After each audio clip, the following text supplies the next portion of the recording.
ಕೆಳಗಿಳಿದು ಬರುತ್ತಿವೆ. ಹಾಗೆಯೇ ಕತ್ತೆತ್ತಿ ನೋಡಿದಾಗ ಮುಂದೆ ಬಾಗಿ ಕೆನ್ನೆಗೆ ಮುತ್ತಿಡುತ್ತಿರುವ ಗುಂಗುರು ಕೂದಲನ್ನು ಹಿಂದೆ ತೆಗೆಯುತ್ತಾ ಗುಳಿ ಕೆನ್ನೆಯ ಬಟ್ಟಲು ಕಂಗಳ ಜಿಂಕೆ ನಡಿಗೆಯ ಶ್ವೇತವರ್ಣದ ಉಡುಪಿನಲ್ಲಿ ಹುರುಳುತ್ತಾ ಬರುತ್ತಿದ್ದ ತೆಂಗಿನಕಾಯಿಯನ್ನು ತೆಗೆದುಕೊಳ್ಳುವ ಸಲುವಾಗಿ ಬರುತ್ತಿದ್ದಳು. ಒಂದು ಕ್ಷಣ ಮನಸ್ಸು ಯಾವುದೋ ಪರವಶಕ್ಕೆ ಒಳಗಾದಂತೆ ಅವಳ ಮಂತ್ರಮುಗ್ಧ ಸೌಂದರ್ಯವನ್ನು ನೋಡುತ್ತಾ ನಿಂತನು ಮನೈ. ಆ ಕಾಯಿ ಉರುಳುತ್ತಾ ಬಂದು ಮನೈ ಕಾಲಡಿಗೆ ಬಿದ್ದಿತು. ಅದನ್ನು ತೆಗೆದುಕೊಳ್ಳುವ ಸಲುವಾಗಿ ಇಬ್ಬರು ಒಟ್ಟಿಗೆ ಬಾಗಿದಾಗ ಎರಡೂ ತಲೆಗಳು ದಿಕ್ಕಿ ಹೊಡೆದು ಅಮ್ಮ ಅಂತ ತಲೆ ಮುಟ್ಟಿಕೊಂಡಳು ಆ ಹುಡುಗಿ. ಮನೈ, ಸಾರಿ ಮಿಸ್, ತೆಗೆದುಕೊಳ್ಳಲು ಹೋಗಿ ಆಗಾಯ್ತು ಎಂದನು. ಆಗ ಅವಳು, ಸರಿ ಹೋಗ್ಲಿ ಬಿಡಿ, ಥ್ಯಾಂಕ್ ಯು ಎಂದಾಗ ಅವಳ ಆ ಮಧುರ ಧ್ವನಿ ಕೇಳಿ ಮಾತೇ ಬರದಂತಾಯಿತು. ತಕ್ಷಣ, ನೀವು ತುಂಬ ಸುಂದರವಾಗಿ ಇದ್ದೀರಾ, ಐ ಲವ್ ಯು ಎಂದಾಗ ಅವಳು ಗಾಬರಿಯಲ್ಲಿ ಇವನ ಕೈಯಲ್ಲಿರುವ ಕಾಯಿಯನ್ನು ಕಿತ್ತುಕೊಂಡು ತಿರುಗಿಯೂ ನೋಡದ ಹಾಗೆ ನಡೆದಳು. ಅಷ್ಟರಲ್ಲಿ ಪೂಜೆ ಮುಗಿಸಿ ಅಭಯ್ ಹೊರಬಂದು ನೋಡಿದಾಗ ಮನೈ ಯಾವುದೋ ಕಲ್ಪನಾ ಲೋಕದಲ್ಲಿ ಕಳೆದು ಹೋಗಿರುತ್ತಾನೆ. ಬಂದವನೇ, ಲೋ ಅಣ್ಣ, ಏನಾಯ್ತು, ಎಲ್ಲಿ ಕಳೆದು ಹೋಗಿದ್ದೀಯಾ? ಯಾರಾದರೂ ಹುಡುಗಿ ಮೋಡಿ ಮಾಡಿದಳ ಹೇಗೆ ಎಂದು ಕಣ್ಣು ಹೊಡೆದನು. ಮನೈ ಏನೂ ಮಾತನಾಡದೆ ಸುಮ್ಮನೆ ಬೈಕ್ ಶುರು ಮಾಡಿದನು. ಹಿಂದೆ ಅಭಯ್ ಕುಳಿತುಕೊಳ್ಳುವ ಮೊದಲೇ ಗಾಡಿ ಮುಂದೆ ನಡೆದಿತ್ತು. ಅಯ್ಯೋ ಡಬ್ಬ ನನ್ನ ಮಗನೇ, ನನ್ನ ಗಾಡಿ ಹತ್ತೋಕ್ಕೂ ಮುಂಚೆ ಗಾಡಿ ಹತ್ಕೊಂಡು ಹೋಗ್ತಿದೆಯಲ್ಲ, ಇದೇ ನಿನಗೆ, ಮನೆಗೆ ಬಂದ ಮೇಲೆ ಸರಿಯಾಗಿ ವಿಚಾರಿಸಿಕೊಳ್ತೇನೆ ಎಂದು ಅಲ್ಲಿಯೇ ಸನಿಹದಲ್ಲೇ ಯಾವುದಾದರೂ ಆಟೋ ಸಿಗುತ್ತದೆಯೋ ಎಂದು ಹುಡುಕಲು ನಡೆದನು. ಇತ್ತ ಸೀದಾ ಬೈಕ್ ತೆಗೆದುಕೊಂಡು ಮನೆಗೆ ಬಂದ ಮಗನನ್ನು ಶಾರದಾ, ಏನೋ ನೀನೊಬ್ಬನೇ ಬಂದಿದ್ದೀಯಾ, ಎಲ್ಲಿ ಅಭಯ್ ಎಂದಾಗಲೇ ವಾಸ್ತವಕ್ಕೆ ಬಂದನು ಮನೈ. ಅದು ಎಂದು ತೊದಲುತ್ತಾ ನಿಂತ ಮಗನಿಗೆ ಕೃಷ್ಣಮೂರ್ತಿ ಅವರು, ಎಲ್ಲೋ ನಿನ್ನ ತಮ್ಮ, ಮಾತಾಡು ಎಂದಾಗ ಹಿಂದಿನಿಂದ ಬಂದ ಅಭಯ್, ಅಮ್ಮ ಅಪ್ಪ, ಇವು ನನ್ನನ್ನು ಬೈಕ್ ಹತ್ತುವುದಕ್ಕಿಂತ ಮುಂಚೆಯೇ ಬಿಟ್ಟು ಬಂದನು, ನಾನಲ್ಲಿಂದ ಇಲ್ಲಿಗೆ ಆಟೋ ಮಾಡಿಕೊಂಡು ಬಂದೆ ಎಂದು ದೂರಿದನು. ಆಗ ನಗುತ್ತಾ ಮೇಲಿನ ತನ್ನ ರೂಮಿಗೆ ಓಡಲು ಅನುವಾದ ಮಗನನ್ನು ಕಂಡು ಶಾರದಾ, ನಿಲ್ಲೋ, ತಿಂಡಿ ತಿಂದು ಹೋಗುವಿಯಂತೆ ಎಂದರು. ಓಡುತ್ತಲೇ ಮನೈ, ಬೇಡ ಅಮ್ಮ, ಹಸಿವೆ ಇಲ್ಲ, ಅವನಿಗೆ ಅದನ್ನು ತಿನ್ನಿಸು ಎಂದನು.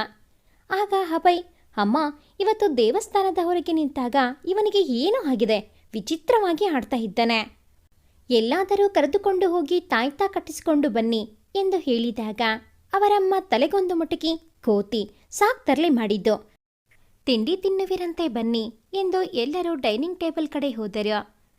ರುಚಿಯಾದ ಇಡ್ಲಿ ವಡೆಯನ್ನು ಚಟ್ನಿ ಸಾಂಬಾರ್ ಜೊತೆ ಸವಿಯುತ್ತಾ, ಅಮ್ಮ, ನಿನ್ ಕೈ ರುಚಿ ಅಮೃತ ಎಂದು ಹೊಗಳಿದನು ಅಭಯ್. ಇತ್ತ ರೂಮಿಗೆ ಬಂದ ಮನೈ ಆ ಹುಡುಗಿಯ ಗುಂಗಲ್ಲೇ ಕಳೆದೋಗಿದ್ದನು. ಒಂದು ಬಿಳಿಯ ಹಾಳೆಯನ್ನು ತೆಗೆದುಕೊಂಡು ಅವಳ ಚಿತ್ರ ಬಿಡಿಸಲು ಶುರು ಮಾಡಿದನು. ಚಿತ್ರದಿಂದಲೇ ಎದ್ದು ಬರುತ್ತಿರುವಳು ಎನಿಸುವಂತೆ ಮೂಡಿ ಬಂದಿತ್ತು ಆ ಚಿತ್ರ. ಬಾಗಿಲು ಬಾರಿಸಿದ ಸದ್ದಾದ ತಕ್ಷಣ ಆ ಹಾಳೆಯನ್ನು ದಿಂಬಿನ ಕೆಳಗೆ ಅಡಗಿಸಿ ಬಾಗಿಲು ತೆರೆದನು. ಬಾಗಿಲಲ್ಲಿ ಅಮ್ಮ ಕೈಯಲ್ಲಿ ತಿಂಡಿಯ ತಟ್ಟೆಯನ್ನು ಹಿಡಿದು ನಗುತ್ತಾ ನಿಂತಿದ್ದರು. ತಗೋ ತಿನ್ನು ಎಂದು ತಾವೇ ತುತ್ತು ಮಾಡಿ ತಿನ್ನಿಸಿದರು ಮಗನಿಗೆ. ಶಾರದಾರಿಗೆ ಮನೈ ಎಂದರೆ ಒಂದು ಕೈ ಪ್ರೀತಿ ಜಾಸ್ತಿನೇ ಇತ್ತು. ಅದು ಗೊತ್ತಿದ್ದು ಅಭಯ್ ಯಾವತ್ತೂ ಬೇಸರಿಸಿದವನಲ್ಲ. ಅಣ್ಣನ್ನು ಕಂಡರೆ ಅವನಿಗೂ ಪ್ರೀತಿಯೇ. ತಿಂಡಿ ತಿಂದು ಹಾಗೆಯೇ ಅಮ್ಮನ ಮಡಿಲಲ್ಲಿ ತಲೆ ಇಟ್ಟು ಮಲಗಿದನು. ಮಗನ ತಲೆ ಸವರುತ್ತಾ ಕುಳಿತರು. ಹಾಗೆಯೇ ಸ್ವಲ್ಪ ಸಮಯದಲ್ಲಿಯೇ ನಿದ್ರೆಗೆ ಜಾರಿದನು ಮನೈ. ಮಗನನ್ನೇ ದಿಟ್ಟಿಸಿ ನೋಡಿದರು ಶಾರದಾ. ಅಗಲವಾದ ಮುಖ, ವಿಶಾಲವಾದ ಹಣೆ, ನೀಲಬಾಹುಗಳು, ಉದ್ದವಾಗಿ ತುದಿಯಲ್ಲಿ ಚೂರೇ ಚೂರು ಬಾಗಿದ ಗಿಳಿ ಮೂಗು, ಮೂಗಿನ ಅಡಿಯಲ್ಲಿ ಬೆಳೆಯುತ್ತಿದ್ದ ಚಿಗುರು ಮೀಸೆ. ತನ್ನ ಮಗ ಚೆಲುವ ಚನ್ನಿಗರಾಯ, ಯಾವ ಹುಡುಗಿಯಾದರೂ ಮನಸೋಲುವಂತಹ ಚೆಲುವ ಎಂದು ಹೆಮ್ಮೆ ಪಟ್ಟರು ಮನಸ್ಸಿನಲ್ಲಿ. ಅಷ್ಟರಲ್ಲಿ ಅಮ್ಮ ಎಂದು ಜೋರಾಗಿ ಕೂಗುತ್ತಾ ಒಳಗೆ ಬಂದನು ಅಭಯ್. ಬಾಯಿ ಮೇಲೆ ಬೆರಳಿಟ್ಟು ಶ್, ಮಾತನಾಡಬೇಡ ಎಂದು ಸನ್ನೆ ಮಾಡಿದರು ಮಗನಿಗೆ. ಅಣ್ಣ ಮಲಗಿರುವುದನ್ನು ನೋಡಿ ಅಭಯ್ ಸುಮ್ಮನಾಗಿ ಅಮ್ಮ ಬಾ ಎಂಬಂತೆ ಸನ್ನೆ ಮಾಡಲು ಮನೈ ತಲೆಯನ್ನು ದಿಮ್ಮಿನ ಮೇಲೆ ಇಟ್ಟು ಮತ್ತೊಂದು ಬಾರಿ ನೋಡಿ ಬೆಡ್ಶೀಟ್ ಹೊದಿಸಿ ಅಭಯ್ ಜೊತೆ ಹೊರಗೆ ನಡೆದಳು ಶಾರದಾ. ಕೆಳಗೆ ಇಳಿದು ಬಂದಾಗ ಪಕ್ಕದ ಮನೆಯ ಗೌರಿ ಬಂದು ಕುಳಿತಿದ್ದಳು. ಆಗ ಶಾರದಾ, ಏನೇ ಗೌರಿ, ತುಂಬ ಅಪರೂಪ ಆಗ್ಬಿಟ್ಟೆ, ಮನೆ ಕಡೆಗೆ ಬಂದೇ ಇಲ್ಲ, ಏನು ಸಮಾಚಾರ ಎಂದು ನಕ್ಕರು. ಆಗ ಗೌರಿ, ಏನಿಲ್ಲ ಆಂಟಿ, ಹಳ್ಳಿಯಿಂದ ನನ್ನ ತಂಗಿ ಚೈತ್ರ ಬಂದಿದ್ದಾಳೆ, ಇಲ್ಲಿಯೇ ಹೋದಳು, ಇಲ್ಲಿಯೇ ನನ್ನ ಜೊತೆ ಇರುತ್ತಾಳೆ, ಇನ್ಮೇಲೆ ಹಿಂದಳು. ಆಗ ಶಾರದಾ, ತುಂಬ ಒಳ್ಳೆಯದು. ಯಾವ ಕಾಲೇಜು ಸೇರಿಕೊಂಡಿದ್ದು ಎಂದಾಗ ಗೌರಿ ವೃಂದಾವನ ಕಾಲೇಜು ಎಂದಳು. ಅದಕ್ಕೆ ಶಾರದಾ, ಹೋ, ಅಲ್ಲಿಯೇ ನನ್ನ ದೊಡ್ಡ ಮಗ ಮನೆ ಓದೋದು ಎಂದರು. ಅದಕ್ಕೆ ಗೌರಿ, ಹೌದು ಗೊತ್ತು, ಅದಕ್ಕೆ ಮನೆ ಹತ್ತಿರ ಮಾತನಾಡಿ ಹೋಗಲು ಬಂದೆ. ನನ್ನ ತಂಗಿಯನ್ನು ಸ್ವಲ್ಪ ದಿನ ಕಾಲೇಜು ಪರಿಚಯ ಆಗುವವರೆಗೂ ಕರೆದುಕೊಂಡು ಹೋಗಿ ಬಂದರೆ ಒಳ್ಳೆಯದಾಗುತ್ತದೆ. ಅವಳಿಗೆ ಊರು ಹೊಸದು, ಜನರ ಪರಿಚಯ ಕೂಡ ಇಲ್ಲ, ಮೊದಲೇ ಹೆದರ ಸ್ವಭಾವ ಎಂದಳು. ಆಗ ಶಾರದಾ, ಅದಕ್ಕೇನಂತೆ, ಅವಳು ಕೂಡ ನಮ್ಮ ಮನೆಯ ಹುಡುಗಿಯಂತೆಯೇ, ಕರೆದುಕೊಂಡು ಹೋಗ್ತಾನೆ ಬಿಡು ಎಂದಾಗ ಗೌರಿ, ಒಳ್ಳೆಯದಾಂಟಿ, ನಾನಿನ್ನು ಬರುತ್ತೇನೆ ಎಂದಾಗ ಶಾರದಾ ಒತ್ತಾಯ ಮಾಡಿ ಟೀ ಕುಡಿಸಿ ಕಳಿಸಿದರು. ಖುಷಿಯಲ್ಲಿ ಮನೆಗೆ ಬಂದಳು ಗೌರಿ. ಆಗ ಚೈತ್ರ, ಅಕ್ಕ ಎಲ್ಲಿಗೋಗಿದ್ದೆ, ನಿನ್ನ ಹುಡುಗಿ ಸಾಕಾಯಿತು ಎಂದಳು.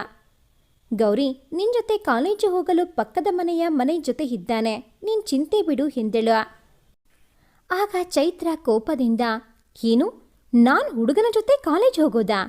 ನಾನೇ ಚಿಕ್ಕ ಮಗು ಅಲ್ಲ, ಬೆಳಗ್ಗೆ ಒಬ್ಳೆ ದೇವಸ್ಥಾನಕ್ಕೆ ಹೋಗಿ ಬಂದಿದ್ದೀನಿ, ಇನ್ನು ಕಾಲೇಜು ಯಾವ ಮಹಾ ಎಂದಳು. ಹೌದಾ, ನಮ್ಮ ಪುಟ್ಟ ಎಷ್ಟು ಬೇಗ ದೊಡ್ಡೋಳಾದ್ಲ ಎಂದು ನಕ್ಕು, ಸರಿ, ನೀನಿಷ್ಟ ಬಂದ ಹಾಗೆ ಮಾಡು ಎಂದಳು. ಇತ್ತ ಕಡೆ ಮಗ ಎದ್ದ ಕೂಡಲೇ ಶಾರದಾ, ಪಕ್ಕದ ಮನೆಯ ಗೌರಿಳ ತಂಗಿ ನಿನ್ನ ಕಾಲೇಜ್ ಸೇರಿದ್ದಾಳಂತೆ, ಪಾಪ ಹಳ್ಳಿಯಿಂದ ಬಂದಿದ್ದಾಳೆ, ಸರಿಯಾಗಿ ಊರು ಗೊತ್ತಿಲ್ಲ, ಅದಕ್ಕೆ ನೀನು ಎಂದು ಸುಮ್ಮನೆ ಆದಳು. ಅದಕ್ಕೆ ಮುಂದೆ ಎಂದನು ಮನೈ. ಏನೂ ಇಲ್ಲ ಮನೋ, ಸ್ವಲ್ಪ ಆ ಹುಡುಗಿಯನ್ನು ಕಾಲೇಜುವರೆಗೂ ಕರೆದುಕೊಂಡು ಹೋಗಿ ಬರಬೇಕು ಎಂದಳು. ಆಗ ಮನೈ ಕೋಪದಿಂದ, ಯಾವಳನ್ನು ಕರ್ಕೊಂಡು ಹೋಗೋಕೆ ಬರೋಕ ನಾನು ಬೈಕ್ ಇಟ್ಟಿರೋದು ಎಂದನು. ಅವನ ಕೋಪವನ್ನು ಅರಿತ ಶಾರದಾಗೆ ಸಂಕಷ್ಟಕ್ಕೆ ಈಡು ಮಾಡಿತು. ಇತ್ತ ಕಡೆ ಚೈತ್ರಳನ್ನು ಕರೆದುಕೊಂಡು ಹೋಗುತ್ತಾನೆ ಎಂದು ಹೇಳಿದ್ದರು. ಆದರೆ ಹುಡುಗಿಯನ್ನು ಕಂಡರೆ ಸಿಡುಕುವ ಮನೈ ಏನು ಮಾಡಿದರೂ ಚೈತ್ರಳನ್ನು ಕರೆದುಕೊಂಡು ಹೋಗಲು ಸಿದ್ಧನಿಲ್ಲ. ಹಾಗಾಗಿ ಏನು ಮಾಡಬೇಕೆಂದು ತೋಚಲಿಲ್ಲ. ಅಭಯ್ ಬಂದವನೇ, ಏನೋ ಗಂಭೀರವಾದ ಚರ್ಚೆ ನಡೆಯುತ್ತಿದೆ ಎಂದನು. ಆಗ ಮನೆ, ಬೇಕಿದ್ದರೆ ಇವನಿಗೆ ಅವಳನ್ನು ಕಾಲೇಜ್ಗೆ ಬಿಡಲು ಹೇಳು ಎಂದನು. ಆಗ ಅಭಯ್, ಸರಿ ಅಮ್ಮ, ಬಿಟ್ಟು ನಾನು ನನ್ನ ಕಾಲೇಜ್ ಹೋಗುತ್ತೇನೆ ಎಂದನು. ಸದ್ಯ ಪೀಡೆ ತೊಲಗಿತು ಎಂದು ನಡೆದನು. ರೂಮಿಗೆ ಹೋಗಿ ಯಾವತ್ತೂ ಎಷ್ಟು ಚಂದದ ಹುಡುಗಿಯರು ತನ್ನ ಬೆನ್ನ ಹಿಂದೆಯೇ ಬಿದ್ದರು, ಎಂದಿಗೂ ತಿರುಗಿ ನೋಡದ ತಾನು ಯಾಕಾಗಿ ಆ ಹುಡುಗಿಯ ಕಡೆಗೆ ಅಷ್ಟೊಂದು ಆಕರ್ಷಿತನಾದೆ ಎನ್ನುವುದು ತಿಳಿಯಲಿಲ್ಲ. ಏನೇ ಆದರೂ ಅವಳನ್ನು ಮತ್ತೊಂದು ಬಾರಿ ನೋಡುವ ಅವಕಾಶ ಸಿಕ್ಕರೆ ಸಾಕು ಎಂದಿತು ಮನ. ಆದರೆ ಮನೆಗೆ ಚೈತ್ರಾಳೆ ತಾನು ಇಷ್ಟಪಟ್ಟ ಹುಡುಗಿ ಎಂದು ಗೊತ್ತಾಗಲೇ ಇಲ್ಲ. ಮರುದಿನ ಬೆಳಗ್ಗೆ ಬೇಗನೆ ಎದ್ದು ಚೈತ್ರ ಅಕ್ಕನಿಗೆ ಕೆಲಸದಲ್ಲಿ ನೆರವಾದಳು. ನಂತರ ಸಿದ್ಧಳಾಗಿ ತಿಂಡಿ ತಿಂದು ಬಾಕ್ಸ್ಗೆ ಸ್ವಲ್ಪ ಹಾಕಿಕೊಂಡು ಹೊರಡಲು ನಿಂತಳು. ಆಗ ತಡೆದ ಅವಳ ಅಕ್ಕ, ಗೌರಿ, ನಿಲ್ಲು ಚೈತ್ರ, ಮನೆ ನಿನ್ನನ್ನು ಕರೆದುಕೊಂಡು ಹೋಗಲು ಬರಬಹುದು ಎಂದಾಗ ಚೈತ್ರ ಕೋಪದಿಂದ, ಬೇಡ ಅಕ್ಕ, ಒಬ್ಳೇ ಹೋಗ್ತೀನಿ, ಹೋಗೋವಾಗ ದಾರಿಯಲ್ಲಿ ಭಯವಾದರೆ ಬೇಕಿದ್ರೆ ಆ ಪಕ್ಕದ ಮನೆಯನ್ನ ಕಳಿಸುವಿಯಂತೆ ಎಂದು ಹೇಳಿ ಚಪ್ಪಲಿಯಲ್ಲಿ ಕಾಲು ತೂರಿಸಿ ನಡೆದಳು. ಮನೆಯಿಂದ ಸ್ವಲ್ಪ ಮುಂದೆ ಬಂದು ಅಲ್ಲೇ ಪಕ್ಕದಲ್ಲಿ ಇದ್ದ ಆಟೋ ಸ್ಟ್ಯಾಂಡ್ನಿಂದ ಆಟೋ ಮಾಡಿಕೊಂಡು ಕಾಲೇಜ್ ಮುಂದೆ ಬಂದಿಳಿದಳು. ಕಾರಿಡಾರ್ನಲ್ಲಿ ಎಲ್ಲ ಬರೀ ಅಪರಿಚಿತ ಮುಖಗಳೇ. ತಾನೊಂದು ಪುಟ್ಟ ಹಳ್ಳಿಯಲ್ಲಿ ಬೆಳೆದು ಬಂದವಳು. ಸಿಟಿಯ ಜೀವನ ಹೊಸದು ಎನಿಸದಿದ್ದರೂ ಒಮ್ಮೆಲೆ ಯಾಕೋ ಮನದ ಮೂಲೆಯಲ್ಲಿ ಸಿಟಿ ಜೀವನದ ಬಗ್ಗೆ ಒಂದು ಸಣ್ಣ ಅಳಕು ಇದ್ದೇ ಇತ್ತು. ಭಯದಲ್ಲಿ ವೇಗವಾಗಿ ಹೆಜ್ಜೆ ಹಾಕುತ್ತಾ ಸಾಗುತ್ತಿದ್ದಳು. ಅಷ್ಟರಲ್ಲಿ ಯಾವನೋ ಒಬ್ಬ ಗುಂಪಿನಲ್ಲಿ ಕುಳಿತವನು, ಲೋ, ಅಲ್ಲಿ ನೋಡು ಮಗ, ನಮ್ಮ ಕಾಲೇಜಿಗೆ ಯಾವುದೋ ಹೊಸ ಹಕ್ಕಿ ಬಂದಿದೆ, ಬಹುಶಃ ಹಳ್ಳಿಯಿಂದ ಹಾರಿ ಬಂದ ಗುಬ್ಬಚ್ಚಿ ಕಣೋ ಎಂದು ಗೇಲಿ ಮಾಡಿದನು. ಆಗ ಅದೇ ಗುಂಪಿನಲ್ಲಿ ಇದ್ದ ಮನೆ ತಲೆ ಎತ್ತಿ ನೋಡಿದಾಗ ಚೈತ್ರ ಕೋಪದಿಂದ ಇವರತ್ತಲೇ ನೋಡುತ್ತಿರುವುದು ಕಾಣಿಸಿತು. ಮನೆ ಎದೆಯಲ್ಲಿ ಸಣ್ಣನೆಯ ಕಂಪನ. ಆ ದಿನ ದೇವಸ್ಥಾನದ ಬಳಿ ನೋಡಿದ್ದ ಹುಡುಗಿ ಈ ದಿನ ತನ್ನದೇ ಕಾಲೇಜ್ ಕಾರಿಡಾರ್ನಲ್ಲಿ. ಹಬ್ಬ ಎನಿಸಿತು ಅವನಿಗೆ. ಆದರೆ ಚೈತ್ರ ಇದು ಮನೆ ಕೆಲಸ ಎಂದು ತಿಳಿದು ಅವನತ್ತಲೇ ನೆಟ್ಟ ದೃಷ್ಟಿ ಬೀರಿ ಮುಂದೆ ನಡೆದಳು. ಹಾಗೆ ಸಾಗುವಾಗ ಓಡು ನಡಿಗೆಯಲ್ಲಿ ಬರುತ್ತಿದ್ದ ಹುಡುಗಿಯೊಬ್ಬಳಿಗೆ ಡ್ಯಾಶ್ ಹೊಡೆದಳು ಚೈತ್ರ. ಆಗ ಆ ಹುಡುಗಿ ಕೆಳಗೆ ಬಿದ್ದು ಬಿಟ್ಟಳು. ಆಗ ಚೈತ್ರ, ಓ ಸಾರಿ, ನಾನು ನೋಡದೆ ಬಂದೆ, ಹಾಗಾಗಿ ಈ ಥರ ಆಯಿತು ಎಂದು ಅವಳಿಗೆ ಏಳಲು ಕೈ ನೀಡಿ ಮೇಲೆ ಎಬ್ಬಿಸಿದಳು. ಆಗ ಆ ಹುಡುಗಿ, ಅದಕ್ಕೇನಂತೆ ಬಿಡು, ಅಂದ ಹಾಗೆ ನಿನ್ನನ್ನು ಯಾವತ್ತೂ ಇಲ್ಲಿ ನೋಡಿಲ್ಲ ಅಲ್ವಾ ಹೊಸಬಳ ಎಂದಾಗ ಚೈತ್ರ ತನ್ನ ಪರಿಚಯ ಮಾಡಿಕೊಂಡಳು. ಆಗ ಅವಳು ಕೂಡ ತನ್ನ ಪರಿಚಯ ಹೇಳಿದಳು. ಹೆಸರು ಸಂಧ್ಯಾ, ಸೇಮ್ ಇವಳದೇ ಕ್ಲಾಸ್. ಇಬ್ಬರಿಗೂ ಖುಷಿಯಾಯಿತು. ಅವಳೇ ಇವಳನ್ನು ಕ್ಲಾಸ್ಗೆ ಕರೆದುಕೊಂಡು ಹೋದಳು. ಇತ್ತ ಅವಳು ಹೋದ ಮೇಲೆ ಮನೆ ತನ್ನ ಸ್ನೇಹಿತರನ್ನು ಬೈದನು. ಅವಳು ಆ ದಿನ ಸಿಕ್ಕ ವಿಚಾರ ಹೇಳಿದಾಗ ಎಲ್ಲರೂ ಏನೋ ಮಗ, ಲಡ್ಡು ಹುಡುಕಿಕೊಂಡು ಬಂದು ಬಾಯಿಗೆ ಬೀಳಲು ಸಿದ್ಧವಾಗಿದೆಯಾ ಎಂದಾಗ ಮನೈ ಹಾಗೇನೂ ಇಲ್ಲ ಬಿಡೋ, ಅವಳು ಕೋಪದ ಗಣಿ ಎಂದನು. ಆಗ ಎಲ್ಲರೂ ಕೋಪ ಕರಗಿಸೋ ಕಲೆ ನಿನಗೆ ಗೊತ್ತು ಬಿಡೋ, ಇಂದಿನಿಂದ ಅವಳು ನಮ್ಮ ಸೋದರಿ ಎಂದಾಗ ಎಲ್ಲರೂ ಜೋರಾಗಿ ನಕ್ಕು ತರಗತಿಯ ಸಮಯವಾದುದರಿಂದ ನಡೆದರು. ಇತ್ತ ಕ್ಲಾಸ್ಗೆ ಬಂದು ಕುಳಿತುಕೊಳ್ಳುತ್ತಾನೆ ಮನೈ. ವಿರಾಮದ ವೇಳೆಯಲ್ಲಿ ಕ್ಲಾಸ್ನಿಂದ ಹೊರಗಡೆ ಬರುವ ಸಮಯದಲ್ಲಿ ಪಕ್ಕದ ಕ್ಲಾಸ್ನಿಂದ ಸಂಧ್ಯಾಳ ಜೊತೆಯಲ್ಲಿ ನಗುತ್ತಾ ಹೊರಬರುತ್ತಿರುವ ಚೈತ್ರ ಕಾಣುತ್ತಾಳೆ. ಎದುರಿಗೆ ಹೋದವನೇ, ಹಾಯ್ ಸಂಧ್ಯಾ, ಏನು ನಿನ್ನ ಅಣ್ಣ ಸಂಕೇತ್ ಎಲ್ಲೋ ಕಾಣೆಯಾಗಿದ್ದಾನೆ, ಕಾಲೇಜ್ಗೆ ಬಂದಿಲ್ಲ ಎಂದೆನು. ಆಗ ಸಂಧ್ಯಾ, ಇಲ್ಲ ಅಣ್ಣ, ಅವನಿಗೆ ಮೈಯಲ್ಲಿ ಹುಷಾರಿಲ್ಲ, ಮನೆಯಲ್ಲಿದ್ದಾನೆ ಎಂದಳು. ಹೌದಾ, ಸರಿ, ನಿಮ್ಮ ಮನೆ ಕಡೆ ಈ ದಿನ ಬರುತ್ತೇನೆ ಎಂದು ತಿರುಗಿ ಹೋದವನು ಮತ್ತೆ ವಾಪಸ್ ಬಂದು, ಯಾರಿದು ನ್ಯೂ ಕಮ್ಮರ ಎಂದು ಚೈತ್ರಾಳನ್ನು ನೋಡಿ ಕೇಳಿದಾಗ ಸಂಧ್ಯಾ ಪಟ್ಟನೆ, ಹೌದು, ಇವಳು ನನ್ನ ಸ್ನೇಹಿತೆ ಚೈತ್ರ ಅಂತ ಹೊಸದಾಗಿ ಬಂದಿದ್ದಾಳೆ ಎಂದಳು. ಹೌದಾ, ಹಾಗಾದರೆ ಪರಿಚಯ ಮಾಡಿಸಲ್ವಾ ಎಂದಾಗ ಚೈತ್ರ ಬಿರುನೋಟ ಬೀರಿ ಅಲ್ಲಿಂದ ಕೆಳಗಿಳಿದು ನಡೆದೇ ಬಿಟ್ಟಳು. ಅವಳನ್ನು ಕರೆಯುತ್ತಾ ಅವಳಿಂದೆ ಸಂಧ್ಯಾ ಕೂಡ ಓಡಿದಳು. ಹಾಗೆ ಬಂದವಳೆ ಅಲ್ಲೇ ಕಾಲೇಜ್ ಮುಂದೆ ಇದ್ದ ಗಾರ್ಡನ್ನಲ್ಲಿ ಕುಳಿತಳು. ಆಗ ಅಲ್ಲಿಗೆ ಓಡುತ್ತಾ ಬಂದ ಸಂಧ್ಯಾ, ಏನಾಯಿತು ನಿನಗೆ, ಆ ಥರ ಯಾಕೆ ಬಂದೆ ಸುಮ್ಮನೆ ಎಂದಳು. ಆಗ ಚೈತ್ರ ಕೋಪದಿಂದ ಮೂತಿಯನ್ನು ಕೆಂಪಗೆ ಮಾಡಿಕೊಂಡು, ಅವನ್ಯಾರೇ ನನ್ನ ಬಗ್ಗೆ ವಿಚಾರಿಸೋನು ಎಂದಳು.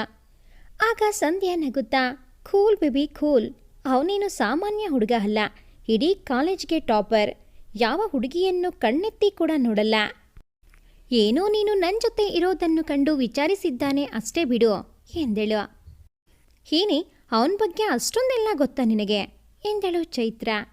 ಆಗ ಸಂಧ್ಯಾ, ಅವನ ಹಿಂದೆ ಬಿದ್ದ ಹುಡುಗಿಯರಲ್ಲಿ ನಾನು ಕೂಡ ಇದ್ದೆ. ಅವನು ಅಣ್ಣನ ಸ್ನೇಹಿತ, ಆಗಾಗ ಮನೆಗೆ ಬರ್ತಾ ಇದ್ದ, ತುಂಬ ಕ್ಯೂಟ್ ಇದ್ದಾನೆ ಅಂತ ಮನಸ್ಸಿನಲ್ಲಿ ಮಂಡಿಗೆ ಮೆಲ್ಲುತ್ತಿದ್ದೆ. ಅವನಿಗೆ ಅದು ತಿಳಿಯುತ್ತೋ ಏನೋ, ರಕ್ಷಾಬಂಧನ ದಿನ ಮನೆಗೆ ಬಂದು ನನ್ನ ಹತ್ತಿರ ರಾಖಿ ಕಟ್ಟಿಸಿಕೊಂಡು ತಂಗಿ ಮಾಡ್ಕೊಂಡ್ಬಿಟ್ಟ ಕಣೆ ಎಂದು ಮುಖ ಚಿಕ್ಕದು ಮಾಡಿದಾಗ ಚೈತ್ರ ಜೋರಾಗಿ ನಕ್ಕು ಬಿಟ್ಟಳು. ಅವಳು ನಗುತ್ತಿರುವುದನ್ನು ತನ್ನ ಕ್ಲಾಸ್ ಮುಂದೆ ನಿಂತು ದೂರದಿಂದ ನೋಡಿದ್ದ ಮನೈ ಎದೆಯ ಮೇಲೆ ಕೈ ಇಟ್ಕೊಂಡು, ಈ ಜನ್ಮಕ್ಕೆ ಅಂತ ಇದ್ದರೆ ಅದು ಇವಳು ಮಾತ್ರನೇ, ನೀನೇ ನನ್ನ ನಗುವ ಚೆಲುವೆ ಮೋನಾಲಿಸಾ ಎಂದು ಖುಷಿಯಲ್ಲಿ ಬೀಗಿದನು. ಇವಳು ನಗುತ್ತಿರುವುದನ್ನು ಕಂಡು ಸಂಧ್ಯಾ ಪೆಚ್ಚುಮುಖ ಮಾಡಿಕೊಂಡು, ಬೆಕ್ಕಿಗೆ ಚೆಲ್ಲಾಟ, ಇಲಿಗೆ ಪ್ರಾಣ ಸಂಕಟ ಎಂದು ಮುಖ ಊದಿಸಿದಳು. ಆಗ ಚೈತ್ರ ನಗುತ್ತಾ, ಸಾರಿ ಕಣೆ, ಸುಮ್ಮನೆ ತಮಾಷೆಗೆ ನಕ್ಕೆ, ಬಾ ಲೇಟಾಯಿತು ಕ್ಲಾಸ್ಗೆ ಹೋಗೋಣ ಎಂದು ಕೈ ಹಿಡಿದು ಎಬ್ಬಿಸಿ ಕರೆದುಕೊಂಡು ಹೊರಟಳು. ಇಬ್ಬರೂ ಬಂದು ಒಳಗಡೆ ಕುಳಿತರು. ಆಗ ತನ್ನ ಕ್ಲಾಸ್ಗೆ ನಡೆದು ಹೊರಟಿದ್ದ ಮನೆ ಕಿಟಕಿಯಲ್ಲಿ ಚೈತ್ರಾಳನ್ನು ನೋಡಿ ಹಾಗೆಯೇ ಅವಳನ್ನು ನೋಡುತ್ತಾ ಅಲ್ಲಿಯೇ ಪರವಶನಾದವನಂತೆ ನಿಂತುಬಿಟ್ಟನು. ಅದನ್ನು ಕಿಟಕಿಯಿಂದ ನೋಡಿದ ಸಂಧ್ಯಾ ಮುಂದೆ ಹೋಗು ಎನ್ನುವಂತೆ ಮನೆಗೆ ಸನ್ನೆ ಮಾಡಿದಳು. ಆಗ ಮನೈ ನಗುತ್ತಾ ಕೈ ಸನ್ನೆಯಲ್ಲೇ ಚೈತ್ರಾಳನ್ನು ತೋರಿಸಿ ಸೂಪರ್ ಎಂದಾಗ ಸ್ವತಃ ಸಂಧ್ಯಾಳಿಗೆ ಅಚ್ಚರಿಯಾಯಿತು. ಹಾಗೆ ಹೇಳಿದವನೇ ಮುಂದೆ ಸಾಗಿದನು. ಇವಳು ಕಿಟಕಿಯತ್ತ ನೋಡುತ್ತಿರುವುದನ್ನು ನೋಡಿದ ಚೈತ್ರ ಇವಳಿಗೆ ಜಿಗಿಟಿ ಮುಂದೆ ನೋಡು ಎಂದಳು. ಮನಸ್ಸಿನಲ್ಲಿ ಸಂಧ್ಯಾ, ಚೈತ್ರ ರಿಯಲಿ ಇವರ್ ಲಕ್ಕಿ ಕಣೆ ಎಂದುಕೊಂಡು ಪಾಠದಲ್ಲಿ ಮಗ್ನಳಾದಳು. ಸಾಯಂಕಾಲ ಕಾಲೇಜ್ ಮುಗಿದ ಮೇಲೆ ಸಂಧ್ಯಾ, ಸರಿ ಕಣೆ, ನಾನು ಮನೆಗೆ ಹೊರಡುತ್ತೇನೆ, ನೀನು ಹೇಗೆ ಹೋಗ್ತೀಯಾ ಎಂದಳು. ಆಗ ಚೈತ್ರ, ನಾನು ಬಸ್ ಸ್ಟಾಪ್ಗೆ ನಡೆದುಕೊಂಡು ಹೋಗಿ ಅಲ್ಲಿಂದ ನಮ್ಮ ರೂಟ್ ಬಸ್ಗೆ ಹೋಗುತ್ತೇನೆ, ಬಾಯ್ ಎಂದು ಹೇಳಿ ನಡೆದಳು. ಚೈತ್ರ ನಡೆದುಕೊಂಡು ಹೋಗುತ್ತಿರುವಾಗ ಪಕ್ಕದಲ್ಲೇ ಬೈಕ್ ಮೇಲೆ ಬಂದ ಮನೈ ಇವಳನ್ನು ಕಂಡು ಬೈಕ್ ನಿಲ್ಲಿಸಿದನು. ಹಲೋ ಚೈತ್ರ, ಯಾವ ಕಡೆಗೆ ಹೋಗ್ತಾ ಇರೋದು, ಡ್ರಾಪ್ ಕೊಡ್ಲಾ ಎಂದೆನು. ಒಮ್ಮೆಲೆ ತಿರುಗಿ ನೋಡಿದಾಗ ಎದುರಿಗೆ ಮನೆ ಇದ್ದ. ಬೇಡ ಸರ್, ದೇವರು ಕಾಲು ಕೊಟ್ಟಿದ್ದಾನೆ, ನಡೆದುಕೊಂಡು ಹೋಗುತ್ತೇನೆ ಎಂದು ಹೇಳಿ ಬಿರಬಿರನೆ ನಡೆದಳು. ಮನೆ ಬೈಕ್ ಮೇಲೆ ಕುಳಿತು ಅವಳ ಹಂಸನಡಿಗೆಯನ್ನು ನೋಡುತ್ತಾ ಕುಳಿತುಕೊಂಡು ಆಮೇಲೆ ಬೈಕ್ ಸ್ಟಾರ್ಟ್ ಮಾಡಿ ಅವಳ ಮುಂದೆ ಜೋರಾಗಿ ಬೈಕ್ ಓಡಿಸಿಕೊಂಡು ಅವಳನ್ನು ದಾಟಿ ಮುಂದೆ ಹೋದೆನು. ಇಡೀ ಕಾಲೇಜ್ಗೆ ಟಾಪರ್ ಅಂತೆ, ನೋಡೋಕ್ಕೂ ಚೆನ್ನಾಗಿದ್ದಾನೆ, ಆದರೆ ಅಷ್ಟು ಹುಡುಗಿಯರನ್ನು ಬಿಟ್ಟು ತನಗೆ ಯಾಕೆ ಹಾಗೆ ಪೀಡಿಸುತ್ತಿದ್ದ ಎನ್ನುವುದು ತಿಳಿಯಲಿಲ್ಲ. ಏನಾದರೂ ಮಾಡಿಕೊಂಡು ಹೋಗಲಿ ಬಿಡು ಎಂದು ಬಸ್ ಸ್ಟಾಪ್ ಕಡೆ ನಡೆದಳು. ಬಸ್ ಹತ್ತಿ ಮನೆಗೆ ನಡೆದಳು. ಗೌರಿ ಬಂದು ಕುಡಿಯಲು ಟೀ ಮಾಡಿಕೊಟ್ಟು, ಕಾಲೇಜ್ ಹೇಗಿತ್ತು, ಫ್ರೆಂಡ್ಸ್ ಆದರ ಯಾರಾದರೂ, ಬೆಳಗ್ಗೆ ಒಬ್ಬಳೆ ಹೇಗೆ ಹೋದೆ ಎಂದು ಒಂದೇ ಸಮನೆ ಪ್ರಶ್ನೆಗಳನ್ನು ಕೇಳಿದಳು. ಆಗ ಅಲ್ಲಿಗೆ ಬಂದ ಅವಳ ಭಾವ, ಬಿಡೆ, ಒಂದೇ ಸಮನೆ ಈ ತರಹ ಪ್ರಶ್ನೆಗಳನ್ನು ಕೇಳಿದರೆ ಅವಳು ಹೇಗೆ ಉತ್ತರಿಸಬೇಕು, ಮೊದಲು ಟೀ ಕುಡಿಯಲು ಬಿಡು ಎಂದು ಬೈದರು. ಆಗ ಗೌರಿ, ಹೇ ಸರಿ, ನಾನೇನು ಕೇಳೋದಿಲ್ಲ ಬಿಡು ಎಂದು ಅಡುಗೆ ಮನೆಗೆ ನಡೆದಳು. ಆಗ ಅವರ ಭಾವ, ಚೈತ್ರ, ಕಾಲೇಜ್ ಹೇಗಿತ್ತಮ್ಮ ಎಂದು ಪ್ರಶ್ನೆ ಕೇಳುವಷ್ಟರಲ್ಲಿ ಅಡುಗೆ ಮನೆಯಿಂದ ಹೊರಗೆ ಬಂದಳು ಗೌರಿ. ಏನ್ರಿ, ನಾನು ಪ್ರಶ್ನೆ ಕೇಳಿದರೆ ಅವಳಿಗೆ ತೊಂದರೆ ಆಗುತ್ತೆ, ನೀವು ಕೇಳಿದ್ರೆ ಏನೂ ಆಗುವುದಿಲ್ಲ ಎಂದಾಗ ಎಲ್ಲರೂ ಜೋರಾಗಿ ನಕ್ಕರು. ಆಗ ಅವಳು ಅಕ್ಕ ಭಾವನ ಪ್ರೀತಿಯನ್ನು ಕಂಡು ಖುಷಿಪಟ್ಟಳು. ಮನೆಗೆ ಬಂದು ಟೀ ಕುಡಿದು ಕುಳಿತನು. ಆಗ ಅಭಯ್ ಕೂಡ ಬಂದನು. ಶಾರದಾ ಬಂದವರೇ, ಬೆಳಗ್ಗೆ ಯಾರು ಗೌರಿಳ ತಂಗಿಯನ್ನು ಕಾಲೇಜಿಗೆ ಕರೆದುಕೊಂಡು ಹೋದ್ರಿ ಎಂದಳು. ಮನೆ ಸುಮ್ಮನೆ ಕುಳಿತನು. ಅಭಯ್, ಅಮ್ಮ, ನಾನವರ ಮನೆಗೆ ಹೋಗಿ ಕೇಳಿದೆ, ಆದರೆ ಅವರು ಆಗಲೇ ಹೋಗಿದ್ದರು ಎಂದನು. ಅವರಮ್ಮ, ಸರಿ ಬಿಡು ಎಂದು ಸುಮ್ಮನಾದರು. ಟೀ ಕುಡಿದು ಮುಗಿಸಿ ಮೊಬೈಲ್ ಹಿಡಿದು ಟೆರೆಸ್ಗೆ ಬಂದನು ಮನಯ್. ಅದೇ ಸಮಯಕ್ಕೆ ಚೈತ್ರ ಕೂಡ ಮಳೆ ಬರುವ ಹಾಗಿದೆ ಎಂದು ಟೆರೆಸ್ ಮೇಲೆ ಹಾಕಿದ್ದ ಬಟ್ಟೆಗಳನ್ನು ತೆಗೆದುಕೊಂಡು ಹೋಗಲು ಬರುತ್ತಾಳೆ. ಚೈತ್ರ ಮನೆ ಕಡೆಗೆ ಬೆನ್ನು ಹಾಕಿ ಬಟ್ಟೆಗಳನ್ನು ತೆಗೆಯುತ್ತಿದ್ದಳು. ತಕ್ಷಣವೇ ಮಳೆ ಜೋರಾಗಿ ಬರಲು ಆರಂಭಿಸಿತು. ಮಳೆಗೆ ಇನ್ನೇನು ಕೆಳಗಡೆ ಹೋಗಬೇಕು ಎಂದುಕೊಂಡು ತಿರುಗಿದಾಗ ಅವನ ಕಣ್ಣಿಗೆ ಬಿದ್ದಿದ್ದು ಮಳೆಯನ್ನು ಕಂಡು ಗರಿಗೆದರಿ ಕುಣಿಯುವ ನವಿಲಿನ ತರಹ ಕಾಣಿಸಿದ ಚೈತ್ರ. ಹೃದಯದ ಬಡಿತ ಇದ್ದಕ್ಕಿದ್ದಂತೆ ಹೆಚ್ಚಾಯಿತು ಆತನಿಗೆ. ಮಳೆ ಅಲ್ಲಿ ಬರುತ್ತಿದೆ ಎಂದರೆ ಇಲ್ಲಿಯೇ ಎಲ್ಲಾದರೂ ಆಸರೆಗೆ ನಿಲ್ಲುತ್ತಿದ್ದ ಮನೆ ಮಳೆಯಲ್ಲಿ ನೆನೆಯುತ್ತಿದ್ದ ಚೈತ್ರಾಳನ್ನು ಬಿಟ್ಟ ಕಣ್ಣು ಬಿಟ್ಟ ಹಾಗೆ ನೋಡುತ್ತಾ ನಿಂತಿದ್ದೆನು. ಮಳೆಯ ರಭಸ ಹೆಚ್ಚುತ್ತಲೇ ಹೋಯಿತು. ಆದರೆ ಚೈತ್ರ ಮಾತ್ರ ಬಟ್ಟೆಗಳನ್ನು ತೆಗೆಯುವುದನ್ನು ಬಿಟ್ಟು ಆ ಹುಚ್ಚು ಮಳೆಯಲ್ಲಿ ಆಟವಾಡುತ್ತಾ ನಿಂತು ಬಿಟ್ಟಳು. ಅವಳನ್ನೇ ನೋಡುತ್ತಾ ಆ ಮನೆ ಕೂಡ. ಚೈತ್ರಾಳ ಮುಂಗೂದಲ ಮೇಲಿನಿಂದ ಇಳಿಯುತ್ತಿದ್ದ ನೀರಬಿಂದುಗಳನ್ನು ಸರವಾಗಿ ಪೋಣಿಸಿ ಅವಳಿಗೆ ಹಾರ ಹಾಕಿಬಿಡಲ ಎನ್ನುವ ಹುಚ್ಚು ಕಲ್ಪನೆ ಕೂಡ ಅವನ ಮನಸ್ಸಿನಲ್ಲಿ ಮೂಡಿ ಮಾಯವಾಯಿತು.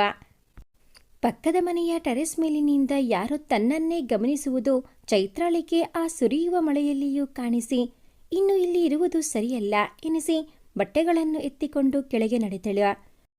ಅವಳು ಹೋದ ಮೇಲೆ ತನಗೇನು ಇಲ್ಲಿ ಕೆಲಸ ಎಂದು ಕೆಳಗೆ ನಗುತ್ತಾ ನಡೆದನು ಮನಯ್. ಯಾವತ್ತೂ ಮಳೆ ಕಂಡರೇನೇ ಆಗದ ಮಗ ಮಳೆಯಲ್ಲಿ ಅಷ್ಟೊತ್ತು ನೆನೆದು ಬಂದಿರುವುದನ್ನು ಕಂಡು, ಯಾಕೋ ಪುಟ್ಟ, ಮಳೆಯಲ್ಲಿ ನೆನೆದು ಬಂದೆ? ಏನಾದರೂ ಬೇಜಾರಾಯಿತಾ? ಇಲ್ಲ ಯಾರಾದರೂ ಏನಾದರೂ ಹೇಳಿದ್ದರಾ ಎಂದು ಕಕ್ಕುಲತೆಯಿಂದ ಕೇಳಿತು ಆ ತಾಯಿ ಹೃದಯ. ಏನೂ ಇಲ್ಲ ಅಮ್ಮ, ಕೆಳಗೆ ಇಳಿದು ಬರಬೇಕು ಎನ್ನಬೇಕು ಎನ್ನುವಷ್ಟರಲ್ಲಿ ನೆನೆದೇ ಬಿಟ್ಟೆ, ಹಾಗಾಗಿ ಅಲ್ಲಿಯೇ ನಿಂತೆ ಎಂದು ಬಾತ್ರೂಮಿನ ಕಡೆಗೆ ನಡೆದನು. ಹೋಗಿ ಬಿಸಿ ಬಿಸಿಯಾಗಿ ಹೊಗೆಯಾಡುತ್ತಿದ್ದ ಶವರ್ ಕೆಳಗೆ ತಲೆ ಕೊಟ್ಟು ನಿಂತೆನು. ಮೈಮನಸ್ಸಿನ ತುಂಬ ತುಂಬಿರುವ ಒಂದೇ ಒಂದು ಹೆಸರು ಚೈತ್ರ. ತನ್ನ ಮನೆಯ ಪಕ್ಕದಲ್ಲೇ ಇರುವ ಹುಡುಗಿ ಇವಳು. ಹಾಗಾದರೆ ನಿನ್ನೆ ಗೌರಿ ಆಂಟಿ ತನಗೆ ಕಾಲೇಜಿಗೆ ಕರೆದುಕೊಂಡು ಹೋಗಲು ಹೇಳಿದ್ದ ಹುಡುಗಿ ಇವಳೇನಾ? ಅಯ್ಯೋ, ಎಂಥ ಕೆಲಸ ಮಾಡಿದೆ! ನಾಳೆಯಿಂದ ಹೇಗಾದರೂ ಮಾಡಿ ಮತ್ತೆ ಆ ಅವಕಾಶವನ್ನು ತಾನೇ ಪಡೆದುಕೊಳ್ಳಬೇಕು ಎನಿಸಿತು ಅವನಿಗೆ. ಸ್ನಾನ ಮುಗಿಸಿ ಹೊರಬಂದ ಮಗನ ತಲೆ ಹೊರಿಸಿ ಬಿಸಿ ಬಿಸಿಯಾಗಿ ಆಗ ತಾನೇ ಮಾಡಿದ ಬೋಂಡಾ ಮತ್ತೆ ಟೀಯನ್ನು ತಂದುಕೊಟ್ಟರು. ಮಳೆ ನಿಂತು ಮರದಿಂದ ಹನಿಗಳು ತಟತಟನೆ ಉದುರುತ್ತಿದ್ದವು. ಅದನ್ನೇ ನೋಡುತ್ತಾ ಬೋಂಡಾವನ್ನು ಮೆಲ್ಲುತ್ತಿದ್ದನ. ಅಲ್ಲಿಗೆ ಬಂದ ಅಭಯ್, ಏನಮ್ಮ ರಾಜೋಪಚಾರ ಜೋರಾಗಿಯೇ ಇದೆ ಎಂದು ನಗುತ್ತಾ ಇಡೀ ಬೋಂಡಾದ ತಟ್ಟೆಯನ್ನೇ ಎತ್ತಿಕೊಂಡು ಓಡಿದಾಗ ಅವನನ್ನು ಬೆನ್ನು ಹತ್ತಿದನು ಮನಯ್. ಮಕ್ಕಳ ಈ ಹುಡುಗಾಟ ಕಂಡು ಇವರಿಬ್ಬರ ಪ್ರೀತಿ ಹೀಗೆಯೇ ಇರಲಿ ಎಂದುಕೊಳ್ಳುತ್ತಾ ಅಡುಗೆ ಮಾಡಲು ನಡೆದರು. ಸಂಜೆ ಚೈತ್ರ ತನ್ನ ಭಾವನ ಜೊತೆ ಹೊರಗಡೆ ಹೋಗುವುದನ್ನು ನೋಡಿದ ಮನಯ್ ಅವರು ಹೋದ ನಂತರ ಅವರ ಮನೆಗೆ ಹೋದನು. ಅವನು ಬಂದಿದ್ದನ್ನು ಕಂಡು ಆಶ್ಚರ್ಯವಾಯಿತು ಗೌರಿಲಿಗೆ. ಬಾರ ಮನಯ್ ಎಂದು ಅಕ್ಕರೆಯಿಂದ ಕರೆದು ಕೂರಿಸಿದಳು. ಅವನು ಕೂಡ ಸಂಕೋಚದಿಂದಲೇ ಹೋಗಿ ಕುಳಿತನು. ಟೀ ತಂದುಕೊಟ್ಟು, ಏನಪ್ಪ ಹೀಗಿದೆ ಕಾಲೇಜು ಎಂದಾಗ, ಇದೇ ಸರಿಯಾದ ಸಮಯ ಹೇಳಲು ಎಂದುಕೊಂಡು, ಆಂಟಿ, ಅದು ನಿನ್ನೆ ನಾನು ನಿಮ್ಮ ತಂಗಿಯನ್ನು ಕರೆದುಕೊಂಡು ಹೋಗುವುದನ್ನು ಮರೆತುಬಿಟ್ಟೆ. ನಾನು ಕೂಡ ಹೋಗುವುದು ಅದೇ ಕಾಲೇಜು ಅಲ್ವಾ, ಜೊತೆಗೆ ಕರೆದುಕೊಂಡು ಹೋಗುತ್ತೇನೆ. ಆರಂಭದಲ್ಲಿ ಸ್ವಲ್ಪ ಹುಡುಗರು ರ್ಯಾಗಿಂಗ್ ಅದು ಮಾಡ್ತಾರೆ ಎಂದಾಗ ಗೌರಿ ಸ್ವಲ್ಪ ಭಯಗೊಂಡಳು. ಸರಿ ಮನೈ, ನೀನೇ ಅವಳನ್ನು ಕರೆದುಕೊಂಡು ಹೋಗಿ ಕರೆದುಕೊಂಡು ಬಂದ್ಬಿಡಪ್ಪ ಎಂದಾಗ ಮನೈ ಮುಖ ಊರಗಲವಾಗಿದ್ದು. ಸರಿ, ನಿಮ್ಮ ತಂಗಿಗೆ ಹೇಳಿಬಿಡಿ, ನಾಳೆ ನಾನು ಗೇಟ್ ಹತ್ತಿರ ನಿಂತಿರುತ್ತೇನೆ ಎಂದು ಹೇಳಿ ಹೊರಟೇ ಬಿಟ್ಟೆನು. ಚೈತ್ರ ಬರುತ್ತಾಳೆ ನಿಲ್ಲು ಎಂದರೂ ನಿಲ್ಲದೆ. ಕಾರಣ, ಮನೆಗೆ ಬಂದು ತನ್ನನ್ನು ಕರೆದುಕೊಂಡು ಹೋಗುತ್ತೇನೆ ಎಂದು ಮನೆ ಎಂದಾಗ ಒಪ್ಪುತ್ತಿರಲಿಲ್ಲ ಅವಳು. ಅವಳನ್ನು ಯಾವ ರೀತಿ ಕರೆದುಕೊಂಡು ಹೋಗಬಹುದು ಎಂದುಕೊಳ್ಳುತ್ತಾ ನಡೆದೆನು. ಚೈತ್ರ ಬಂದ ಮೇಲೆ ಗೌರಿ, ಚೈತ್ರ, ಪಕ್ಕದ ಮನೆಯ ಹುಡುಗ ಬಂದಿದ್ದ ಕಣೆ, ತುಂಬ ಒಳ್ಳೆಯವನು. ನಿಮ್ಮ ಕಾಲೇಜಿನಲ್ಲಿ ಹುಡುಗರ ಕಾಟ ಜಾಸ್ತಿ ಇದೆ ಅಂತೆ, ಹಾಗಾಗಿ ಅವನೇ ಕಾಲೇಜಿಗೆ ಕರೆದುಕೊಂಡು ಹೋಗುತ್ತಾನಂತೆ ಎಂದಾಗ ಚೈತ್ರ ಒಂದು ಕ್ಷಣ ಗೊಂದಲಕ್ಕೆ ಒಳಗಾದಳು. ಹೌದು, ಅವಳಿಗೆ ನಿನ್ನೆಯ ದಿನ ಕಾಲೇಜಿನಲ್ಲಿ ನಡೆದ ಘಟನೆಗಳು ನೆನಪಾದವು. ಆ ಪಕ್ಕದ ಮನೆಯ ಹುಡುಗ ಏನಾದರೂ ತನ್ನನ್ನು ಆ ಮನೆ ಮಾತನಾಡಿಸುವುದನ್ನು ನೋಡಿ ಅಕ್ಕನ ಹತ್ತಿರ ಹೇಳಿದರೆ, ಅಕ್ಕ ತನ್ನನ್ನು ತಪ್ಪು ತಿಳಿದರೆ ಎಂಬ ಒಂದು ಪುಟ್ಟ ಭಯ ಆವರಿಸಿತು ಅವಳನ್ನು.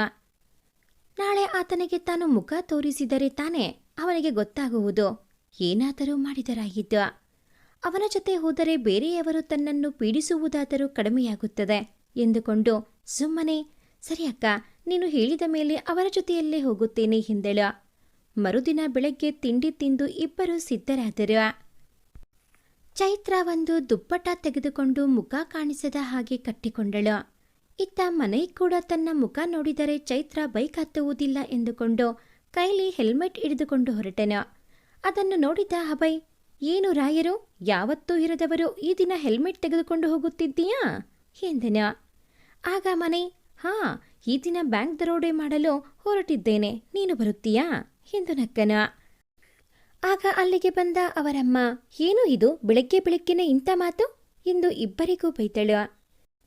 ಆಗ ಮನೆ ಅಭಯ್ನನ್ನು ದೂರುತ್ತಾ, ನೋಡಮ್ಮ, ನನ್ನ ಪಾಡಿಗೆ ನಾನು ಹೋಗುತ್ತಿದ್ದೆ, ಇವನೇ ಕಾಲ್ ಕೆರೆದು ಜಗಳಕ್ಕೆ ಬರುತ್ತಿರುವುದು ಎಂದನು. ಆಗ ಅವರು, ಅಭಯ್ ತಲೆಗೆ ಒಂದು ಮೊಟಕಿ, ಬರೀ ಇದೇ ರೀತಿ ತಲೆ ಹರಟೆ ಆಯಿತು, ಓದು ಮುಗಿದ ಮೇಲೆ ಅವನಿಗಿಂತ ಮೊದಲೇ ನಿನಗೆ ಮದುವೆ ಮಾಡಬೇಕು ನೋಡು, ಆವಾಗಲಾದರೂ ಸರಿದಾರಿಗೆ ಬರುತ್ತೀಯಾ ಎಂದಳು. ಆಗ, ಅಯ್ಯೋ ಅಮ್ಮ, ಆ ಕೆಲಸ ಮಾತ್ರ ಮಾಡಬೇಡ, ಇವಾಗ ನಿನ್ನೊಬ್ಬಳ ಕಾಟವನ್ನೇ ಸಹಿಸಕ್ಕೆ ಆಗ್ತಾ ಇಲ್ಲ, ಇನ್ನು ಮದುವೆಯಾಗಿ ಅವಳೊಬ್ಬಳನ್ನು ಎಲ್ಲಿ ಸಹಿಸಿಕೊಳ್ಳಲಿ? ಮದುವೆ ಮಾಡುವ ವಿಚಾರ ಇದ್ದರೆ ನಿನ್ನ ಪ್ರೀತಿಯ ಮಗ ಮನೆಗೆ ಮಾಡು, ಇವಾಗಿನಿಂದಲೇ ಸೊಸೆ ಹುಡುಕಲು ಶುರು ಮಾಡು ಎಂದೆನು. ಆವಾಗ ಕೋಪಗೊಂಡ ಅವರಮ್ಮ ಕೈಲಿ ಸೋಟು ಹಿಡಿದುಕೊಂಡು, ನಿಲ್ಲೋ ಇದೆ ನಿನಗೆ ಈ ದಿನ ಎಂದಾಗ ಅವರ ಕೈಗೆ ಸಿಗದೆ ಕಾಲೇಜಿಗೆ ಹೋಗಲು ಸಿದ್ಧವಾಗಲು ರೂಮಿನ ಕಡೆಗೆ ಓಡಿದನು. ಅವನ ಹಿಂದೆ ಓಡಿ ಸುಸ್ತಾದ ಅವಳನ್ನು ನೋಡಿ ಮನೆಯಪ್ಪ, ಏನೇ ಇದು ನಿನ್ನ ಮಕ್ಕಳಾಟ ಎಂದು ನಕ್ಕರು. ಗಂಡನ ಮಾತಿಗೆ ಹುಸಿಕೋಪ ತೋರಿಸುತ್ತಾ ಒಳೆ ನಡೆದರು. ಮನೆ ಚೈತ್ರಾಳ ಮನೆಯ ಗೇಟ್ ಮುಂದೆ ನಿಂತು ಹಾರ್ನ್ ಬಾರಿಸಿದನು. ಚೈತ್ರ ರೂಮಿನಲ್ಲಿ ಇದ್ದಳು. ಅಲ್ಲಿಗೆ ಬಂದ ಗೌರಿ, ಬೇಗ ಹೋಗು, ಅವನು ಬಂದಿದ್ದಾನೆ ಪಾಪ ಎಂದಳು.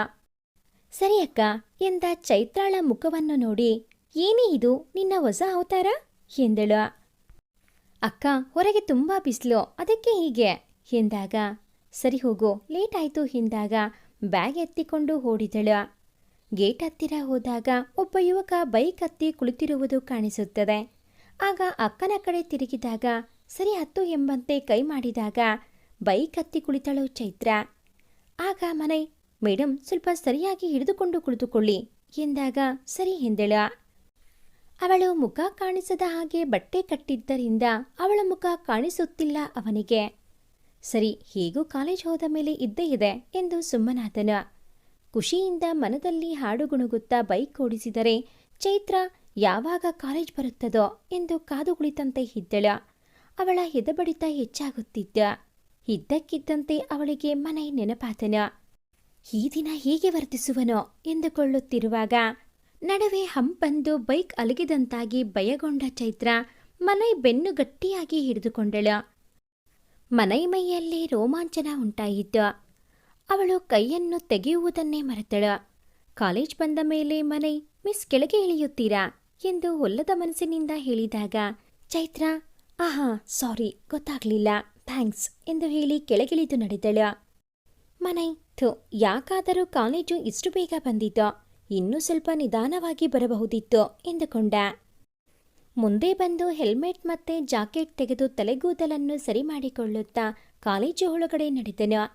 ಅಷ್ಟರಲ್ಲಿ ಅಲ್ಲಿಗೆ ಸಂಧ್ಯಾ ಬಂದಳು. ಬಂದು ಚೈತ್ರಾಳ ಜೊತೆ ಸೇರಿ ಕ್ಲಾಸ್ ಕಡೆಗೆ ಸಾಗುವಾಗ ಕ್ಲಾಸ್ಗೆ ಹೋಗಲು ಬರುತ್ತಿದ್ದ ಮನೈ ಎದುರಾದನು. ಸಂಧ್ಯಾ ನಕ್ಕು ಹಾಯ್ ಎಂದಾಗ ಮನೈ ಕೂಡ ಹಾಯ್ ಹೇಳಿ ಹೋರೆಗಣ್ಣಿನಲ್ಲಿ ಚೈತ್ರ ಕಡೆಗೆ ನೋಡಿದಾಗ ಅವಳ ಕಣ್ಣು ನೆಲದ ಮೇಲೆ ಇದ್ದಿತು. ಎಷ್ಟು ದಿನ ಅಂತ ನನ್ನ ಕಣ್ಣು ತಪ್ಪಿಸುತ್ತೀಯಾ? ಇಂದು ಜೊತೆಗೆ ಬಂದವಳು ನಾಳೆ ಬದುಕಿಗೆ ಸತಿಯಾಗಿ ಹೇಗೆ ಬರುವುದಿಲ್ಲವೋ ನಾನು ನೋಡುತ್ತೇನೆ ಎಂದುಕೊಂಡು ಮುಂದೆ ಸಾಗಿದ್ದನು. ಆದರೆ ಚೈತ್ರಾಳಿಗೆ ತನ್ನ ಪಕ್ಕದ ಮನೆಯ ಹುಡುಗಾನೆ ಈ ಮನೆ ಎಂದು ಗೊತ್ತಿಲ್ಲ. ಬದುಕು ಕೊಡುವ ಭರವಸೆಯೇ ತಾನೇ ಒಲವು, ಇಬ್ಬರಲ್ಲಿ ಒಬ್ಬರು ಸೋತಾಗಲೇ ತಾನೇ ಗೆಲುವು. ತನ್ನನ್ನು ಬಿಟ್ಟ ಆ ಪಕ್ಕದ ಮನೆಯ ಹುಡುಗ ಯಾವ ಕ್ಲಾಸ್ ಎಂಬುವುದನ್ನು ಕೇಳಲಿಲ್ಲ ಎಂದುಕೊಂಡಳು ಚೈತ್ರ. ಆದರೆ ಅದರಿಂದ ತನಗೇನಾಗಬೇಕು ಬಿಡು ಎಂದುಕೊಂಡಳು. ಹಾಗೆಯೇ ಕ್ಲಾಸ್ ಮುಗಿದು ಮನೆಗೆ ಹೊರಡುವ ಸಮಯವಾಯಿತು. ಆ ದಿನ ಸಂಧ್ಯಾ, ಚೈತ್ರ ಇವತ್ತು ಅಮ್ಮ ಬೇಗನೆ ಬಾ ಎಂದು ಹೇಳಿದ್ದಾರೆ, ಹಾಗಾಗಿ ಬೇಗನೆ ಹೊರಡುತ್ತೇನೆ ಎಂದಳು. ಆಗ ಚೈತ್ರ ಒಲ್ಲದ ಮನಸ್ಸಿನಿಂದ ಸರಿ ಹೊರಡು, ಬಹುಶಃ ನಮ್ಮ ಪಕ್ಕದ ಮನೆಯ ಹುಡುಗನ ಕ್ಲಾಸ್ ಕೂಡ ಮುಗಿದಿರಬಹುದು, ನಾನು ಅವನ ಜೊತೆ ಹೊರಡುತ್ತೇನೆ ಎಂದಳು. ಯಾರೇ ಅದು ನಿಮ್ಮ ಪಕ್ಕದ ಮನೆಯ ಹುಡುಗ? ಏನು ಹಾ ಎಂದು ಉಪ್ಪು ಹಾರಿಸಿ ಕೇಳಿದಳು ಸಂಧ್ಯಾ. ಹೇ ಹೋಗೆ, ಯಾವಾಗಲೂ ನಿನಗೆ ಬರೀ ಅದೇ ಯೋಚನೆನಾ? ಅವನು ನಮ್ಮ ಅಕ್ಕನಿಗೆ ಪರಿಚಯದವನು, ಇದೇ ಕಾಲೇಜಂತೆ, ಹಾಗಾಗಿ ಕರೆದುಕೊಂಡು ಬರುತ್ತಾನೆ ಎಂದಳು. ಆಗ ಸಂಧ್ಯಾ, ಹೋ ಹಾಗಾದರೆ ಅವನು ತಮ್ಮ ಬಾಡಿಗಾರ್ಡಾ ಎಂದು ನಕ್ಕಳು. ಅದನ್ನು ಕೇಳಿ ಚೈತ್ರ ಕೂಡ ನಗುತ್ತಾ, ಅಮ್ಮ ತಾಯಿ ನೀನು ತಡವಾಗುತ್ತದೆ, ಮನೆಗೆ ಹೊರಡು, ನಾನವನ ದಾರಿಯನ್ನು ಕಾಯುವುದಿಲ್ಲ, ನಡೆದುಕೊಂಡು ಹೋಗುತ್ತೇನೆ ಎಂದು ನಸುನಕ್ಕಳು. ಸರಿ ಬಾಯ್ ಎಂದು ಇಬ್ಬರು ತಮ್ಮ ಮನೆಯ ದಾರಿ ತುಳಿದರು. ಚೈತ್ರ ಸ್ವಲ್ಪ ಮುಂದೆ ಹೋಗಿದ್ದಳು. ಅಷ್ಟರಲ್ಲಿ ಹಿಂದಿನಿಂದ ಹಲೋ ಮಿಸ್ ನಿಲ್ಲಿ ಎಂಬ ಧ್ವನಿ ಕೇಳಿ ತಿರುಗಿ ನೋಡಿದಳು. ಅಯ್ಯೋ ಅವನೇ, ಅದೇ ಪಕ್ಕದ ಮನೆಯ ಹುಡುಗ. ಮುಖಕ್ಕೆ ಬಟ್ಟೆ ಕಟ್ಟಿಕೊಳ್ಳುವುದನ್ನೇ ಮರೆತುಬಿಟ್ಟೆ, ಛೇ ಎಂಥ ಕೆಲಸವಾಯಿತು ಎಂದು ತನ್ನಷ್ಟಕ್ಕೆ ತಾನೇ ಗೊಣಗಿಕೊಂಡಳು. ಅರೆ, ತಾನು ಬೆಳಗ್ಗೆ ಬರುವಾಗ ಮುಖಕ್ಕೆ ಬಟ್ಟೆ ಕಟ್ಟಿಕೊಂಡಿದ್ದೆ, ಇವನು ತನ್ನ ಮುಖವನ್ನು ಯಾವಾಗ ನೋಡಿದ? ಹೀಗೆ ನಾನೇ ಎಂದು ಗುರುತಿಸಿದನು ಎಂದು ತಲೆ ಕೆರೆದುಕೊಂಡಳು. ಅಷ್ಟರಲ್ಲಿ ಇವಳ ಪಕ್ಕದಲ್ಲಿ ಬಂದು ಬೈಕ್ ನಿಲ್ಲಿಸಿದ ಅವನು, ಏನ್ರಿ ಕಾಲೇಜ್ ಹತ್ರ ನಿಮ್ಮನ್ನು ಹುಡುಕಾಡುತ್ತಿದ್ದರೆ ನೀವಿಲ್ಲಿ ಆರಾಮಾಗಿ ನಡ್ಕೊಂಡು ಹೋಗ್ತಿದ್ದೀರಾ ಎಂದು ಜೋರು ಮಾಡಿದನು. ಆಗ ಅವಳು ಭಯಗೊಂಡಿದ್ದನ್ನು ನೋಡಿ ಮೀಸೆಯ ತುದಿಯಲ್ಲಿ ನಕ್ಕು, ಹೋಗ್ಲಿ ಬಿಡಿ, ಬೇಗ ಹತ್ತಿ, ಮಳೆ ಬರೋ ಥರ ಆಗಿದೆ, ಮೊದಲೇ ನನಗೂ ಮಳೆಗೂ ಆಗಿ ಬರೋದಿಲ್ಲ ಎಂದೆನು. ಆಗ ಮನಸ್ಸಿನಲ್ಲಿ ಇದೊಂದು ವಿಚಿತ್ರವಾದ ಪ್ರಾಣಿ ಎಂದುಕೊಂಡು, ಆದರೂ ಮುಖದ ಮೇಲೆ ಒಂದು ಕೃತಕ ನಗೆಯನ್ನು ತಂದುಕೊಂಡು ಸರಿ ಎಂದು ಬೈಕ್ ಹತ್ತಿದಳು. ನಿಧಾನವಾಗಿ ಬೈಕ್ ಓಡಿಸಿದನು ಮನೈ. ಅವರ ಮನೆಯ ಮುಂದೆ ಬೈಕ್ ನಿಲ್ಲಿಸಿದಾಗ ಸರಕ್ಕನೆ ಮೀನಿನಂತೆ ಜಾರಿಕೊಂಡು ಒಳಗೆ ನಡೆದಳು ಚೈತ್ರ. ಆಗ ಗೌರಿ, ಬಾಪ್ಪ ಮನೈ, ಕಾಫಿ ಕುಡಿದುಕೊಂಡು ಹೋಗುವಿಯಂತೆ ಎಂದಾಗ ಚೈತ್ರ ಮೆಟ್ಟಿಲೇರುತ್ತಿದ್ದವಳು ಮನೈ ಎಂಬ ಮಾತು ಕೇಳಿ ಗಕ್ಕನೆ ಹಾವು ಮೆಟ್ಟಿದವರಂತೆ ನಿಂತುಕೊಂಡಳು.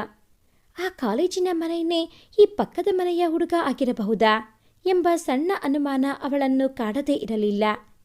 ಆದರೆ ಏನು, ಅವನೊಬ್ಬನೇ ಮನೆ ಎಂಬ ಹೆಸರಿನಲ್ಲಿ ಇರುತ್ತಾನಾ? ಆ ಹೆಸರಿನಲ್ಲಿ ಇರುವವರು ತುಂಬ ಜನ ಸಿಗುತ್ತಾರೆ ಎಂದುಕೊಂಡು ತನಗೆ ತಾನೇ ಸಮಾಧಾನ ಹೇಳಿಕೊಂಡಳು. ಮನೈ ಇನ್ನೊಂದು ಸಾರಿ ಬರುತ್ತೇನೆ ಎಂದು ಹೇಳಿ ಹೊರಟು ಹೋದನು. ಮನೈ ಬೈಕ್ ಗೌರೀಲ ಮನೆಯ ಮುಂದೆ ನಿಂತಿರುವುದನ್ನು ನೋಡಿದ ಅಭಯ್ ಮನೆಗೆ ಬಂದೊಡನೆ ಮನೈ ಬೆನ್ನು ಬಿದ್ದನು. ಏನು, ಸಾಹೇಬರ ಬೈಕು ಗೌರಿ ಆಂಟಿ ಮನೆಯ ದಾರಿ ತುಳಿದಿತ್ತು? ಅವರ ಸಹೋದರಿಯನ್ನು ಒಲಿಸಿಕೊಳ್ಳಲು ತಾವೇನಾದರೂ ಪ್ರಯತ್ನ ನಡೆಸಿದ್ದೀರೋ ಎಂದು ಕಾಲು ಎಳೆದನು. ಆಗ ಮನೈ, ಆ ಥರದ್ದು ಏನೂ ಇಲ್ಲ ಹೋಗೋ ಎಂದಾಗ ಅಭಯ್ ಅಮ್ಮ ಅಮ್ಮ ಎಂದು ಕಿರುಚಲು ಶುರು ಮಾಡಿದನು. ಆಗ ಅವನ ಬಾಯಿಯನ್ನು ತೆರೆಯಲು ಬಾರದಂತೆ ಒತ್ತಿ ಹಿಡಿದನು ಮನೈ. ಬಿಡಿಸಿಕೊಂಡು ಓಡಿದ ಅಭಯ್, ಸಿಗೋ ಸಾಕ್ಷಿ ಸಮೇತ ಆವಾಗ ನಿನಗಿದೆ ಎಂದಾಗ ಮನೈ ಉಸಿಕೋಪ ತೋರಿದನು.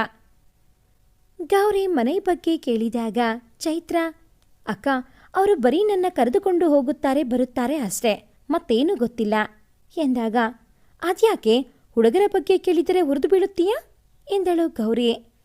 ಸರಿ ಅಕ್ಕ, ನನಗೆ ಹಸಿವಾಗಿದೆ, ಊಟ ಬಡಿಸೋ ಎಂದು ಊಟ ಮಾಡಿ ಮಲಗಲು ನಡೆದಳು.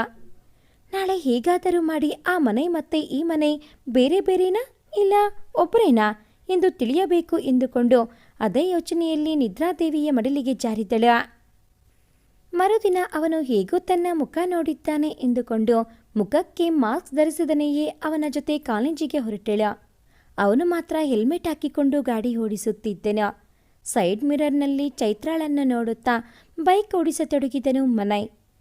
ಗಾಳಿಯ ಜೋರಿಗೆ ಓಲಾಡುತ್ತಿದ್ದ ತನ್ನ ಮುಂಗುರಳನ್ನು ತನ್ನ ಎಡಗೈಯಲ್ಲಿ ಹಿಂದೆ ತಳ್ಳುತ್ತಾ ಇದ್ದ ಅವಳ ಆ ರೂಪಲಾವಣ್ಯವನ್ನು ಸವಿಯುತ್ತಿದ್ದನು ಮನಯ್. ಅಷ್ಟರಲ್ಲಿ ಬೈಕ್ ಕಾಲೇಜ್ ಗೇಟಿನ ಒಳಗಡೆ ಸಾಗಿತ್ತು. ಅದು ಮನಯ್ ಎಂದು ಗುರುತಿಸಿದ ಆತನ ಸ್ನೇಹಿತರು, ಹಿಂದೆ ಯಾರಪ್ಪ ಅದು ಕುಳಿತಿರುವ ಹುಡುಗಿ ಎಂದು ನೋಡಲಾಗಿ ಅದು ಚೈತ್ರ ಆಗಿತ್ತು. ಚೈತ್ರಾಳನ್ನು ಕೆಳಗಿಳಿಸಿ ಹೆಲ್ಮೆಟ್ ತೆಗೆದು ಗೆಳೆಯರ ಹತ್ತಿರ ಬಂದನು ಮನಯ್. ಅವನನ್ನು ನೋಡಿದ ಮನೋಜ್, ಏನು ನಿನ್ನೆ ಮೊನ್ನೆ ತಾನೇ ಕಾಲೇಜಿಗೆ ಬಂದ ಆ ಹುಡುಗಿ ನಿನ್ನ ಬೈಕ್ ಹಿಂದೆ? ಯಾವ ಹುಡುಗಿಯನ್ನು ನೀನು ಬೈಕ್ ಮೇಲೆ ಕೂರಿಸುತ್ತಿರಲಿಲ್ಲ, ಏನ್ ಸಮಾಚಾರ ಎಂದೆನು. ಆಗ ಅವನ ಹೆಗಲ ಮೇಲೆ ಕೈ ಹಾಕಿ, ಆ ಥರದ್ದು ಏನೂ ಇಲ್ಲ ಮಗ, ತುಂಬ ತಲೆ ಕೆಡಿಸಿಕೊಳ್ಳಬೇಡ, ಅವಳು ನಮ್ಮ ಪಕ್ಕದ ಮನೆಯ ಹುಡುಗಿ ಎಂದು ಹೇಳಿ ಮುಸುನಕ್ಕನು. ಆಗ ಸೂರಜ್, ಓಹೋ, ಬಯಸಿದ್ದ ಬಳ್ಳಿ ಬಂದು ಕಾಲಿಗೆ ತೊಡರಿದೆ ಎಂದನು. ಅವನ ಮಾತಿಗೆ ಎಲ್ಲರೂ ನಕ್ಕರು. ಆ ನಗು ಕಾರಿಡಾರ್ನಲ್ಲಿ ಸಾಗುತ್ತಿದ್ದ ಚೈತ್ರಾಳ ಕಿವಿಗೂ ಬಿದ್ದು, ಯಾರಪ್ಪ ಇದು ಈ ಥರ ನಗುತ್ತಿರುವುದು ಎಂದು ತಿರುಗಿ ನೋಡಿದಳು. ಆಗ ಆ ಗುಂಪಿನಲ್ಲಿ ಮನಯ್ ಇದ್ದದ್ದನ್ನು ನೋಡಿದಳು. ಎಲ್ಲರ ಜೊತೆ ನಗುತ್ತಾ ಮಾತನಾಡುತ್ತಿದ್ದ ಅವನು ಆ ಬ್ಲ್ಯಾಕ್ ಮತ್ತು ಬ್ಲೂ ಡ್ರೆಸ್ನಲ್ಲಿ ಸುಂದರವಾಗಿ ಕಾಣಿಸಿದನು. ಏನೂ ಮಾಡಲು ಹೋಗಿ ಮನೆ ತಿರುಗಿದಾಗ ಕಾರಿಡಾರ್ನಲ್ಲಿ ಚೈತ್ರ ತನ್ನನ್ನೇ ಗಮನಿಸುವುದು ಕಾಣಿಸುತ್ತದೆ. ಅವನೀಗ ತನ್ನನ್ನು ಗಮನಿಸುತ್ತಿರುವುದು ನೋಡಿ ಚೈತ್ರ ನಾಚಿ ಕ್ಲಾಸ್ ಎಡೆಗೆ ಓಡಿದಳು. ಅವಳ ಆ ಮಿಂಚಿನ ವೇಗದ ನೋಟ ನೋಡಿ ಮನಯ್ ಎದೆಯಲ್ಲಿ ಏನೋ ಪುಳಕ. ಅದನ್ನು ನೋಡಿದ ಗೆಳೆಯರು, ಅಣ್ಣಂಗೆ ಲವ್ ಆಗಿದೆ ಸಾಂಗ್ ಹೇಳಿದಾಗ, ಹೇ ಬರ್ರೋ ಕ್ಲಾಸ್ಗೆ ಹೋಗೋಣ ಎಂದು ಮುಂದೆ ನಡೆದಾಗ ಎಲ್ಲರೂ ಅವನನ್ನೇ ಹಿಂಬಾಲಿಸಿದರು. ದಾಟಿ ತನ್ನ ಕ್ಲಾಸ್ಗೆ ಹೋಗುವಾಗ ಕಿಟಕಿಯಲ್ಲಿ ನೋಡಿದರೆ ಚೈತ್ರ ಏನೋ ಬರೆಯುತ್ತಾ ತನ್ನದೇ ಲೋಕದಲ್ಲಿ ಮುಳುಗಿದ್ದಳು. ಅದನ್ನು ನೋಡಿ ನಗುತ್ತಾ ತನ್ನ ಕ್ಲಾಸ್ಗೆ ನಡೆದನು. ತರಗತಿಯಲ್ಲಿ ಕುಳಿತವನಿಗೆ ಪಾಠ ಕೇಳಲು ಕೂಡ ಮನಸ್ಸಿಲ್ಲ. ಎಷ್ಟು ದಿನ ಅಂತ ಈ ಕಣ್ಣ ಮುಚ್ಚಲೆಯ ಆಟ. ಯಾವಾಗ ಇದಕ್ಕೆಲ್ಲ ತೆರೆ ಬಿದ್ದು ಅವಳು ತನ್ನನ್ನು ಒಪ್ಪಿಕೊಳ್ಳುವಳು ಎನಿಸತೊಡಗಿತು. ಯಾವತ್ತೂ ಯಾವ ಹುಡುಗಿಯನ್ನು ಇಷ್ಟಪಡದ, ತಿರುಗಿಯೂ ನೋಡದ ಅವನ ಮನ ಪ್ರತಿಕ್ಷಣ ಅವಳ ಹೆಸರಿನಲ್ಲಿ ಮಿಡಿಯುತ್ತಿತ್ತು. ಅದು ಯಾಕೆ ಅಂತ ಅವನಿಗೆ ತಿಳಿಯುತ್ತಿಲ್ಲ. ಕ್ಲಾಸ್ನಲ್ಲಿ ಕೂರಲು ಆಗದೆ ಸೀದಾ ಎದ್ದು ಲೈಬ್ರರಿ ಸೇರಿ ಯಾವುದೋ ಒಂದು ಪುಸ್ತಕ ಹಿಡಿದು ಸುಮ್ಮನೆ ಕುಳಿತನು. ಅಚಾನಕ್ಕಾಗಿ ಅಲ್ಲಿಗೆ ಚೈತ್ರ ಕೂಡ ಬರುತ್ತಾಳೆ.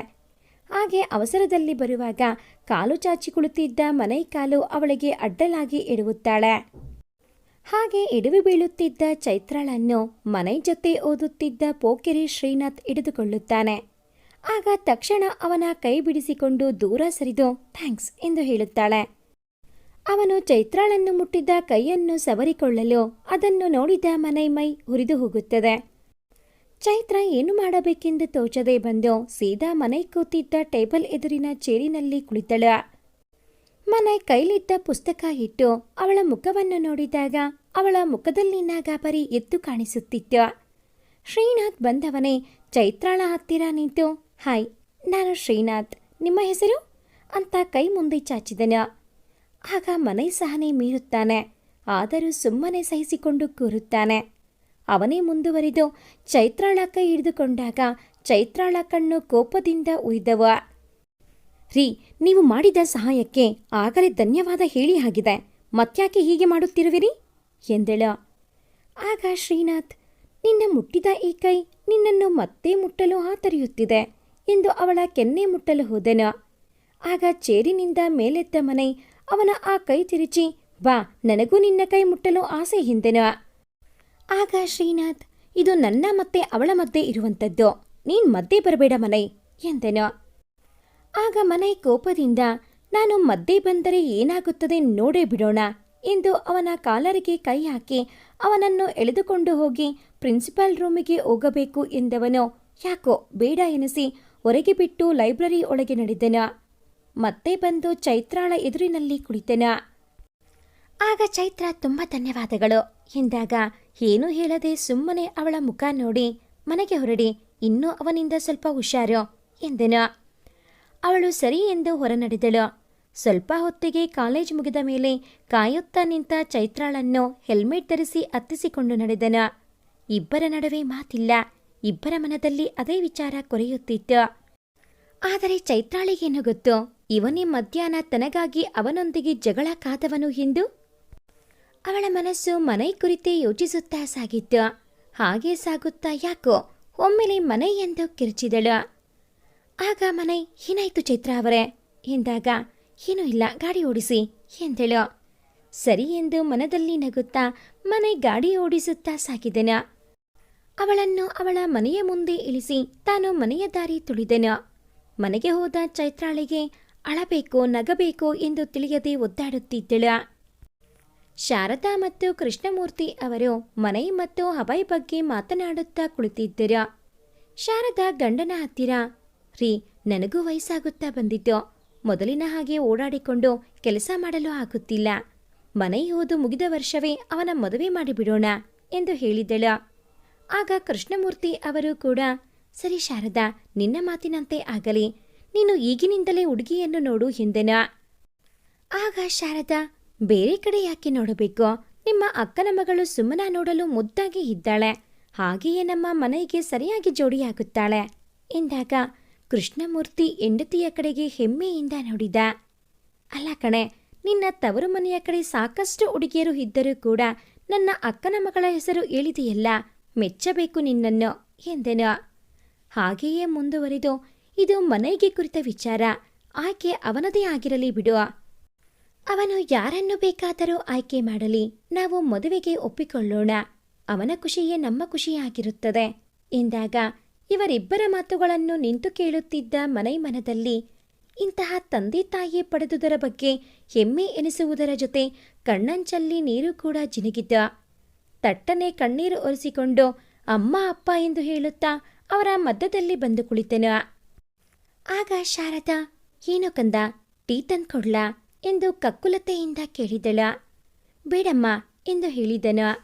ಅಪ್ಪ ಅಕ್ಕರೆಯಿಂದ ಮಗನ ಹೆಗಲ ಮೇಲೆ ಕೈ ಹಾಕಿ, ಹೋದೀಗ ಸಾಗುತ್ತಿದೆ ಮನೈ ಎಂದು ಕೇಳಿದಾಗ, ಮನೈ, ಅಪ್ಪ ಚೆನ್ನಾಗಿ ನಡೆಯುತ್ತಿದೆ, ಈ ಸಾರಿಯೂ ಮೊದಲ ಸ್ಥಾನ ನನಗೆ, ಯಾರಿಗೂ ಬಿಟ್ಟು ಕೊಡುವುದಿಲ್ಲ ಎಂದೆನು.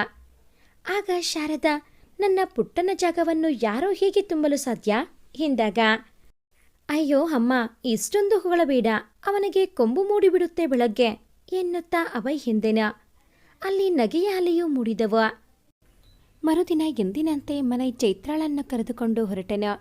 ದಾರಿಯನ್ನು ಅರ್ಧ ಕ್ರಮಿಸಿದಾಗ ಯಾವುದೋ ಎರಡು ಕೋಮುಗಳ ನಡುವೆ ಜಗಳ ಶುರುವಾಯಿತು. ಅದು ವಿಕೋಪಕ್ಕೆ ತೆರಳಿ ದೊಡ್ಡದಾಗಿ ಗಲಾಟೆ ನಡೆದು ಅದು ಜನಸಂಚಾರಕ್ಕೂ ತೊಂದರೆ ತಂದಿತು. ಬೈಕ್ ಮೇಲೆ ಚೈತ್ರಾಳ ಜೊತೆಯಲ್ಲಿ ಬರುತ್ತಿರುವಾಗ ಯಾರೋ ಕಿಡಿಗೇಡಿಗಳು ಚಾಕುವನ್ನು ಇವರತ್ತ ಎಸೆದಾಗ ಅದು ಸೀದಾ ಬಂದು ಚೈತ್ರಾಳ ಕೈಗೆ ತಾಗಿ ರಕ್ತ ಜಿನುಗತೊಡಗಿತು. ಆದರೆ ಅದನ್ನು ಚೈತ್ರ ನೋಡಿ ಎಲ್ಲಿ ಇನ್ನೂ ಏನಾದರೂ ಪ್ರಮಾದ ಆಗಬಹುದು ಎಂದು ಸುಮ್ಮನೆ ತನ್ನ ದುಪ್ಪಟದಿಂದ ಒತ್ತಿ ಹಿಡಿದು ಕುಳಿತುಕೊಂಡಳು. ಮನೆ ವೇಗದಲ್ಲಿ ಬೈಕನ್ನು ಕಾಲೇಜ್ ಕಡೆಗೆ ಓಡಿಸಿದನು. 2 ನಿಮಿಷಗಳಲ್ಲಿ ಅವರು ಕಾಲೇಜ್ ಮುಂದೆ ಇದ್ದರು. ಆದರೆ ಅದು ವ್ಯರ್ಥ ಎನಿಸಿತು. ಯಾಕೆಂದರೆ ಗಲಾಟೆ ವಿಕೋಪ ತಾಳಿದ್ದರಿಂದ ಕಾಲೇಜ್ ಗೇಟ್ ಕೂಡ ಓಪನ್ ಆಗಿರಲಿಲ್ಲ. ತಿರುಗಿ ಮನೆಯ ಕಡೆಗೆ ಸಾಗಬೇಕು ಎನಿಸಿದರೆ ಆ ಕಡೆ ಗಲಾಟೆ ಇನ್ನೂ ಹೆಚ್ಚಾಗಿತ್ತು. ಮನೆಗೆ ಏನು ಮಾಡಬೇಕೆಂದು ತೋಚಲಿಲ್ಲ. ಚೈತ್ರಾಳಂತೂ ಭಯದಿಂದ ನಡಿಗೆ ಹೋಗಿದ್ದಳು. ಮನೆ ಚೈತ್ರಾಳ ಕಡೆ ತಿರುಗಿ, ಚೈತ್ರ, ಪರಿಸ್ಥಿತಿ ಕೈಮೀರಿ ಹೋಗಿದೆ, ಮನೆಯ ಕಡೆಗೆ ಹೋಗುವ ಎಂದರೆ ಅಲ್ಲಿ ಗಲಾಟೆ ವಿಪರೀತ ಆಗಿದೆ. ನಾನು ಕರೆದುಕೊಂಡು ಹೋದಲ್ಲಿ ಹಠ ಮಾಡದೆ ಬರುತ್ತೀಯಾ? ಅದು ನನ್ನ ಮೇಲೆ ನಂಬಿಕೆ ಇದ್ದರೆ ಮಾತ್ರ ಎಂದೆನು. ಮುಳುಗುವವನಿಗೆ ಹುಲ್ಲುಕಡ್ಡಿಯ ಆಸರೆ ಎಂಬಂತೆ ಜೊತೆಯಲ್ಲಿ ಇರುವವನು ಈ ಮನೆ. ಈಗ ಅವನನ್ನು ನಂಬದೇ ವಿಧಿ ಇರಲಿಲ್ಲ ಅವಳಿಗೆ. ಅದು ಅಲ್ಲದೆ ಅವನು ಇಷ್ಟು ದಿನ ಕಾಲೇಜಿಗೆ ಕರೆದುಕೊಂಡು ಹೋಗಿ ಬಂದರೂ ಯಾವತ್ತೂ ಕೆಟ್ಟದಾಗಿ ವರ್ತಿಸಿರಲಿಲ್ಲ. ಹಾಗಾಗಿ ಚೈತ್ರ ಸರಿ ಎಂದು ಕೇಳಿದಾಗ ಮನೆ ಬೈಕನ್ನು ವಿರುದ್ಧ ದಿಕ್ಕಿನಲ್ಲಿ ತಿರುಗಿಸಿದನು. ಅಲ್ಲಿ ಗಲಾಟೆ ಇನ್ನೂ ಆರಂಭದ ಹಂತದಲ್ಲಿ ಇತ್ತು. ಹಾಗಾಗಿ ಅಲ್ಲಿಂದ ನುಣುಚಿಕೊಂಡ ಮನೆ ಬೈಕನ್ನು ಒಂದು ಅಪಾರ್ಟ್ಮೆಂಟ್ ಎದುರಿಗೆ ನಿಲ್ಲಿಸಿ ಒಂದು ಬಾಗಿಲ ಬಳಿ ನಿಂತು ಅಲ್ಲಿರುವ ಪಾಟಿನಲ್ಲಿ ಕೈ ಹಾಕಿ ಕೀ ತೆಗೆದುಕೊಂಡು ಡೋರ್ ಓಪನ್ ಮಾಡಿದನು. ಚೈತ್ರ ಅವನಿಗಿಂತ ಮುಂಚೆಯೇ ಒಳನಡೆದು ಸೋಫಾ ಮೇಲೆ ಕುಳಿತುಕೊಂಡಳ. ಹೊರಗಡೆ ಗಲಾಟೆ ಹೆಚ್ಚಾಗಿ ಸದ್ದು ಚೈತ್ರಾಳ ಕಿವಿಗೆ ತಲುಪಿ ಮನೆಗೆ ಬೇಗನೆ ಒಳಗೆ ಬನ್ನಿ ಎಂದು ಸನ್ನೆ ಮಾಡಿದಾಗ ಮನೆ ಬಾಗಿಲು ಹಾಕಿ ಒಳಗೆ ಬಂದು ನಿಂತುಕೊಂಡನು. ಆಗ ಚೈತ್ರ ತನ್ನ ರಕ್ತ ಒಸರುವ ಕೈಯನ್ನು ಒರೆಸಿಕೊಳ್ಳುವುದನ್ನು ಕಂಡ ಮನೆ ಅವಳ ಹತ್ತಿರ ಹೋಗಿ ಕೈಯನ್ನು ಹಿಡಿದುಕೊಂಡೆನು. ಚೈತ್ರ ಸ್ವಲ್ಪ ಮುಜುಗರಕ್ಕೆ ಒಳಗಾದವಳಂತೆ ಕೈಯನ್ನು ಹಿಂದೆ ತೆಗೆದುಕೊಂಡಳು. ಆಗ ಮನೆ ಓಡಿ ಹೋಗಿ ಒಂದು ಡ್ರಾಯರನ್ನು ಎಳೆದು ಅದರಿಂದ ಫಸ್ಟ್ ಏಡ್ ತೆಗೆದುಕೊಂಡು ಅವಳ ಕೈಯನ್ನು ನೀರಿನಿಂದ ತೊಳೆದು ಬ್ಯಾಂಡೇಜ್ ಹಾಕಿದನು. ಇಷ್ಟಾದರೂ ಮನೆ ತನ್ನ ಹೆಲ್ಮೆಟ್ ತೆಗೆದಿರಲಿಲ್ಲ. ಅದನ್ನು ನೋಡಿದ ಚೈತ್ರ, ರೀ ಇಲ್ಲೂ ಹೆಲ್ಮೆಟ್ ಬೇಕಾ, ತೆಗೀರಿ ಎಂದಳು. ಮನೆ ಗೊಂದಲಕ್ಕೆ ಈಡಾದಂತೆ ಮುಖವನ್ನು ಆ ಕಡೆ ತಿರುಗಿಸಿ ನಿಧಾನವಾಗಿ ತೆಗೆದನು. ಇವಳ ಕಡೆ ತಿರುಗಲೋ ಬೇಡವೋ ಎಂಬಂತೆ ತಿರುಗಿದಾಗ ಚೈತ್ರ ಒಮ್ಮೆಲೆ ಗೊಂದಲಕ್ಕೆ ಒಳಗಾಗಿ ಗರಬಡಿದವರಂತೆ ನಿಂತುಕೊಂಡಳು. ಯಾಕೆಂದರೆ ಅವಳು ಮೊದಲ ಬಾರಿಗೆ ದೇವಾಲಯದ ಬಳಿ ಬೈದಂತಹ ಮತ್ತೆ ಕಾಲೇಜ್ನಲ್ಲಿ ಇವಳನ್ನು ನೋಡಿ ರೇಗಿಸುತ್ತಿದ್ದ ಮನೆ ಮತ್ತೆ ಪಕ್ಕದ ಮನೆಯ ಮನೆ ಒಂದೇ ಆಗಿದ್ದರು. ಬರುಬರುತ್ತಾ ಚೈತ್ರಾಳ ಮನಸ್ಸು ಕೂಡ ಆ ಮನೆ ಕಡೆಗೆ ವಾಲಿದರು ಅವಳ ಮನಸ್ಸು ಯಾಕೋ ಗೊಂದಲಕ್ಕೆ ಈಡಾಗಿದ್ದ. ಏನೂ ಮಾತನಾಡದೆ ಮೌನಗೋರಿಯಂತೆ ಕುಳಿತ ಚೈತ್ರಾಳ ಮುಂದೆ ತಪ್ಪು ಮಾಡಿದವರ ಹಾಗೆ ಮಂಡಿ ಊರಿ ಕುಳಿತುಕೊಂಡೆನ. ಚೈತ್ರ ಕಣ್ಣೆತ್ತಿ ಒಮ್ಮೆ ಮನೆ ಕಡೆಗೆ ನೋಡಿದಳು. ಯಾಕೋ ಪಿಚ್ಚೆನಿಸಿತು ಅವಳಿಗೆ. ಯಾಕೋ ಹೀಗೆ ಮಾಡಿದೆ ಎಂದು ಕೇಳಬೇಕು ಎನಿಸಿದರೂ ಕೇಳಲು ಬಾಯಿ ಬರುತ್ತಿಲ್ಲ. ಮನೆ ಕಣ್ಣು ತುಂಬಿ ಜಾರಿದ ಕಂಬನಿ ನಾನು ನಿನ್ನ ಬಿಟ್ಟು ಹೋಗುತ್ತೇನೆ ಎಂದು ಅವಸರದಲ್ಲಿ ಜಾರುತ್ತಾ ನೆಲವನ್ನು ಸೇರಿತು. ನೋಡಲು ಕಠಿಣ ಹೃದಯಿ ಎನಿಸುವ ಮನೆಯ ಈ ಹೊಸರೂಪವನ್ನು ಕಂಡ ಚೈತ್ರ ದಂಗಾದಳ. ಏನೂ ಮಾಡಲು ತೋಚದೆ ತಾನೇ ಮುಂದಾಗಿ ಅವನ ಕಂಬನಿಯನ್ನು ತಡೆದು ತನ್ನ ಅಂಗೈನಿಂದ ಒರೆಸಿದಳ. ಮನೆ ಅವಳ ಮಡಿಲಲ್ಲಿ ಏನೂ ಮಾತನಾಡಲು ತೋಚದೆ ಪುಟ್ಟ ಮಗುವಿನ ಹಾಗೆ ತಲೆ ಇಟ್ಟು ಮಲಗಿದನು. ಇಬ್ಬರು ಎಷ್ಟು ಹೊತ್ತು ಆಗಿಯೇ ಇದ್ದರೋ ಒಂದು ತಿಳಿಯದು. ಸ್ವಲ್ಪ ಹೊತ್ತಿಗೆ ಮನೆ ಫೋನ್ ರಿಂಗ್ ಅನಿಸಿತು. ವಾಸ್ತವಕ್ಕೆ ಬಂದ ಚೈತ್ರ ಮನೆ ಬೆನ್ನು ತಟ್ಟಿ, ಮನೆ ಕಾಲ್ ಬರುತ್ತಿದೆ ಪಿಕ್ ಮಾಡು ಎಂದು ಕೇಳಿದಾಗ ಮೊಬೈಲ್ ಹೊರತೆಗೆದು ನೋಡಲು ಅಮ್ಮ ಎಂದು ಡಿಸ್ಪ್ಲೇ ಆಗುತ್ತಿತ್ತು. ಕಾಲ್ ತೆಗೆದುಕೊಂಡು ಹಲೋ ಅಮ್ಮ ಹೇಳು ಎಂದೆನು. ಆ ಕಡೆಯಿಂದ ಹಲೋ ಪುಟ್ಟ ಎಲ್ಲಿದ್ದೀಯ ಕಣೋ, ಚೈತ್ರ ಎಲ್ಲಿದ್ದಾಳೆ? ಊರು ತುಂಬ ಗಲಾಟೆ ನಡೆದು ಕರ್ಫ್ಯೂ ಜಾರಿಯಾಗಿದೆ ಎಂದಳು ಭಯದಲ್ಲಿ. ಆಗ ಮನೆ ಅಮ್ಮ ಚಿಂತೆ ಬೇಡ, ಚೈತ್ರ ನನ್ನ ಜೊತೆಯಲ್ಲೇ ಇದ್ದಾಳೆ, ನಾವು ನನ್ನ ಸ್ನೇಹಿತನ ಮನೆಯಲ್ಲಿ ಕ್ಷೇಮವಾಗಿ ಇದ್ದೇವೆ ಎಂದೆನು. ಸರಿ ಹುಷಾರು, ಚೈತ್ರಾಳ ಕೈಲಿ ಫೋನ್ ಕೊಡು, ಗೌರಿ ಇಲ್ಲಿಯೇ ಇದ್ದಾಳೆ, ಮಾತನಾಡಬೇಕು ಎನ್ನುತ್ತಿದ್ದಾಳೆ ಎಂದಾಗ ಸರಿ ಅಮ್ಮ ಎಂದು ಹೇಳಿ ಮೊಬೈಲ್ ಚೈತ್ರಾಳ ಕೈಗಿಟ್ಟೆನ. ಚೈತ್ರಾಳ ಅಕ್ಕ ಗೌರಿ ಅಳುತ್ತಾ ಪುಟ ಹೇಗಿದೆಯಾ ಕಣೆ, ಏನಾಗಿಲ್ಲ ಅಲ್ವಾ, ಗಲಾಟೆ ತುಂಬ ಇದೆ, ಮನೆ ಜೊತೆಯಲ್ಲಿ ಇರೋ, ಹೊರಗೆ ಎಲ್ಲೂ ಬರಬೇಡಿ, ನಾವು ಹೇಳೋವರೆಗೂ ಹಿಂದೆಳ. ಚೈತ್ರ ಅಕ್ಕ ಸಮಾಧಾನ, ನಾವು ಹುಷಾರಾಗಿ ಇದ್ದೇವೆ, ನಮ್ಮ ಚಿಂತೆ ಬೇಡ, ಗಲಾಟೆ ಮುಗಿದ ಮೇಲೆ ನಾವೇ ಬರುತ್ತೇವೆ ಎಂದು ಹೇಳಿ ಫೋನ್ ಇಟ್ಟಳು. ಅಷ್ಟರಲ್ಲಿ ಮಧ್ಯಾಹ್ನ ಆಗಿತ್ತು. ಇಬ್ಬರಿಗೂ ಹೊಟ್ಟೆ ತಾಳ ಹಾಕುತ್ತಿತ್ತು. ಮನೆ ಚೈತ್ರಾಳನ್ನು ನೋಡಿ ಅಮ್ನೋರಿಗೆ ಅಡುಗೆ ಬರುತ್ತದೆಯೋ ಇಲ್ಲ ನಾನೇ ನಳಪಾಕ ಮಾಡಬೇಕು ಎಂದಾಗ ಚೈತ್ರ ಹುಸಿಮುನಿಸಿನಿಂದ ಅಡುಗೆ ಬರುತ್ತದೆ, ಅಡುಗೆ ಮನೆ ಎಲ್ಲಿದೆ ಅಂದ ಹಾಗೆ ಇದು ಯಾರ ಮನೆ ಎಂದಳು. ಆಗ ಮನೆ ಅಡುಗೆ ಮನೆಗೆ ಅವಳನ್ನು ಕರೆದುಕೊಂಡು ಬಂದು ಇದು ನನ್ನ ಸ್ನೇಹಿತ ವರುಣ್ ಮನೆ, ಅವನು ತನ್ನ ಊರಿಗೆ ಹೋಗಿದ್ದಾನೆ, ನಾನು ಅವನು ಆತ್ಮೀಯ ಸ್ನೇಹಿತರು, ಅವನಿಗೆ ಇಲ್ಲಿಯೇ ಬಿಟ್ಟು ಹೋಗಿರುತ್ತಾನೆ, ಹಾಗಾಗಿ ಇಲ್ಲಿಗೆ ಕರೆದುಕೊಂಡು ಬಂದೆ ಎಂದೆನು. ಚೈತ್ರ ತರಕಾರಿ ಏನೇನಿದೆ ಎಂದು ನೋಡಿದಳು. ಸರಿ ಬಿಸಿಬೇಳೆ ಬಾತ್ ಮಾಡಿದರಾಯಿತು ಎಂದುಕೊಂಡು ತರಕಾರಿ ಕತ್ತರಿಸತೊಡಗಿದಳು. ಆಗ ಗಾಯವಾದ ಆ ಕೈ ನೋವು ಉಂಟಾಗಿ ಅಮ್ಮ ಎಂದಳು. ಆಗ ಅವಳ ಕೈ ನೋವಿರುವುದನ್ನು ಗಮನಿಸಿದ ಮನೆ ಅವಳನ್ನು ಪಕ್ಕಕ್ಕೆ ಸರಿಸಿ ತಾನೇ ತರಕಾರಿ ಕತ್ತರಿಸಲು ಮುಂದಾದನ. ಚೈತ್ರ ತಡೆದರೂ ಕೇಳದೆ ತಾನೇ ಬಿಸಿಬೇಳೆ ಬಾತ್ ಮಾಡಿ 2 ತಟ್ಟೆಗಳಲ್ಲಿ ಹಾಕಿ ಒಂದನ್ನು ಚೈತ್ರಾಳಿಗೆ ಕೊಟ್ಟು ಇನ್ನೊಂದನ್ನು ತಾನು ತೆಗೆದುಕೊಂಡು ತಿನ್ನಲು ಶುರು ಮಾಡಿದನು. ತಿನ್ನು ಎಂಬಂತೆ ಚೈತ್ರಾಳಿಗೂ ಸನ್ನೆ ಮಾಡಿದಾಗ ಅವಳು ನಿಧಾನವಾಗಿ ತಿನ್ನಲು ಶುರು ಮಾಡಿದಳು. ಅವಳು ಮಾಡುವುದಕ್ಕಿಂತಲೂ ಅದ್ಭುತವಾದ ರುಚಿಯನ್ನು ಹೊಂದಿತ್ತು ಅದು. ಹೀಗಾಗಿದೆ ಚೈತ್ರ ಎಂದಾಗ ಸೂಪರ್, ನಳಮಹಾರಾಜರು ತುಂಬ ಚೆನ್ನಾಗಿ ಅಡುಗೆ ಮಾಡುತ್ತಾರೆ ಎಂದು ನಕ್ಕಳು. ಆ ನಗುವಿನಲ್ಲಿ ಮನೆ ಕಳೆದು ಹೋದನು. ತಿಂಡಿ ತಿಂದಾದ ಮೇಲೆ ತಾನೇ ಅವಳ ತಟ್ಟೆಯನ್ನು ಎತ್ತಿಕೊಂಡು ಹೋಗಿ ಸಿಂಕ್ನಲ್ಲಿ ತೊಳೆದಿಟ್ಟು ಅವಳ ಎದುರು ಚೇರ್ ಎಳೆದುಕೊಂಡು ಕುಳಿತನು. ಚೈತ್ರಾಳ ಕಣ್ಣಂಚಲ್ಲಿ ನೀರಿನ ತೆಳುಪುರೆಯೋ ಕಾಣಿಸಿಕೊಂಡಿತು. ಆಗ ಮನೆ ಅವಳ ಮುಂದೆ ಮಂಡಿಯೂರಿ ಕುಳಿತು ಸ್ವಾತಿ ಹನಿಯೋ ಮುತ್ತಾಗಲು ಭೂಮಿಗೆ ಜಾರುತ್ತಿದೆ, ಆ ಮುತ್ತು ನನ್ನ ಸ್ವತ್ತಾಗಲಿ ಎಂದನು. ಅವಳ ಕಣ್ಣೀರಿನ ಹನಿ ಕೆನ್ನೆ ಜಾರಿ ನಿಧಾನವಾಗಿ ಉರುಳುತ್ತಾ ಬಂದು ಅವನ ಅಂಗೈಯಲ್ಲಿ ಬಿದ್ದಾಗ ತಲೆ ಎತ್ತಿ ಚೈತ್ರಾಳ ಮುಖ ನೋಡಿದನು. ಹೊಳೆವ ಚಂದ್ರನ ಹಾಗೆ ಕಾಂತಿಯುತವಾದ ಆ ದುಂಡನೆಯ ಮುಖದಲ್ಲಿ ಆ ಬಟ್ಟಲು ಕಂಗಳು ನೀರು ತುಂಬಿ ಚೆಲ್ಲಲು ಸಿದ್ಧವಾಗಿ ಮುಖವೆಲ್ಲ ಕೆಂಪಾಗಿತ್ತು. ಮನೆಗೆ ಯಾಕೋ ಪಿಚ್ಚೆನಿಸಿತು. ಅವಳ ಮುಖವನ್ನು ತನ್ನ ಅಂಗೈಯಲ್ಲಿ ಹಿಡಿದು ಎತ್ತಿದನು. ಯಾಕೋ ಚೈತ್ರಪುಟ್ಟ, ಏನಾಯ್ತು? ನನ್ನಿಂದ ಏನಾದರೂ ತಪ್ಪಾಗಿತ್ತಾ? ಯಾಕೆ ಈ ಅಳು ಎಂದಾಗ ಚೈತ್ರ ಅಕ್ಷರಶಃ ಚಿಕ್ಕ ಮಗುವಿನಂತೆ ಬಿಕ್ಕಿ ಬಿಕ್ಕಿ ಅಳಲು ಶುರು ಮಾಡಿದಳ. ಆ ದಿನ ದೇವಾಲಯದ ಮುಂದೆ ನಿನ್ನ ನೋಡಿದಾಗ ನಾನು ನಿನ್ನನ್ನು ಪೊರ್ಕಿ ಅಂದುಕೊಂಡೆ. ಕಾಲೇಜ್ನಲ್ಲಿ ಗುರಾಯಿಸಿದಾಗಲೂ ಹಾಗೆ ಅಂದುಕೊಂಡೆ. ಆದರೆ ಎಲ್ಲರೂ ನಿನ್ನ ಬಗ್ಗೆ ಒಳ್ಳೆಯದನ್ನೇ ಹೇಳಿದರು. ಯಾರ ಕಡೆಗೂ ತಿರುಗು ನೋಡದ ನೀನು ನನ್ನ ಮಾತ್ರ ನೋಡುತ್ತಿದ್ದೆ. ಅದಾದ ಮೇಲೆ ಪಕ್ಕದ ಮನೆಯ ಹುಡುಗ ಆಗಿ ಬಂದು ಇಷ್ಟೊಂದು ಸಹಾಯ ಮಾಡಿದೆ. ಆದರೆ ನಿನಗೆ ನಾನು ಏನೂ ಸಹಾಯ ಮಾಡಲಿಲ್ಲ. ಮನಸ್ಸು ಸದಾ ನಿನ್ನನ್ನೇ ನೆನಪಿಸುತ್ತಿತ್ತು. ಯಾಕೋ ಗೊತ್ತಿಲ್ಲ ಎಂದಳು ಪೆದ್ದು ಪೆದ್ದಾಗಿ. ಅಯ್ಯೋ ಕೋತಿ, ಅದಕ್ಕೆ ಕಣೆ ಪ್ರೀತಿ ಅನ್ನೋದು. ನನಗೆ ನಿನ್ನನ್ನು ಮೊದಲ ಬಾರಿಗೆ ಕಂಡಾಗ ಆದದ್ದು ಕೂಡ ಅದೇ ಎಂದೆನು. ಆಗ ಚೈತ್ರ, ಹಾಗಾದರೆ ನಾನು ನನ್ನನ್ನು ರೇಗಿಸುತ್ತಿದ್ದ ಆ ಮನೆಯ ಮದುವೆ ಆಗಲ್ಲ, ಇಲ್ಲ ನನಗೆ ಸಹಾಯ ಮಾಡಿದ ಈ ಮನೆಯ ಇಷ್ಟಪಡ್ಲಾ ಎಂದಳು. ಅಯ್ಯೋ ಪೆದ್ದು, ಈ ಮನೆಯ ಮದುವೆ ಆದ್ರೆ ನಿಂಗೆ ಆ ಮನೆ ತಾನಾಗಿಯೇ ಸಿಗ್ತಾನೆ ಎಂದು ನಕ್ಕನ. ಅವಳ ಕೆನ್ನೆ ಮೇಲಿನ ಕಂಬನಿಯನ್ನು ಒರೆಸಿದ ಮನೆ. ಪುಟ್ಟ, ನನ್ ಬಿಟ್ಟು ಹೋಗ್ಬೇಡ ಕಣೆ. ನೀನ್ ಸಿಗದೆ ಹೋದರೆ ನಾನು ಏನಾಗುತ್ತೇನೋ ನನಗೆ ಗೊತ್ತಿಲ್ಲ ಕಣೆ ಎಂದಾಗ ಚೈತ್ರ, ಇಲ್ಲ, ನನ್ನ ಈ ಉಸಿರು ಇರೋವರೆಗೂ ನಾನು ಬಿಟ್ಟು ಹೋಗುವುದಿಲ್ಲ ಎಂದಳು. ಸರಿ, ನೀ ಸ್ವಲ್ಪ ಹೊತ್ತು ಮಲಗೋ ಎಂದು ಹೇಳಿ ಅವಳಿಗೆ ಒಂದು ಪೇನ್ ಕಿಲ್ಲರ್ ಟ್ಯಾಬ್ಲೆಟ್ ಕೊಟ್ಟು ಮಲಗಿಸಿದನು. ಅವನು ಟಿವಿ ಹಾಕಿಕೊಂಡು ನೋಡುತ್ತಾ ಕುಳಿತನು. ಅಷ್ಟರಲ್ಲಿ ಅಭಯ್ ಕಾಲ್ ಮಾಡಿ, ಎಲ್ಲೋ ಇದ್ದೀಯಾ? ನಾನು ಮಾರ್ಕೆಟ್ ಹತ್ತಿರ ಒಂದು ಅಂಗಡಿಯಲ್ಲಿ ಇದ್ದೆ. ಅವರಿವಾಗ ಕಾರ್ಪ್ಯೂ ಸಲುವಾಗಿ ಹೊರ ಹೋಗಿ ಅಂಗಡಿ ಬಾಗಿಲು ಹಾಕುತ್ತೇವೆ ಎನ್ನುತ್ತಿದ್ದಾರೆ ಎಂದನು. ಆಗ ಮನೆ, ಸರಿ, ನಾನು ಇಲ್ಲಿಯೇ ಹತ್ತಿರದಲ್ಲಿ ನನ್ನ ಗೆಳೆಯನ ಫ್ಲಾಟ್ನಲ್ಲಿ ಇದ್ದೇನೆ. ಅಲ್ಲಿಂದ ಇದು ತುಂಬ ಸಮೀಪ ಆಗುತ್ತದೆ. ನೀನಲ್ಲಿಂದ ಬೇಗನೆ ಹೊರಡು, ಎಡಗಡೆ ತಿರುಗಿ ಕಾರ್ನರ್ ಹತ್ತಿರ ಬಾ. ನಾನು ಬೈಕ್ ತೆಗೆದುಕೊಂಡು ಬಂದು ನಿನ್ನನ್ನು ಕರೆದುಕೊಂಡು ಹೋಗುತ್ತೇನೆ ಎಂದು ಹೇಳಿದನು. ಸರಿ ಎಂದು ಹೇಳಿದ ಅಭಯ್ ಅಲ್ಲಿಂದ ಹೊರಟನು.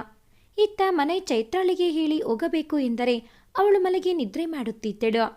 ಸರಿ, ಹಾಗೆಯೇ ಹೋದರಾಯಿತು ಎಂದು ಬಾಗಿಲು ಹಾಕಿಕೊಂಡು ತಮ್ಮನನ್ನು ಕರೆದುಕೊಂಡು ಬರಲು ಹೊರಟನು. ಅಭಯ್ ಹೇಗೋ ಅರಸಾಹಸ ಮಾಡುತ್ತಾ ಬಂದು ನಿಂತಿದ್ದನು. ತಕ್ಷಣ ಮನೆ ತಮ್ಮನನ್ನು ಬೈಕ್ ಮೇಲೆ ಕೂರಿಸಿಕೊಂಡು ಶರವೇಗದಲ್ಲಿ ಬಂದು ರೂಮಿನ ಮುಂದೆ ನಿಲ್ಲಿಸಿದನು. ಒಳಬಂದ ಅಭಯ್ ಸೋಫಾ ಮೇಲೆ ಮಲಗಿದ್ದ ಚೈತ್ರಾಳನ್ನು ನೋಡಿ ಒಮ್ಮೆಲೆ ಅಚ್ಚರಿ ಹಾಗೂ ಗಾಬರಿಯಿಂದ ಮನೆ ಕಡೆಗೆ ನೋಡಿದಾಗ ಅವಳು ನನ್ನ ಕ್ಲಾಸ್ಮೇಟ್ ಚೈತ್ರ, ಗೌರಿಲ ಸಿಸ್ಟರ್ ಎಂದಾಗ ಅಭಯ್ ಮುಖ ಅರಳಿಸಿ, ಓಹೋ ಇವರೇನಾ ನನ್ನ ಸೋದರನ ಹೃದಯಕ್ಕೆ ಕನ್ನ ಹಾಕಿದ ರಾಜಕುಮಾರಿ ಎಂದು ನಕ್ಕಾಗ ಮನೆ, ಅವಳು ಮಲಗಿ ನಿದ್ದೆ ಮಾಡಲಿ, ಕೈ ನೋವಾಗಿದೆ ಎಂದಾಗ ಅವನು ಸರಿ ಎಂದು ಸುಮ್ಮನಾದನು. ನಿದ್ರೆಯಿಂದ ಎದ್ದಾಗ ತನ್ನ ಪಕ್ಕದಲ್ಲಿ ಕುಳಿತ ಅಪರಿಚಿತ ಹುಡುಗನನ್ನು ನೋಡಿ ಒಂದು ಕ್ಷಣ ಗಾಬರಿಯಾದಳು. ಆಗ ಅಭಯ್, ಹಾಯ್ ಅತ್ತಿಗಮ್ಮ, ಇದು ನಿಮ್ಮ ಮುದ್ದು ಮೈದುನ ಅಭಯ್ ಎಂದಾಗ ನಾಚಿದ ಚೈತ್ರ ಮನೆ ಕಡೆಗೆ ನೋಡುತ್ತಾಳೆ. ಆಗ ಮನೆ, ಹಾ ಚೈತ್ರ, ಇವನೇ ನನ್ನ ಮುದ್ದಿನ ಏಕೈಕ ತರ್ಲಿ ತಮ್ಮ ಅಭಯ್.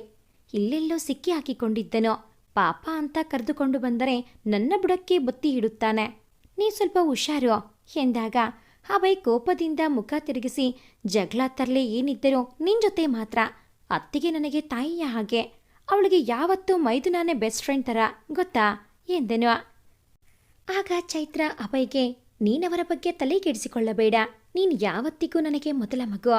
ನನಗೆ ಎಷ್ಟೇ ಮಕ್ಕಳಾದರೋ ನನಗೆ ನೀನೇ ಪುಟ್ಟ ಪಾಪು ಎಂದಳು. ಮನೆ ಅವರಿಬ್ಬರ ಮಾತು ಕೇಳಿ ತುಂಬ ಖುಷಿಪಟ್ಟನು. ಯಾರೆಯಾದರೂ ಮೆಚ್ಚುವಂತಹ ಗುಣ ಚೈತ್ರಾಳಲ್ಲಿ ಇತ್ತು. ಏನೋ ಅಮ್ಮವರು ಅವರು ಇವರು ಅಂತ ತುಂಬಾನೇ ಗೌರವ ಕೊಡ್ತಾ ಇದ್ದೀರಾ ಎಂದಾಗ, ಇನ್ಮೇಲೆ ನಾನು ಹಾಗೆ ಕರೆಯುವುದು ಎಂದಾಗ ಎಲ್ಲರೂ ಜೋರಾಗಿ ನಗುತ್ತಾರೆ. ಹೀಗೆ ಎಲ್ಲರೂ ಸಾಯಂಕಾಲದವರೆಗೂ ಹರಟುತ್ತಾ ಕುಳಿತು ಅನಂತರ ಮಲಗುತ್ತಾರೆ. ಮಲಗಿದ ಮನೆ ಕಣ್ಣಿಗೆ ನಿದ್ರೆ ಇಲ್ಲ. ಚೈತ್ರ ಇಷ್ಟು ಬೇಗ ಅವನಿಗೆ ಒಲಿಯುತ್ತಾಳೆ ಎಂದುಕೊಂಡಿರಲಿಲ್ಲ ಅವನು. ಆದರೆ ಅವನ ಒಳ್ಳೆಯ ಗುಣಕ್ಕೆ ಅವಳು ಸೋತು ಒಪ್ಪಿಕೊಂಡಿದ್ದಳು. ಈವಾಗ ಹಾಯಾಗಿ ಯಾವ ಕಲ್ಮಶ ಕೂಡ ಇರದ ಪುಟ್ಟ ಮಗುವಿನ ನಗೆಯನ್ನು ಹೊತ್ತು ಮಲಗಿದ್ದಳು. ಅಭಯ್ಗೆ ಎಚ್ಚರವಾಗಿ ನೋಡಲು ಪಕ್ಕದಲ್ಲಿ ಮನೆ ಎದ್ದು ಕುಳಿತಿದ್ದು ಕಾಣಿಸುತ್ತದೆ. ಯಾಕೋ, ಏನಾಯ್ತು? ಯಾಕೀಗೆ ಮಧ್ಯರಾತ್ರಿಯಲ್ಲಿ ಎದ್ದು ಕುಳಿತಿದ್ದೀಯಾ ಎಂದಾಗ ಕೇವಲ ನಗು ಒಂದೇ ಅವನ ಉತ್ತರವಾಗಿತ್ತು. ಅಭಯ್ಗೆ ಎಲ್ಲ ತಿಳಿದು ಹೋಗಿತ್ತು. ಸುಮ್ಮನೆ ಮಲಗೋ ತಂದೆ ಎಂದವನೇ ತಾನೇ ಇಳಿದು ಮಲಗಿಸಿದನು. ಬೆಳಗ್ಗೆ ಎಲ್ಲರಿಗಿಂತ ಮೊದಲು ಎದ್ದ ಚೈತ್ರ ಕಾಫಿ ಮಾಡಿಕೊಟ್ಟಳು. ಯಾವಾಗಲೂ ತಡವಾಗಿ ಏಳುತ್ತಿದ್ದ ಅಭಯ್ ಕೂಡ ಕಾಫಿಯ ಗಮಲಿಗೆ ಎದ್ದು ಹಿತವಾಗಿ ಮತ್ತು ಹದವಾಗಿದ್ದ ಕಾಫಿಯನ್ನು ಹೀರುತ್ತಾ, ಅತ್ತಿಗೆ ಸೂಪರ್ ಆಗಿದೆ ಎಂದನು. ಚೈತ್ರ ನಗುತ್ತಾ ತಾನೂ ಕಾಫಿ ಕುಡಿಯತೊಡಗಿದಳ. ಕಾಲ ಹೀಗೆಯೇ ನಿಂತು ಬಿಡಬಾರದೆ ಎನಿಸಿತು ಮನೈಗೆ. ಹೀಗೆ 3 ದಿನಗಳ ಕಾಲ ಅಲ್ಲಿಯೇ ಇದ್ದರು. ನಗರವೆಲ್ಲ ಶಾಂತವಾದ ಮೇಲೆ ಮನೈ ಅಭಯ್ ಮತ್ತು ಚೈತ್ರಳನ್ನು ಕರೆದುಕೊಂಡು ಮನೆಯ ಕಡೆಗೆ ಹೊರಟನ. 2 ಮನೆಗಳಲ್ಲಿ ಮಕ್ಕಳು ಸುರಕ್ಷಿತವಾಗಿ ಮನೆಗೆ ಹಿಂದಿರುಗಿ ಬಂದಿದ್ದಕ್ಕೆ ಖುಷಿಪಟ್ಟರು. ಚೈತ್ರಾಳ ಅಕ್ಕ ಚೈತ್ರಾಳನ್ನು ನೋಡದೆ ಕಂಗಾಲಾಗಿದ್ದವಳು ತಂಗಿ ಮರಳಿ ಮನೆಗೆ ಬಂದಿದ್ದನ್ನು ಕಂಡು ಮನೆಗೆ ಧನ್ಯವಾದಗಳನ್ನು ತಿಳಿಸಿ ಅವಳನ್ನು ಮನೆಗೆ ಕರೆದುಕೊಂಡು ಹೊರಟಳು. ಹೋಗುವಾಗ ಹಿಂದೆ ತಿರುಗಿ ನೋಡಿದಾಗ ಮನೆಯ ತುಂಟನಗೆ ಅವಳು ನಾಚುವಂತೆ ಮಾಡಿದ್ದು. ಆಗ ಅಭಯ್, ಸಾಕ್ ಬಾ, ಕಣ್ಣಿನಲ್ಲಿ ಅತ್ತಿಗೆಯನ್ನು ತಿಂದದ್ದು ಎಂದಾಗ ಅವನ ತಲೆಗೆ ಒಡೆದ ಮನೆ, ಸುಮ್ಮನೆ ಇರೋ ಎಂಬಂತೆ ಹೇಳಿದಾಗ ತೆಪ್ಪಗಾದನು. ಕಾಲೇಜುಗಳು ಆರಂಭವಾದವು. ಮನೆ ಚೈತ್ರಳನ್ನು ಕರೆದುಕೊಂಡು ಹೋಗಲು ಅವರ ಮನೆಯ ಹತ್ತಿರ ಬೈಕ್ ತೆಗೆದುಕೊಂಡು ಹೋದಾಗ ಚೈತ್ರ ಬೊಂಬೆ ತರಹ ಸಿದ್ಧವಾಗಿ ಮಂದನಗೆ ಬೀರುತ್ತಾ ಬಂದಾಗ ಮನೆ ಎದೆಯಲ್ಲಿ ಎಂತೆತ್ತೋ ತಳಮಳ. ಅವನ ಹೊಟ್ಟೆ ಉರಿಸಲೆಂದೇ ಅಭಯ್ ಕೂಡ ಬಂದು, ಅತ್ತಿಗೆ ನೀವು ಯಾರ ಜೊತೆ ಬರುತ್ತೀರಾ? ನನ್ನ ಜೊತೆಯಲ್ಲ, ಇಲ್ಲ ಈ ಕಪಿಯ ಜೊತೆಯಲ್ಲಿನಾ ಎಂದಾಗ ಚೈತ್ರ ನಗುತ್ತಾ ಅಭಯ್ ಬೈಕ್ ಏರುತ್ತಾಳೆ. ಮನೆ ಜೋಲು ಮುಖ ಹಾಕಿದಾಗ ಅಭಯ್ ಅವನನ್ನು ರೇಗಿಸಲು ಜೋರಾಗಿ ಬೈಕ್ ಓಡಿಸಿಕೊಂಡು ಹೋಗುತ್ತಾನೆ. ವಿಧಿ ಇರದೆ ಮನೆ ಒಬ್ಬನೇ ಬೈಕ್ ತೆಗೆದುಕೊಂಡು ಹೊರಡುತ್ತಾನೆ. ಸಿಗೋ ನನ್ನ ಮಗನೇ ಇದೆ ನಿನಗೆ ಎನ್ನುತ್ತಾ ಮನಸ್ಸಿನಲ್ಲಿ ತಮ್ಮನನ್ನು ಬೈದುಕೊಂಡು ಹೊರಡುತ್ತಾನೆ. ಸ್ವಲ್ಪ ಮುಂದೆ ಹೋದ ಮೇಲೆ ಮನೆ ಮುಖ ಖುಷಿಯಿಂದ ಅರಳುತ್ತದೆ. ಕಾರಣ ಚೈತ್ರ ಇವನ ಬೈಕ್ಗೆ ಕೈ ಹಾಕಿ ನಿಲ್ಲಿಸುತ್ತಾಳೆ. ಆಗ ಮನೆ ಅವಳನ್ನು ಹತ್ತಿಸಿಕೊಂಡು ಅದೇ ಖುಷಿಯಿಂದ ಜೋಡಿ ಹಕ್ಕಿಗಳ ತರಹ ಸಾಗುತ್ತಾನೆ. ಕಾಲೇಜ್ನಲ್ಲಿ ಮನೆ ಜೊತೆಯಲ್ಲಿ ಬಂದ ಚೈತ್ರಾಳನ್ನು ನೋಡಿ ಎಲ್ಲ ಹುಡುಗಿಯರು ಹೊಟ್ಟೆ ಉರಿದುಕೊಳ್ಳುತ್ತಾರೆ. ಸಂಧ್ಯಾಳಂತೂ ಅಚ್ಚರಿಯಿಂದ ಕಣ್ಣು ಬಿಡುತ್ತಾಳೆ. ಅವಳ ಜೊತೆಗೆ ಬಂದ ಮನೆ ತನ್ನ ಸ್ನೇಹಿತರಿಗೆ, ಇವಳು ನಿಮ್ಮ ಸಹೋದರಿ, ನನ್ನ ಪಟ್ಟಧರಿಸಿ ಚೈತ್ರ ಎಂದಾಗ ಎಲ್ಲರೂ, ಏನೋ ಮಗ, ಚಿನ್ನದ ಗಣಿಯನ್ನೇ ಹಾರಿಸಿದ್ದೀಯಾ, ಒಳ್ಳೆಯದಾಗಲಿ ಇಂದು ಮನದುಂಬಿ ಹರಿಸುತ್ತಾರೆ. ಸಂಧ್ಯಾ ಕೂಡ ಈ ವಿಚಾರವನ್ನು ಕೇಳಿ ಖುಷಿ ಪಡುತ್ತಾಳೆ. 2 ಹಕ್ಕಿಗಳು ವಿಹರಿಸುವಂತೆ ಜೊತೆಯಲ್ಲಿ ಸೇರಿಕೊಂಡು ಸಾಗುತ್ತಿದ್ದರು ಮನೆ ಮತ್ತೆ ಚೈತ್ರ. ಸಂಜೆ ಚೈತ್ರಾಳನ್ನು ಮನೆಗೆ ಬಿಟ್ಟು ತನ್ನ ಮನೆಯ ದಾರಿ ತುಳಿದನು ಮನೈ. ಅಭಯ್ ತಾಯಿ ತಂದೆಯ ಬಳಿ ತನ್ನ ಅತ್ತಿಗೆಯ ಬಗ್ಗೆ ತುಂಬ ಅಭಿಮಾನದಿಂದ ಹೇಳಿದ್ದರಿಂದ ಶಾರದಾ ಮತ್ತೆ ಕೃಷ್ಣಮೂರ್ತಿ ಅವರಿಗೆ ತಮ್ಮ ಭಾವಿ ಸೊಸೆಯನ್ನು ನೋಡುವ ಆತುರ. ಆದರೆ ತಮ್ಮ ಮಗರಾಯನೇ ತಮ್ಮ ಪ್ರೀತಿ ವಿಚಾರ ತಮ್ಮ ಬಳಿ ಹೇಳಲಿ ಎಂಬ ಒಂದು ಸಣ್ಣ ಆಶಯ. ಮನೆ ಮುಖದಲ್ಲಿ ಎಂದೂ ಕಾಣದ ಖುಷಿ ಕಂಡು ಎಲ್ಲರಿಗೂ ಸಂತೋಷ ಆಯಿತು. ಅವನ ಬಾಯಿಯಿಂದ ವಿಷಯ ತಿಳಿಯಲು ಒಂದು ಉಪಾಯ ಹುಡುಕಿ ಇಟ್ಟಿದ್ದರು ಅವರಾಗಿಯೇ. ಒಳಗೆ ಬಂದ ಮನೆ ಹತ್ತಿರ, ನೋಡು ಪುಟ್ಟ, ನಮ್ಮ ಮನೆಯಲ್ಲಿ ನಾಡಿದ್ದು ಸತ್ಯನಾರಾಯಣ ಪೂಜೆ ಇಟ್ಟುಕೊಳ್ಳಲು ನಿರ್ಧಾರ ಮಾಡಿದ್ದೇವೆ. ನಿನ್ನ ಎಲ್ಲ ಸ್ನೇಹಿತರಿಗೆ ಹೇಳೋ ಎಂದರು. ಮನೆ ನಗುತ್ತಾ ತನ್ನ ರೂಮಿಗೆ ಸಾಗಿದನು. ಮೊಬೈಲ್ ತೆಗೆದುಕೊಂಡು ಚೈತ್ರಾಳಿಗೆ ಸಂದೇಶ ರವಾನಿಸಿದನು. ಚೈತ್ರ ಪ್ಲೀಸ್, ನಿನ್ನ ನೋಡ್ಬೇಕು ಕಣೆ, ಟೆರೆಸ್ ಮೇಲೆ ಬಾ ಎಂದನು. ಓಕೆ ಎಂದ ಚೈತ್ರ ಒಂದೇ ನೆಗೆತಕ್ಕೆ ಟೆರೆಸ್ ಏರಿದಳು. ಅದಾಗಲೇ ಮನೆ ಬಂದು ನಿಂತಾಗಿತ್ತು. ಏನು ಎಂಬಂತೆ ಸನ್ನೆ ಮಾಡಿದಾಗ, ನಾಡಿದ್ದು ನಮ್ಮ ಮನೆಯಲ್ಲಿ ಸತ್ಯನಾರಾಯಣ ಪೂಜೆ ಇದೆ, ನೀನು ಬರಲೇಬೇಕು ಎಂದು ಸಂದೇಶ ರವಾನೆ ಮಾಡಲು ಆ ಕಡೆಯಿಂದ ಅಕ್ಕ ಕಳುಹಿಸಿದರೆ ಬರುತ್ತೇನೆ ಎಂದಳು. ಕೋಪದಿಂದ ಮನೆ, ನಿಮ್ಮ ಅಕ್ಕನ ಹತ್ತಿರ ಬಂದು ಕರೆದುಕೊಂಡು ಬರುತ್ತೇನೆ ಎಂದನು. ಆಗ ಚೈತ್ರ, ನೀನ್ ಬರಬೇಡ, ಅಭಯ್ಗೆ ಕಳುಹಿಸು ಎಂದಳ. ಇವನು ಸರಿ ಎಂದು ಹೇಳಿ ರೂಮಿಗೆ ನಡೆದನು. ಅವಳು ಕೆಳಗಿಳಿದು ಹೊರಟಳು. ಅಷ್ಟರಲ್ಲಿ ಮಳೆ ಬರಲು ಶುರುವಾಯಿತು. ಗರಿಗೆದರಿದ ಸೋಗಿಯಂತೆಯೇ ಅಲ್ಲಿಯೇ ನೆನೆಯುತ್ತಾ ನಿಂತಳು. ಅಭಯ್ ತಾಯಿಗೆ ತನ್ನ ಅತ್ತಿಗೆಯನ್ನು ತೋರಿಸುವ ಸಲುವಾಗಿ ಮಳೆಯಲ್ಲಿಯೇ ಕೊಡೆ ಹಿಡಿದು ಕರೆತಂದನು. ಹಾಲು ಬಿಳುಪಿನ ಬಣ್ಣದ ಈ ಚೆಲುವಿನ ಗಣಿಯೋ ತನ್ನ ಸೊಸೆ ಎಂಬುವುದನ್ನು ಶಾರದಾ ಕಣ್ತುಂಬಿಕೊಂಡು ನೋಡಿದರು. ಮಗ ಒಳ್ಳೆಯ ದಂತದ ಗೊಂಬೆಯನ್ನು ಹಾರಿಸಿದ್ದಾನೆ ಎಂದು ಮಗನ ಬಗ್ಗೆ ಹೆಮ್ಮೆ ಪಟ್ಟರು. ಊಟ ಮಾಡಿ ಮಲಗಲು ಅನಿಯಾಗುತ್ತಿದ್ದ ಮಗನ ಬಳಿ ಬಂದರು ಶಾರದಾ. ಅಮ್ಮ ಎಂದು ತಾಯಿಯನ್ನು ಅಪ್ಪಿಕೊಂಡನು ಮನೈ. ಏನೋ ಮದುವೆ ವಯಸ್ಸಾದರೂ ಇನ್ನೂ ಎಳೆಯ ಮಕ್ಕಳ ಹಾಗೆ ಆಡುತ್ತೀಯಪ್ಪ ಎಂದರು. ಮನೆಗೆ ಮದುವೆ ಎಂದೊಡನೆ ಚೈತ್ರಾಳ ನೆನಪಾಗಿ ಖುಷಿಯಾಯಿತು. ಹೋಗಮ್ಮ, ನಾನು ಮದುವೆ ಆಗುವುದಿಲ್ಲ ಎಂದವನು ಎದುರು ಬಂದು ನಿಂತ ತಮ್ಮನನ್ನು ಕಂಡು ತುಟಿ ಕಚ್ಚಿಕೊಂಡನು. ಮರುದಿನ ಶಾರದಾ ತಾವೇ ಖುದ್ದಾಗಿ ಮುಂದೆ ಹೋಗಿ ಚೈತ್ರಾಳ ಮನೆಯ ಬಾಗಿಲು ತಟ್ಟಿದರು. ಗೌರಿಯ ಆದರದಿಂದ ಬರಮಾಡಿಕೊಂಡು ಕೂರಿಸಿದಳು. ಅವಳ ಆದರಾತಿಥ್ಯ ನೋಡಿ ಶಾರದಾ ಖುಷಿಯಾದರು. ಪೂಜೆಗೆ ಬರ ಹೇಳಿ ಸಂಕೋಚದಿಂದ ತಮ್ಮ ಮಗನಿಗೆ ಚೈತ್ರಾಳನ್ನು ಕೇಳಿದಾಗ ಗೌರಿ ಖುಷಿಯಿಂದ ಬೀಗಿದಳು. ಅಂತಹ ಒಳ್ಳೆಯ ಮನೆತನದ ಹುಡುಗನಿಗೆ ನೀ ಮುಂದು ತಾ ಮುಂದು ಎಂದು ಹೆಣ್ಣು ಕೊಡಲು ಮುಂದೆ ಬರುವಾಗ ಅವರೇ ಚೈತ್ರಾಳನ್ನು ಕೇಳಿಕೊಂಡು ಬಂದಿದ್ದು ಭಾಗ್ಯ ಎಂದುಕೊಂಡಳು.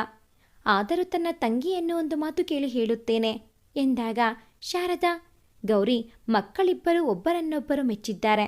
ಆದರೆ ಮನೆಯಲ್ಲಿ ಹೇಳಲು ಸಂಕೋಚ. ಅದಕ್ಕಾಗಿ ಈ ಪೂಜೆ ನೆಪ ಹಿಂದಳು. ಅಷ್ಟರಲ್ಲಿ ಅಲ್ಲಿಗೆ ಬಂದ ಗೌರಿಲ ಗಂಡ ಈ ವಿಚಾರ ತಿಳಿದು ಖುಷಿಗೊಂಡೆನು. ಅವರಿಬ್ಬರಿಗೂ ತಿಳಿಯದೆ ಹಿರಿಯರು ಮಾತುಕತೆ ನಡೆಸಿಯಾಗಿತ್ತು. ಅವರ ಓದು ಮುಗಿದ ನಂತರ ಮದುವೆ ಮಾಡೋಣ ಎಂದು ನಿರ್ಧಾರ ಮಾಡಿದ್ದರು. ಸಾಯಂಕಾಲ ಚೈತ್ರಾಳನ್ನು ಬಿಡಲು ಮನೆಯವರೆಗೂ ಹೋದ ಮನೆ ಅದೇ ನೆಪ ಮಾಡಿಕೊಂಡು ಗೌರಿ ಮತ್ತು ಅವಳ ಗಂಡ ಹಾಗೆ ಚೈತ್ರಾಳನ್ನು ಬನ್ನಿ ಎಂದು ಕರೆದನು. ಆಗ ಪಟ್ಟನೆ ಚೈತ್ರ, ಹೇ ಮನೈ, ನಿಮ್ಮ ಅಮ್ಮ ಆವಾಗಲೇ ಬಂದು ಕರೆದು ಹೋಗಿರುವರು ಎಂದಾಗ ಸಂಕೋಚದ ಮುದ್ದೆಯಂತೆ ನಾಚುತ್ತಾ ಎದ್ದು ಹೋದೆನು. ಚೈತ್ರ ಓಡುತ್ತಾ ತನ್ನ ರೂಮು ಸೇರಿದಳು. ಗೌರಿ ಮತ್ತೆ ಅವಳ ಗಂಡ ಅವರಿಬ್ಬರ ಸ್ಥಿತಿ ಕಂಡು ಮುಸಿಮುಸಿ ನಕ್ಕರು. ಮರುದಿನ ಗೌರಿ ತನ್ನ ತಂಗಿಯನ್ನು ಕರೆದು ತನ್ನ ಒಂದು ಮೆರೂನ್ ಬಣ್ಣದ ರೇಷ್ಮೆ ಸೀರೆಯನ್ನು ಕೊಟ್ಟು ಮನೆಯ ಪೂಜೆಗೆ ನೀನೇ ಹೋಗೋ, ನನಗೆ ಹೋಗಲು ಆಗುವುದಿಲ್ಲ ಎಂದಾಗ ಚೈತ್ರಾಳ ಮನದಲ್ಲಿ ಖುಷಿಯ ಚಿಟ್ಟೆಗಳು ರೆಕ್ಕೆ ತೆರೆದು ಹಾರಿದವು. ಸರಿ ಅಕ್ಕ ಎಂದು ಸೀರೆ ತೆಗೆದುಕೊಂಡು ರೂಮು ಸೇರಿದಳು. ತನ್ನ ಅತ್ತಿಗೆಯನ್ನು ಪೂಜೆಗೆ ಕರೆತರಲು ಲಕ್ಷ್ಮಣನಂತೆ ತಾನೇ ಹೊರಟನು ಅಭಯ್. ಚೈತ್ರ ಅಭಯ್ ಬರುವಷ್ಟರಲ್ಲಿ ಬೊಂಬೆಯ ಹಾಗೆ ಸೀರೆಯಲ್ಲಿ ಮಿಂಚುತ್ತಿದ್ದಳು. ಅತ್ತಿಗೆಯನ್ನು ನೋಡಿ ಖುಷಿಯಿಂದ ಅಭಯ್ ಹತ್ತಿರ ಹೋಗಿ, ಅತ್ತಿಗೆ, ನಿಮ್ಮ ರಾಯರು ನಿಮಗೋಸ್ಕರ ಮನೆಯಲ್ಲಿ ಕಾಯುತ್ತಿದ್ದಾರೆ, ಬೇಗ ಬನ್ನಿ, ನಿಮ್ಮನ್ನು ಈ ರೂಪದಲ್ಲಿ ನೋಡಿ ಅವನು ಹುಚ್ಚನಾಗುವುದು ಮಾತ್ರ ನಿಜ ಎಂದು ನಕ್ಕು ಗೌರಿಳಿಗೆ ಹೇಳಿ ಕರೆದುಕೊಂಡು ನಡೆದೆನು. ಹಂಸದಂತೆ ಹೆಜ್ಜೆಗಳನ್ನು ಇಟ್ಟು ಬರುತ್ತಿದ್ದ ಚೈತ್ರಾಳನ್ನು ಮಹಡಿ ಮೇಲೆ ನಿಂತು ನೋಡಿದ ಮನೈ ಎದುರುಗೊಳ್ಳಲು ಓಡಿ ಬಂದೆನು. ಶಾರದಾ ತನ್ನ ಮುದ್ದು ಸೊಸೆಯನ್ನು ತನ್ನ ಗಂಡನಿಗೆ ತೋರಿಸುತ್ತಾ ಖುಷಿಯಿಂದ ತಾವೇ ಎದುರುಗೊಳ್ಳಲು ಬಂದರು. ಅಷ್ಟರಲ್ಲಿ ಮನೈ ಕೂಡ ಮೆಟ್ಟಿಲು ಇಳಿದು ಬಂದು ನಿಂತೆನು. ಚೈತ್ರಾಳ ಕೆನ್ನೆಗಳು ಮನೈನನ್ನು ನೋಡಿ ಕೆಂಪಾದವ. ಶಾರದಾ ಸೊಸೆಯ ಕೈ ಹಿಡಿದು ಒಳಗೆ ಕರೆದುಕೊಂಡು ಹೋದರ. ಮನೈ ಕಣ್ಣಲ್ಲಿ ಮಿಂಚು ಮಿಂಚುತ್ತಿತ್ತು. ಸ್ವಲ್ಪ ಹೊತ್ತಿನಲ್ಲಿ ಮನೆ ತಾಯಿಯೊಡನೆ ಚೈತ್ರ ಕೆಲಸ ಮಾಡುತ್ತಾ ಮನೆ ಮಗಳಂತೆ ಓಡಾಡುವುದನ್ನು ಕಂಡು ಎಲ್ಲರೂ ಯಾರವಳು ಎಂಬಂತೆ ಅಚ್ಚರಿಯಿಂದ ನೋಡುತ್ತಿದ್ದರು. ಪೂಜೆಯ ಎಲ್ಲ ತಯಾರಿಗಳು ಮುಗಿದ ನಂತರ ಮನೈನನ್ನು ಕರೆದು ಪೂಜೆಗೆ ಕೂರುವಂತೆ ಹೇಳಿದಾಗ ಅವನು, ಅಮ್ಮ, ಅದು ನಾನಾ?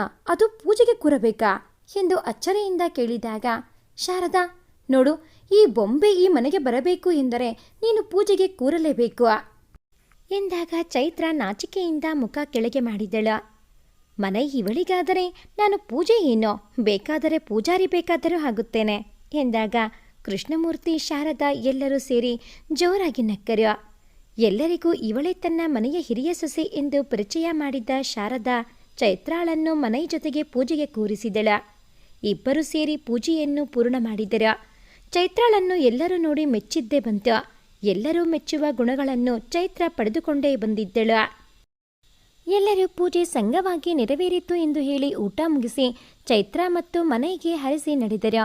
ಎಲ್ಲರೂ ಖುಷಿಯಿಂದ ನಿಂತಿರುವಾಗ ಹೊರಗಡೆಯಿಂದ ಮನು ಎಂಬ ಧ್ವನಿ ಕೇಳಿದಾಗ ಎಲ್ಲರ ಕಿವಿಗಳು ಆ ಕೋಗಿಲೆ ಕಂಠ ಬಂದ ಕಡೆ ತಿರುಗಿದರು. ತೆಳೆ ಗುಲಾಬಿ ಬಣ್ಣದ ಸೀರೆಯನ್ನು ಹಾಕಿ ಬಳಕುವ ಬಳ್ಳಿಯಂತೆ ಇದ್ದ ಸುಂದರ ಹುಡುಗಿಯೊಬ್ಬಳು ಓಡಿ ಬಂದು ಮನೈನನ್ನು ಅಪ್ಪಿಕೊಂಡು ಮುತ್ತಿನ ಮುದ್ರೆ ಒತ್ತುವುದೇ ತಡ. ಚೈತ್ರ ನಿಂತ ಜಾಗದಿಂದ 2 ಹೆಜ್ಜೆ ಸರಿದು ನಿಲ್ಲುತ್ತಾಳೆ. ಆಗ ಮನೈ, ಹಾಯ್ ಸುಮತಿ, ಏನೇ ಇದು ಒಮ್ಮೆಲೆ ಶಾಕ್? ಇಷ್ಟು ದಿನ ಎಲ್ಲಿದ್ದೆ?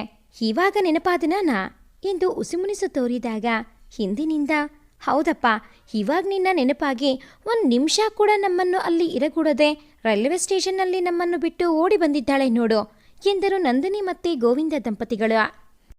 ಅವರನ್ನು ಕಂಡೊಡನೆ ಮನೈ ಮತ್ತು ಮನೆಯವರ ಕಣ್ಣುಗಳು ಅರಳಿದವು. ಶಾರದಾ ಮತ್ತೆ ಕೃಷ್ಣಮೂರ್ತಿ ಇಬ್ಬರೂ ಹೋಗಿ ನಂದಿನಿ ಮತ್ತೆ ಗೋವಿಂದರನ್ನು ಆದರದಿಂದ ಬರಮಾಡಿಕೊಂಡು ಒಳಗೆ ಕರೆದುಕೊಂಡು ಬಂದರು. ಆಗ ಶಾರದಾ, ನಂದಿನಿ, ನೀವೆಲ್ಲ ಈ ದಿನ ಬಂದಿದ್ದು ಒಳ್ಳೆಯದು ಆಯಿತು. ಈ ದಿನ ಮನೆಯಲ್ಲಿ ಪೂಜೆ ಇಟ್ಟುಕೊಂಡಿದ್ದೆವು ಎಂದಳು. ಆಗ ಸುಮತಿ ಅಚ್ಚರಿಯಿಂದ, ಏನಾಂಟಿ, ಪೂಜೆನಾ? ಏನು, ಅಂಕಲ್ ಮತ್ತೆ ನೀವು ಇಬ್ಬರು ಸೇರಿ ಮಾಡಿದ್ದಾ ಎಂದಳು. ಆಗ ಕೃಷ್ಣಮೂರ್ತಿ ನಗುತ್ತಾ, ಇಲ್ಲಮ್ಮ ಸುಮತಿ, ನಮ್ಮ ಮನೆ ಮಾಡಿದ್ದು ಹಿಂದಿರು. ಆಗ ಸುಮತಿ ಜೋರಾಗಿ ನಗುತ್ತಾ, ಏನು ನಮ್ಮನೆ ಪೂಜೆ ಮಾಡೋದಾ? ಏನು ಜೋಕ್ ಮಾಡ್ತಾ ಇದ್ದೀರಾ ಎಂದಳು. ಆಗ ಶಾರದಾ, ಇಲ್ಲಮ್ಮ ಸುಮ, ನಮ್ಮ ಮನೆ ಈ ಮುದ್ದು ಗೌರಿ ಚೈತ್ರಾಳಿಗಾಗಿ ಈ ಪೂಜೆ ನಡೆಸಿದ ಎಂದಳು. ಸಿಡಿಲು ಹೊಡೆದವರಂತೆ ಅವನ ತೋಳಿನ ಸರಿಯಿಂದ ಹಿಂದೆ ಸರಿದಳು ಸುಮತಿ. ಹಾಗೆ ಕೈಯಲ್ಲಿ ಮೊಬೈಲ್ ಹಿಡಿದುಕೊಂಡು ಹೊರಗೆ ನಡೆದಾಗ ಮುಂದೆ ಬಂದ ನಂದಿನಿ ಅವಳಿಗೆ ಯಾವುದೋ ಕರೆ ಬಂದು ಹೋದಳು ಅಷ್ಟೇ ಎಂದು ಹೇಳಿ ಹಿಂದೆ ಸರಿದು ನಿಂತ ಚೈತ್ರಾಳನ್ನು, ಬಾಮ್ಮ ಮುಂದೆ, ಎಷ್ಟು ಚಂದ ಇದ್ದೀಯಾ ತಾಯಿ, ನನ್ನ ದೃಷ್ಟಿನೇ ಆಗುತ್ತೆ ಕಣೆ ಎಂದು ಮುಂದೆ ಕರೆದು ತಲೆ ನೆವರಿಸಿ ಹಣೆಗೆ ಒಂದು ಮುತ್ತ ನಿಕ್ಕಿದರ. ಹೊರಗೆ ಹೋಗಿದ್ದ ಸುಮತಿ ತಂದೆಯ ಜೊತೆಗೆ ಒಳಗೆ ಬಂದು ಚೈತ್ರಾಳ ಕೈ ಹಿಡಿದುಕೊಂಡು ನಿಂತಾಗ, ಮನೈ, ಚೈತ್ರ, ಈ ಕೋತಿ ನನ್ನ ಪ್ರಾಣ ಕಣೆ, ಇವಳು ನನ್ನ ಬಾಲ್ಯ ಸ್ನೇಹಿತೆ ಸುಮತಿ, ಸುಮಾ ಎಂದಾಗ ಸುಮತಿಯಳ ಕಣ್ಣಂಚಲ್ಲಿ ನೀರು ತುಳುಕಿತ್ತು. ಸುಮತಿ ಚೈತ್ರಾಳ ಕೈ ಹಿಡಿದುಕೊಂಡು ಹೊರಗೆ ಹೋಗಿ ಮಾತನಾಡುತ್ತಾ ಕುಳಿತಳು. ಚೈತ್ರಾಳಿಗೆ ಸುಮತಿ ತುಂಬಾನೇ ಇಷ್ಟವಾಗುತ್ತಾಳೆ. ಅವಳ ಪುಟ್ಟ ಮಗುವಿನಂತಹ ಮನಸ್ಸು ಮುಗ್ಧ ಮನದ ಚೈತ್ರಾಳನ್ನು ಸೆಳೆದು ಬಿಟ್ಟಿತು. ಸ್ವಲ್ಪ ಹೊತ್ತಿನ ನಂತರ ಅಲ್ಲಿಗೆ ಬಂದ ಮನೈ, ನಿಮ್ಮಿಬ್ಬರ ಮಾತುಕತೆಗಳು ಮುಗಿದರೆ ಊಟಕ್ಕೆ ಹೊರಡೋಣವೇ, ತುಂಬ ಹಸಿವಾಗ್ತಿದೆ, ಬನ್ನಿ ಎಂದು ಅವರ ಮುಂದೆ ಮಂಡಿಯೂರಿ ಕುಳಿತು ಕೇಳಿದಾಗ ಇಬ್ಬರು ಅವನ ಅವಸ್ಥೆ ನೋಡಿ ನಗುತ್ತಾ, ಕೊನೆಗೆ ಚೈತ್ರ, ಬಾ ಸುಮ ಊಟಕ್ಕೆ ಹೋಗೋಣ ಎಂದಳು. ಮನೆ ಕಡೆಗೂ ತಿರುಗಿ, ಬನ್ನಿ ಊಟ ಮಾಡೋಣ ಎಂದಾಗ ಅಚ್ಚರಿಗೊಂಡ ಸುಮ, ಏನೇ ಚೈತ್ರ, ಇವಾಗ್ನಿಂದಾನೇ ತುಂಬ ಗೌರವ ಕೊಡೋದನ್ನ ಕಲ್ತಿದೀಯಾ ಎಂದಳು. ಮನೆ ನಗುತ್ತಾ, ಹಾ, ಇವಳು ಹೀಗೆಯೇ ಸುಮ ಎಂದನು. ಎಲ್ಲರೂ ನಗುತ್ತಾ ಊಟ ಮುಗಿಸಿದರು. ಗೋವಿಂದನ ಗಮನವೆಲ್ಲ ಮಗಳ ಮೇಲೆ ಇತ್ತು. ಗೋವಿಂದ ಮತ್ತೆ ಕೃಷ್ಣಮೂರ್ತಿ ಇಬ್ಬರು ಒಂದೇ ಊರಿನವರು. ಮೇಲಾಗಿ ಇಬ್ಬರು ಬಾಲ್ಯ ಸ್ನೇಹಿತರು. ವಿದ್ಯಾಭ್ಯಾಸ ಮುಗಿದ ಮೇಲೆ ಇಬ್ಬರು ಬೇರೆ ಬೇರೆ ಊರು ಸೇರಿದ್ದರೂ ಊರಿನ ನಂಟು ಬಿಟ್ಟಿರಲಿಲ್ಲ. ರಜೆ ಸಿಕ್ಕಾಗಲೆಲ್ಲ ಬರುತ್ತಿದ್ದರು. ಅದರ ನಡುವೆಯೇ ಈ ಮದುವೆ, ಮಕ್ಕಳು ಎಲ್ಲ ಆಯಿತು. ಮನೈ ಮತ್ತೆ ಸುಮತಿ ಇಬ್ಬರು ಬಾಲ್ಯದಿಂದಲೂ ಒಟ್ಟಿಗೆ ಆಡಿ ಬೆಳೆದವರು. ಚಿಕ್ಕಂದಿನಿಂದಲೇ ಸುಮತಿಳಿಗೆ ಮನೆ ಮೇಲೆ ಎಂಥದ್ದೋ ಒಂದು ಒಲವು ಅವಳಿಗೆ ಅರಿವಿಲ್ಲದೆಯೇ ಬೆಳೆದಿತ್ತು. ಆದರೆ ಮನೆಗೆ ಅದರ ಬಗ್ಗೆ ಎಳ್ಳಷ್ಟು ಪರಿವೇ ಇಲ್ಲ. ನಂದಿನಿ ಮತ್ತೆ ಗೋವಿಂದರು ಅವಳ ಮದುವೆ ಬಗ್ಗೆ ಪ್ರಸ್ತಾಪ ಮಾಡಿದಾಗ, ಅವಳು ಮನೆ ಬಗ್ಗೆ ಬಾಯಿ ಬಿಟ್ಟು ಹೇಳಿದಾಗ ಅವರು ತಮ್ಮ ಪರಿಚಯದ ಹುಡುಗ ಎಂದು ಖುಷಿಪಟ್ಟು ಮಾತನಾಡುವುದಕ್ಕೆ ಎಂದು ಬಂದರೆ ವಿಧಿ ಇಲ್ಲಿ ಬೇರೆಯದೇ ಆಟ ಹೂಡಿತ್ತು. ಊಟ ಮುಗಿಸಿ ಹರಟೆ ಹೊಡೆದ ನಂತರ ಚೈತ್ರ ಮನೆಗೆ ಹೋಗುತ್ತೇನೆ ಎಂದಾಗ ಶಾರದಾ, ಮನೆಗೆ ಹೋಗಿ ಬಿಟ್ಟು ಬಾ ಎಂದಾಗ ಸುಮತಿ ತಾನು ಅವರ ಜೊತೆಗೆ ಹೋಗುತ್ತೇನೆ ಎಂದಳು. ಸರಿ ಬಾ ಸುಮಾ, ನೀನು ಮನೆ ನೋಡಿದ ಹಾಗೆ ಆಗುತ್ತದೆ ಎಂದು ಕರೆದುಕೊಂಡು ಹೊರಟಳು. ಮೂವರು ಸೇರಿ ನಡೆಯುತ್ತಾ ಚೈತ್ರಾಳ ಮನೆ ಕಡೆಗೆ ಹೊರಟರು. ಗೌರಿ ಇವರು ಓದೊಡನೆ ಆದರದಿಂದ ಕರೆದುಕೊಂಡು ಒಳಗೆ ಹೋಗಿ ರುಚಿಯಾದ ಹಬೆಯಾಡುವ ಕಾಫಿಯನ್ನು ಮಾಡಿಕೊಟ್ಟಳು. ಸುಮತಿಳಿಗೆ ಗೌರಿ ತುಂಬ ಉಪಚಾರ ಮಾಡಿದಳು. ಮನೈ ಮತ್ತು ಸುಮತಿ ಹೊರಟಾಗ ಗೌರಿ ಸುಮತಿಳಿಗೆ ಆಗಾಗ್ಗೆ ಮನೆ ಕಡೆಗೆ ಬರುತ್ತಿರೋ ಎಂದು ಹೇಳಿದಾಗ ಅವಳು ಸರಿ ಎಂದು ಚೈತ್ರ ಮತ್ತು ಗೌರಿಳಿಗೆ ತಿಳಿಸಿ ಹೊರಟಳು. ದಾರಿಯಲ್ಲಿ ಸಾಗುವಾಗ ಮನೆ ಸುಮತಿಳ ಭುಜದ ಮೇಲೆ ಕೈ ಹಾಕಿ, ಏನೇ ಕೋತಿ, ಯಾರನ್ನಾದರೂ ಪಟಾಯಿಸಿ ಮದುವೆ ಊಟ ಹಾಕ್ಸಿಬಿಡು ಎಂದು ನಗಾಡಿದಾಗ ಸುಮತಿ ಸುಮ್ಮನೆ ಒಂದು ಮುಗಳ್ನಗು ಕೊಟ್ಟಳು. ಅವಳ ಅಂತರಾಳದಲ್ಲಿ ಏಳುತ್ತಿರುವ ಭಾವನೆಗಳ ಸಮರ ಯಾರಿಗೂ ತಿಳಿಯದಂತೆ ತಡೆ ಹಿಡಿದ ಜಾಣೆ ಅವಳು. ಸುಮತಿ ನಿಜವಾಗಿಯೂ ಚೈತ್ರಾಳನ್ನು ಮೆಚ್ಚಿದ್ದಳು. ಹಾಗಾಗಿ ಅವರಾದರೂ ಚೆನ್ನಾಗಿರಲಿ ಎಂದು ತನ್ನ ಭಾವನೆಗಳನ್ನು ಅತ್ತಿಕ್ಕಿ ನಗುತ್ತಿದ್ದಳು.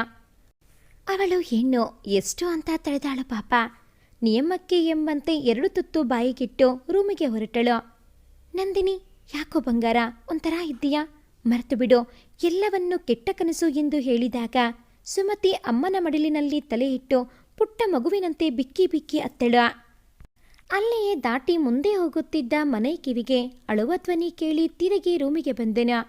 ನೋಡಿದರೆ ರೂಮಿನಲ್ಲಿ ಸುಮತಿ ಅಮ್ಮನ ಮಡಿಲಲ್ಲಿ ಮಲಗಿ ಪುಟ್ಟ ಮಗುವಿನಂತೆ ಅಳುತ್ತಿದ್ದ ಸುಮತಿಳನ್ನು ನೋಡಿದೊಡನೆ ಕರಳು ಕಿವಿಚಿದಂತಾಗಿ ಓಡಿ ಹೋಗಿ, ಯಾಕೋ ಬಂಗಾರ, ಏನಾಯ್ತು, ಯಾಕೋ ಅಳ್ತಾ ಇದ್ದೀಯಾ ಎಂದು ಅವಳನ್ನು ತನ್ನ ಮಡಿಲಲ್ಲಿ ಮಲಗಿಸಿಕೊಂಡು ಸಮಾಧಾನ ಮಾಡುತ್ತಾ ಅವನು ಅಳತೊಡಗಿದಾಗ ನಂದಿನಿ ಕೂಡ ಅವರ ಜೊತೆಗೆ ಕಣ್ಣೀರಾದರು. ಆದರೆ ಸುಮತಿಳ ಕಣ್ಣೀರಿಗೆ ಕಾರಣ ಮಾತ್ರ ತಿಳಿಯಲಿಲ್ಲ. ಅವಳು ಮಡಿಲಲ್ಲಿ ಮಲಗಿ ನಿದ್ರಿಸಿದ ಮೇಲೆ ಅವಳನ್ನು ಮಲಗಿಸಿ ಅವರ ಅಮ್ಮನಿಗೆ ಅವಳನ್ನು ನೋಡಿಕೊಳ್ಳಲು ಹೇಳಿ ತನ್ನ ರೂಮಿನತ್ತ ನಡೆದನು. ಸುಮತಿಳ ಬಗ್ಗೆ ಯೋಚಿಸುತ್ತಾ ಗೋವಿಂದನಿಗೆ ಇಲ್ಲಿಯೇ ವರ್ಗಾವಣೆ ಆಗಿರುವುದರಿಂದ ಮನೆಯೊಂದನ್ನು ನೋಡಲು ಕೃಷ್ಣಮೂರ್ತಿಗೆ ತಿಳಿಸಿದನು. ಅವನು ಬೇರೆ ಮನೆ ಯಾಕೋ, ನಮ್ಮ ಮನೆಯಲ್ಲಿ ಉಳಿದುಕೊಳ್ಳಿ ಎಂದು ಒತ್ತಾಯ ಮಾಡಿದರು. ಆದರೆ ನಂದಿನಿ ತನ್ನ ಮಗಳು ಇದೇ ಮನೆಯಲ್ಲಿ ಇದ್ದರೆ ನೋವು ಪಡುತ್ತಾ ಕೊರಗುತ್ತಾಳೆ ಎಂದು ಭಾವಿಸಿ ಬೇಡ, ಬೇರೆ ಮನೆಯನ್ನು ನೋಡಿ ಎಂದಾಗ ಒಲ್ಲದ ಮನಸ್ಸಿನಿಂದ ಕೃಷ್ಣಮೂರ್ತಿ ಹೂ ಎಂದರು. ಮರುದಿನವೇ ಹೊರಟು ನಿಂತ ಅವರೆಲ್ಲರನ್ನೂ ಮನೆ ಇನ್ನೂ ಸ್ವಲ್ಪ ದಿನ ಮನೆಯಲ್ಲಿ ಇರಿ ಎಂದು ಒತ್ತಾಯ ಮಾಡಿದಾಗ ಅಲ್ಲಿಯೇ ಉಳಿದರು. ಮನೆ ಕಾಲೇಜು ಸೇರಬೇಕು ಎಂದುಕೊಂಡಿದ್ದ ಸುಮತಿ ಅವರಿಬ್ಬರ ನಡುವೆ ತಾನು ಇರಬಾರದು ಎಂದುಕೊಂಡು ಅವಳು ಅಭಯ್ ಸೇರಿದ ಕಾಲೇಜು ಸೇರಿಕೊಳ್ಳಲು ತಯಾರಾದಳು. ಆದರೆ ಅಭಯ್ಗೆ ಸುಮತಿ ಕೂಡ ಮನೆಯನ್ನು ಇಷ್ಟಪಡುತ್ತಿರಬಹುದು ಎನಿಸಿತು ಅವನಿಗೆ. ಆದರೆ ಆ ವಿಚಾರವಾಗಿ ಯಾರ ಹತ್ತಿರವೂ ಬಾಯಿ ಬಿಡಲಿಲ್ಲ. ಮರುದಿನ ಮನೆ ಚೈತ್ರಾಳ ಜೊತೆಯಲ್ಲಿ ಕಾಲೇಜಿಗೆ ನಡೆದರೆ ಸುಮತಿ ಅಭಯ್ ಜೊತೆಯಲ್ಲಿ ನಡೆದಳು. ಎರಡು ದಾರಿಯಲ್ಲಿ ಎರಡು ಕನಸುಗಳು ಕಮರಿ ಸಾಕಿದಂತೆ. ಆ ವಿಧಿಯ ಆಟವೇ ಹೀಗೆ ಅಲ್ವಾ? ಒಂದು ಜೀವ ಇನ್ನೊಂದು ಜೀವ ಬಯಸಿದಾಗ ಅದರ ಮಧ್ಯದಲ್ಲಿ ಇನ್ನೊಂದು ಜೀವವನ್ನು ತಂದು ಆಟವಾಡುವುದು. ಇಷ್ಟಕ್ಕೆ ಆಟ ಮುಗಿಸಿದ್ದರೆ ಪರವಾಗಿರಲಿಲ್ಲ. ವಿಧಿ ಇನ್ನೊಂದು ಸಂಚು ಹೂಡಿ ಯಾವಾಗ ಅವರ ಮೇಲೆರಗಿ ಬೀಳಲಿ ಎಂದು ಕಾಯುತ್ತಾ ಇತ್ತು. ಹೀಗೆಯೇ ದಿನಗಳು ಉರುಳಿದಂತೆ ಸ್ವಲ್ಪ ದಿನಗಳಲ್ಲಿ ಸುಮತಿ ಚೈತ್ರಾಳ ಪ್ರೀತಿಯ ಸುಮ ಆಗಿದ್ದಳು. ಸುಮತಿ ಕೂಡ ಸದಾ ಮನೆ ಮತ್ತು ಚೈತ್ರಾಳ ಒಳಿತನ್ನೇ ಬಯಸುತ್ತಿದ್ದಳು. ಮನೆ ಅವರಿಬ್ಬರ ನಡುವಿನ ಬಾಂಧವ್ಯವನ್ನು ಕಂಡು ಖುಷಿ ಪಡುತ್ತಿದ್ದನು. ಹೀಗಿರುವಾಗ ಕಾಲೇಜಿನಲ್ಲಿ ಕ್ಯಾಂಪ್ ಹೊರಡುವ ಸೂಚನೆಯನ್ನು ಎಲ್ಲ ತರಗತಿಗಳಿಗೂ ಕಳುಹಿಸಿಕೊಡಲಾಯಿತು. ಮನೆಗೆ ಅದರ ಎಲ್ಲ ಜವಾಬ್ದಾರಿಯನ್ನು ವಹಿಸಿದರು. ಚೈತ್ರ ತಾನು ಆ ಕ್ಯಾಂಪಿಗೆ ಬರುವುದಿಲ್ಲ ಎಂದು ಹಠ ಹಿಡಿದು ಕುಳಿತುಕೊಂಡಳು. ಆದರೆ ಬಿಡಬೇಕಲ್ಲ ಮನೈ. ಬಲವಂತ ಮಾಡಿದಾಗ ಸರಿ ಬರುತ್ತೇನೆ ಎಂದಾಗ ಮನೆಗೆ ಆದ ಖುಷಿ ಅಷ್ಟಿಷ್ಟಲ್ಲ. ಆ ದಿನ ಕಾಲೇಜು ಮುಗಿಸಿ ಚೈತ್ರ ಸೀದಾ ಮನೆ ಜೊತೆಯಲ್ಲಿ ಸುಮತಿಳ ಮನೆಗೆ ಹೋದಳು. ಅವಳ ಹತ್ತಿರ ಲೇ ಸುಮಾ, ಒಂದು ವಾರ ಕಾಲೇಜ್ ಕ್ಯಾಂಪ್ ಇದೆ, ಹೊರಗಡೆ ಹೋಗಬೇಕು. ಇವರು ನಾನು ಬೇಡ ಎಂದರೂ ಒತ್ತಾಯ ಮಾಡಿ ಕರೆದುಕೊಂಡು ಹೋಗುತ್ತಿದ್ದಾರೆ. ನೀನಾದರೂ ಹೇಳೆ ಪ್ಲೀಸ್ ಎಂದು ಗೋಗರೆದಳು. ಆಗ ಸುಮತಿ ಅಯ್ಯೋ ಹುಚ್ಚಿ, ಕಾಲೇಜ್ ಡೇಸ್ ಯಾವಾಗಲೂ ಜಾಲಿ ಡೇಸ್ ಆಗಿರ್ತವೆ, ಸುಮ್ಮನೆ ಹೋಗಿ ಬಾ. ಮದುವೆ ಆದಮೇಲೆ ಈ ರೀತಿಯಲ್ಲಿ ಇರಲು ಸಾಧ್ಯವಿಲ್ಲ ಎಂದಳು. ಹಾಗಲಕಾಯಿ ಹತ್ತಿರ ಬೇವನಕಾಯಿ ಸಾಕ್ಷಿ ಹೇಳಿದ ಹಾಗಾಯಿತು. ಯಾರಿಗೂ ನನ್ನ ಬಗ್ಗೆ ಗಮನವಿಲ್ಲ. ನೀವಿಬ್ಬರೂ ಯಾವಾಗಲೂ ಒಂದೇ. ಎಷ್ಟೇ ಆದರೂ ಬಾಲ್ಯ ಸ್ನೇಹಿತರು ಅಲ್ವಾ? ನಾನೇ ಏನೂ ಅಲ್ಲ ಎಂದು ಮುಖ ಊದಿಸಿ ನಂದಿನಿ ಹತ್ತಿರ ಹೋದ ಚೈತ್ರಾಳನ್ನು ಕಂಡು ಇಬ್ಬರೂ ಮುಸಿಮುಸಿ ನಕ್ಕರು. ಒಳಗೆ ಹೋದ ಚೈತ್ರಾಳನ್ನು ನೋಡಿದ ನಂದಿನಿ, ಯಾಕೋ ಪುಟ್ಟ, ಏನಾಯಿತು? ಅವರಿಬ್ಬರು ಏನಾದರೂ ಛೇಡಿಸಿದರಾ? ಹೇಳು, ಯಾರದು ಎಂದು ಅಡುಗೆ ಮನೆಯಿಂದ ಕೈಯಲ್ಲಿ ಸೌಟು ಹಿಡಿದುಕೊಂಡು ಹೊರಬಂದರು. ಅದನ್ನು ನೋಡಿ ಮನೆ ಮತ್ತು ಸುಮತಿ ಇಬ್ಬರು ಮುಖ ಊದಿಸಿಕೊಂಡರು. ಸುಮತಿ, ಏನಮ್ಮ ನೀನು? ಚೈತ್ರ ಬಂದ ಮೇಲೆ ನನ್ನನ್ನೇ ಮರಿತಾ ಇದ್ದೀಯಾ? ಅವಳ ಮೇಲೆ ಪ್ರೀತಿ ಜಾಸ್ತಿ ನಿನಗೆ ಎಂದಳು. ಆಗ ನಂದಿನಿ ಅವಳ ಕಿವಿ ಹಿಂಡಿ, ಕೋತಿಗಳ, ಮೊದಲಿನಿಂದಲೂ ನನಗೆ ನಿಮ್ಮ ಕೋತಿ ಚೇಷ್ಟೆಗಳ ಬಗ್ಗೆ ಗೊತ್ತು. ಪಾಪ ಯಾಕ್ರೋ ನನ್ನ ಮುದ್ದು ಕಂದನನ್ನ ಗೋಳು ಹೊಯ್ಕೋತೀರಾ ಎಂದು ಬೈಯಲು ಶುರು ಮಾಡಿದರು. ಆಗ ಸುಮತಿ ಓಡಿ ಹೋಗಿ ತನ್ನ ಅಮ್ಮನ ಬಾಯಿ ಮೇಲೆ ಕೈ ಇಟ್ಟು, ಅಮ್ಮ, ಸ್ವಲ್ಪ ಹೊತ್ತು ಬಾಯಿಗೆ ಬೀಗ ಹಾಕೋತೀಯಾ? ನಿನ್ನ ಕಂದ ಮನೆ ಕಾಲೇಜ್ನಲ್ಲಿ ಕ್ಯಾಂಪ್ ಹೋಗ್ತಿದ್ದಾರೆ. ಇವಳು ಹೋಗಲ್ಲ ಅಂತ ಹಠ ಹಿಡ್ದಿದ್ದಾಳೆ. ಸೊ ನಾನು ಹೋಗು ಅಂತ ಹೇಳ್ತಾ ಇದ್ದೆ, ಮತ್ತೇನೂ ಇಲ್ಲ ತಾಯಿ ಎಂದು ಒಂದೇ ಉಸಿರಿಗೆ ಮುಗಿಸಿ ಹೋಗಿ ಮನೆ ಪಕ್ಕದಲ್ಲಿ ನಿಂತಳು. ಆಗ ನಂದಿನಿ, ಯಾಕೋ ಪುಟ್ಟ, ಹೋಗಲ್ಲ ಅಂತ ಹಠ? ಹೋಗಿ ಬಾ, ಎಲ್ಲರೂ ಎಷ್ಟು ಹೇಳ್ತಾ ಇದ್ದಾರೆ ಎಂದಳು. ಸರಿ ಅಮ್ಮ, ನೀವು ಹೇಳಿದ ಮೇಲೆ ಹೋಗುತ್ತೇನೆ ಎಂದಾಗ ಮನೆ, ಓಹೋ, ಅಮ್ನೋರಿಗೆ ಶಂಕದಿಂದ ಬಂದ್ರೇನೆ ತೀರ್ಥ ಎಂದಾಗ ಗೋವಿಂದ ನಗುತ್ತಾ ಹೊಳಬಂದನು. ಏನ್ ಮಕ್ಳ, ಎಲ್ಲ ಇಲ್ಲೇ ಸಭೆ ನಡೆಸಿದ್ದೀರಾ ಎಂದಾಗ ನಂದಿನಿ, ನಾನು ನಿಮಗೆ ಹೇಳುತ್ತೇನೆ, ಅಡುಗೆ ಮನೆಗೆ ಬನ್ನಿ, ಈರುಳ್ಳಿ ಕತ್ತರಿಸಿ ಕೊಡಿ, ಪಕೋಡ ಮಾಡುತ್ತೇನೆ ಎಂದಳು. ಸರಿ ತಮ್ಮ ಅಪ್ಪಣೆ ಎಂದು ಗೋವಿಂದ ನಂದಿನಿ ಹಿಂದೆ ನಡೆದಾಗ ಮನೆ ಚೈತ್ರಾಳ ಕೆನ್ನೆ ಹಿಂಡಿ, ಮುಂದೆ ನಾವು ಕೂಡ ಹೀಗೆ ಇರೋಣ ಎಂದಾಗ ಚೈತ್ರ ನಾಚಿ ನೀರಾದಳು. ಅದು ಇದು ಹರಟುತ್ತಾ ಕುಳಿತ ಮಕ್ಕಳಿಗೆ ನಂದಿನಿ ಪಕೋಡ ತಂದುಕೊಟ್ಟಳು. ತಿಂದು ಕಾಫಿ ಕುಡಿದು ಮನೆ ಚೈತ್ರ ಮನೆಯ ಕಡೆಗೆ ಹೊರಟರು. ಮನೆ ಚೈತ್ರಾಳನ್ನು ಮನೆಗೆ ಬಿಟ್ಟು ತಾನು ತನ್ನ ಮನೆಯ ಕಡೆಗೆ ಹೊರಟನು. ಮನೆಗೆ ಬಂದ ಚೈತ್ರ ಅಕ್ಕನ ಹತ್ತಿರ ಕ್ಯಾಂಪ್ ಬಗ್ಗೆ ಹೇಳಿದಾಗ, ಸರಿ ಚೈತ್ರ, ಹೋಗಿ ಬಾ, ಹೇಗೂ ಜೊತೆಯಲ್ಲಿ ಮನೆ ಇರುತ್ತಾನೆ, ಚಿಂತೆ ಇಲ್ಲ ಎಂದಳು. ಚೈತ್ರಾಳ ಭಾವನು ಇದೇ ಮಾತು ಹೇಳಿದನು. ಸರಿ ಎಂದು ಊಟ ಮಾಡಿ ಮಲಗಲು ನಡೆದಳು ಚೈತ್ರ. ಆಗ ಮನೆಯಿಂದ ಬಂದ ಸಂದೇಶ ನೋಡಿ ಟೆರೆಸ್ ಮೇಲೆ ಹೊರಟಳು ಚೈತ್ರ. ಆಗಲೇ ಮನೆ ಟೆರೆಸ್ ಮೇಲೆ ಕೈಯಲ್ಲಿ ಮೌತ್ ಆರ್ಗನ್ ಹಿಡಿದು ನಿಂತಿದ್ದೆನು. ಚೈತ್ರಾಳ ಇಳಿಬಿಟ್ಟ ನೀಲ ಕೇಶರಾಶಿ ಗಾಳಿ ಸೋಕಿ ಹೂ ತುಂಬಿ ಬಾಗಿ ತೊನೆಯುವ ಹಾಗೆ ಆ ಕಡೆಯಿಂದ ಈ ಕಡೆಗೆ ಹಾರಾಡಲು ಮನೈ ಮನಸ್ಸು ಎತ್ತಲೋ ಚಾರುತ್ತಿತ್ತು. ತೇಲಿ ಬಾ ತಂಗಾಳಿ ನನ್ನೊಳ ಮುಂಗುರುಳಲ್ಲಿ ಮನಸೋತು ಮರುಳಾದಿನ. ಮಗುವಂತೆ ನಗುವಳ ನಯನದಿ ನಾಚಿಕೆಯ ನವಿರಾಗಿ ಎರಕವ ಸುರಿದೋರ್ಯಾರ. ಮಿಂಚಾಗಿ ಇರುವೆ ನಿನ್ನ ಕಂಗಳಲ್ಲಿ ಕುಂಚವಾಗಿರುವೆ ನಿನ್ನ ಬೆರಳುಗಳಲ್ಲಿ. ಬಾವಲಿತು ಚೆಲುವೆ ಚಿತ್ತಾರವಾಗಿ ಹಗಲು ಆಗಸದ ಬಿತ್ತರವಾಗಿ. ಓ ನನ್ನ ತಾರೆ ದರೆಗಿಳಿದು ಬಾರೆ ಬಂದು ಈ ತೋಳ ಸೇರೆ.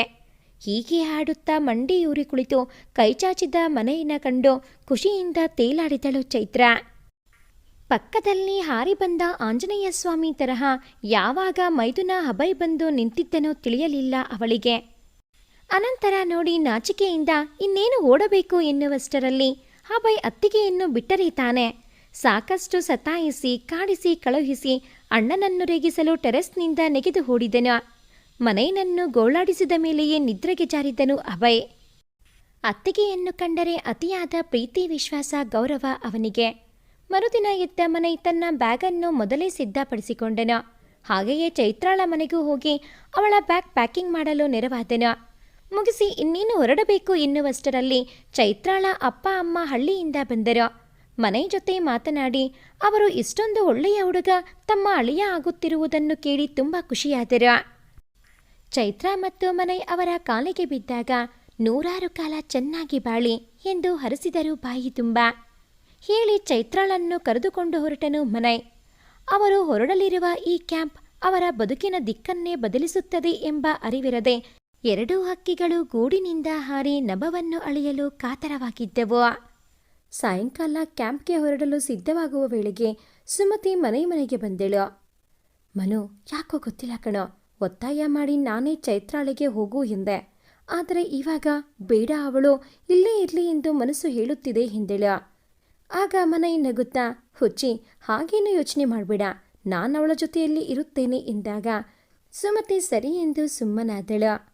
ಬಾ, ನಿನ್ನನ್ನು ಮನೆಗೆ ಬಿಟ್ಟು ನಾನು ಚೈತ್ರಾಳ ಜೊತೆ ಕಾಲೇಜ್ ಹೊರಡುತ್ತೇನೆ ಎಂದೆನು. ಆಗ ಸುಮತಿ, ಬೇಡ, ನಾನು ಇಲ್ಲಿಯೇ ಆಂಟಿ ಜೊತೆ ಮಾತನಾಡುತ್ತಾ ಇರುತ್ತೇನೆ, ನೀನು ಚೈತ್ರಾಳನ್ನು ಕರೆದುಕೊಂಡು ಹೊರಡು, ಹೋದ ಮೇಲೆ ಕರಿ ಮಾಡು ಎಂದು ಹೇಳಿ ಶಾರದಾಳನ್ನು ಹುಡುಕುತ್ತಾ ಒಳಗೆ ನಡೆದಳು. ಇವನು ಹೋಗುವಷ್ಟರಲ್ಲೇ ಚೈತ್ರ ಬಾಗಿಲ ಬಳಿ ಸಿದ್ಧವಾಗಿ ಕಾದು ನಿಂತಿದ್ದಳು. ಮನೆ ಚೈತ್ರಾಳ ಹತ್ತಿರ, ಚೈತ್ರ, ಮನೆಗೆ ಸುಮಾ ಬಂದಿದ್ದಳು ಎಂದಾಗ ಚೈತ್ರ, ಸರಿ, ಹಾಗಾದರೆ ನಾನು ಅವಳನ್ನು ಭೇಟಿ ಮಾಡಿಯೇ ಹೋಗುತ್ತೇನೆ, ನೀನು ಮನೆಯ ಕಡೆಗೆ ಗಾಡಿ ತಿರುಗಿಸು ಎಂದಳು. ಸರಿ ಎಂದು ಮತ್ತೆ ಮನೆಯ ಕಡೆಗೆ ಸಾಗಿದರು. ಮನೆಗೆ ಹೋಗಿ ಶಾರದಾ ಮತ್ತೆ ಸುಮತಿಳಿಗೆ ವಿದಾಯ ಹೇಳಿ ಹೊರಟಾಗ ಶಾರದಾ ತನ್ನ ಸೊಸೆಯ ಹಣೆಗೊಂದು ಮುತ್ತನಿಕ್ಕಿ, ನನ್ನ ಸೊಸೆಯನ್ನು ಚೆನ್ನಾಗಿ ನೋಡಿಕೋ ಎಂದು ಹೇಳಿ ಕಳುಹಿಸಿದರು. ಮನೈ ಬೈಕ್ ಕಾಲೇಜ್ ಕಡೆ ಸಾಗಿತು. ಮಧ್ಯೆ ಇರುವಾಗಲೇ ಕಾಲ್ ಮಾಡಿದ್ದ ಸಂಧ್ಯಾ, ಎಲ್ಲೇ ಇದ್ದೀಯಾ, ಲೇಟ್ ಆಗ್ತಾ ಇದೆ, ಬೇಗ ಬಾ ಎಂದು ಹೇಳಿದಾಗ ಚೈತ್ರ, ಆಯ್ತಮ್ಮ ತಾಯಿ, ಬರ್ತಾ ಇದ್ದೀವಿ, ಇಲ್ಲೇ ಕಾಲೇಜ್ ಹತ್ತಿರದಲ್ಲೇ ಇದ್ದೇವೆ ಎಂದು ಹೇಳಿ ಫೋನ್ ಇಟ್ಟಳು.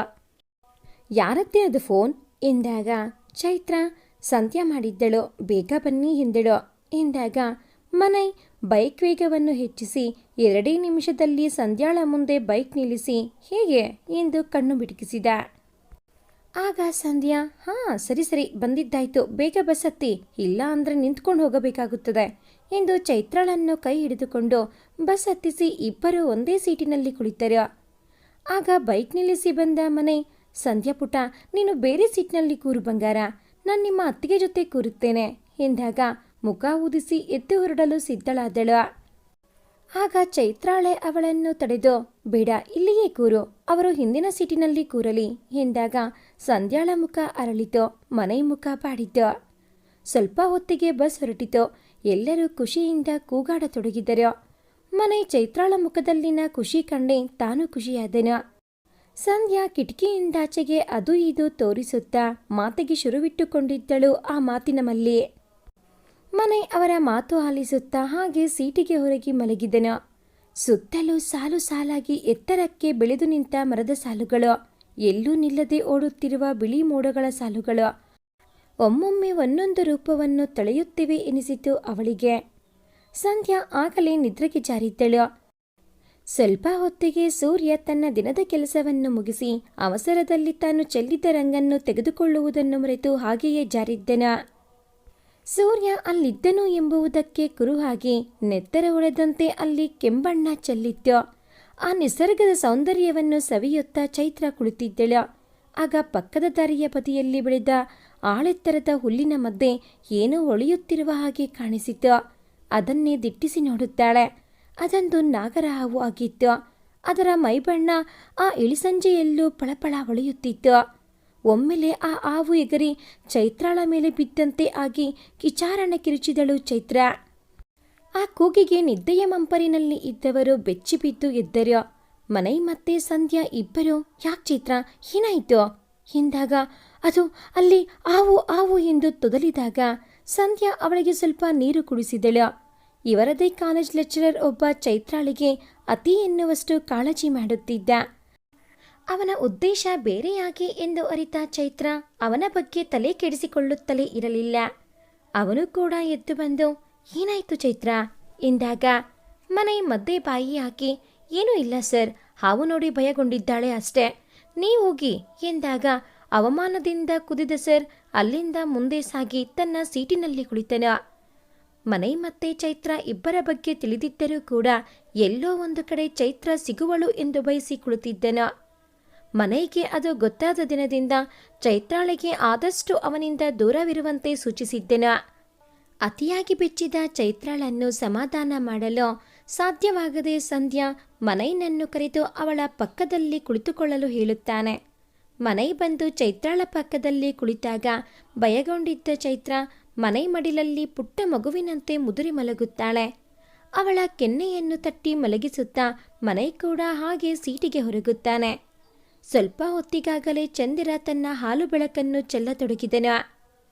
ಆದರೆ ಚೈತ್ರ ಮನೈ ಮಡಿಲಲ್ಲಿ ನಿದ್ರೆಗೆ ಜಾರಿದ್ದಳ.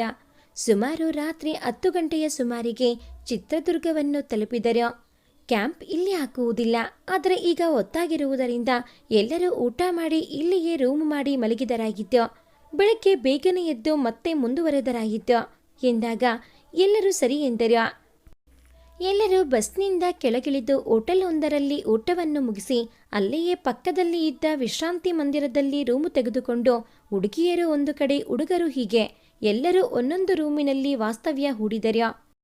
ಎಲ್ಲರೂ ಬೇಗನೆ ನಿದ್ರೆಗೆ ಜಾರಿದ್ದರು. ಊಟ ಕೂಡ ಸೊಗಸಾಗಿ ಇರುವುದು ಕೂಡ ಅದಕ್ಕೆ ಒಂದು ಕಾರಣವಾಗಿತ್ತು. ರಾತ್ರಿಯ ತಂಗಾಳಿಗೆ ಎಲ್ಲರೂ ಸೊಗಸಾದ ಸವಿನಿದ್ರೆಯಲ್ಲಿ ಮಲಗಿದರು.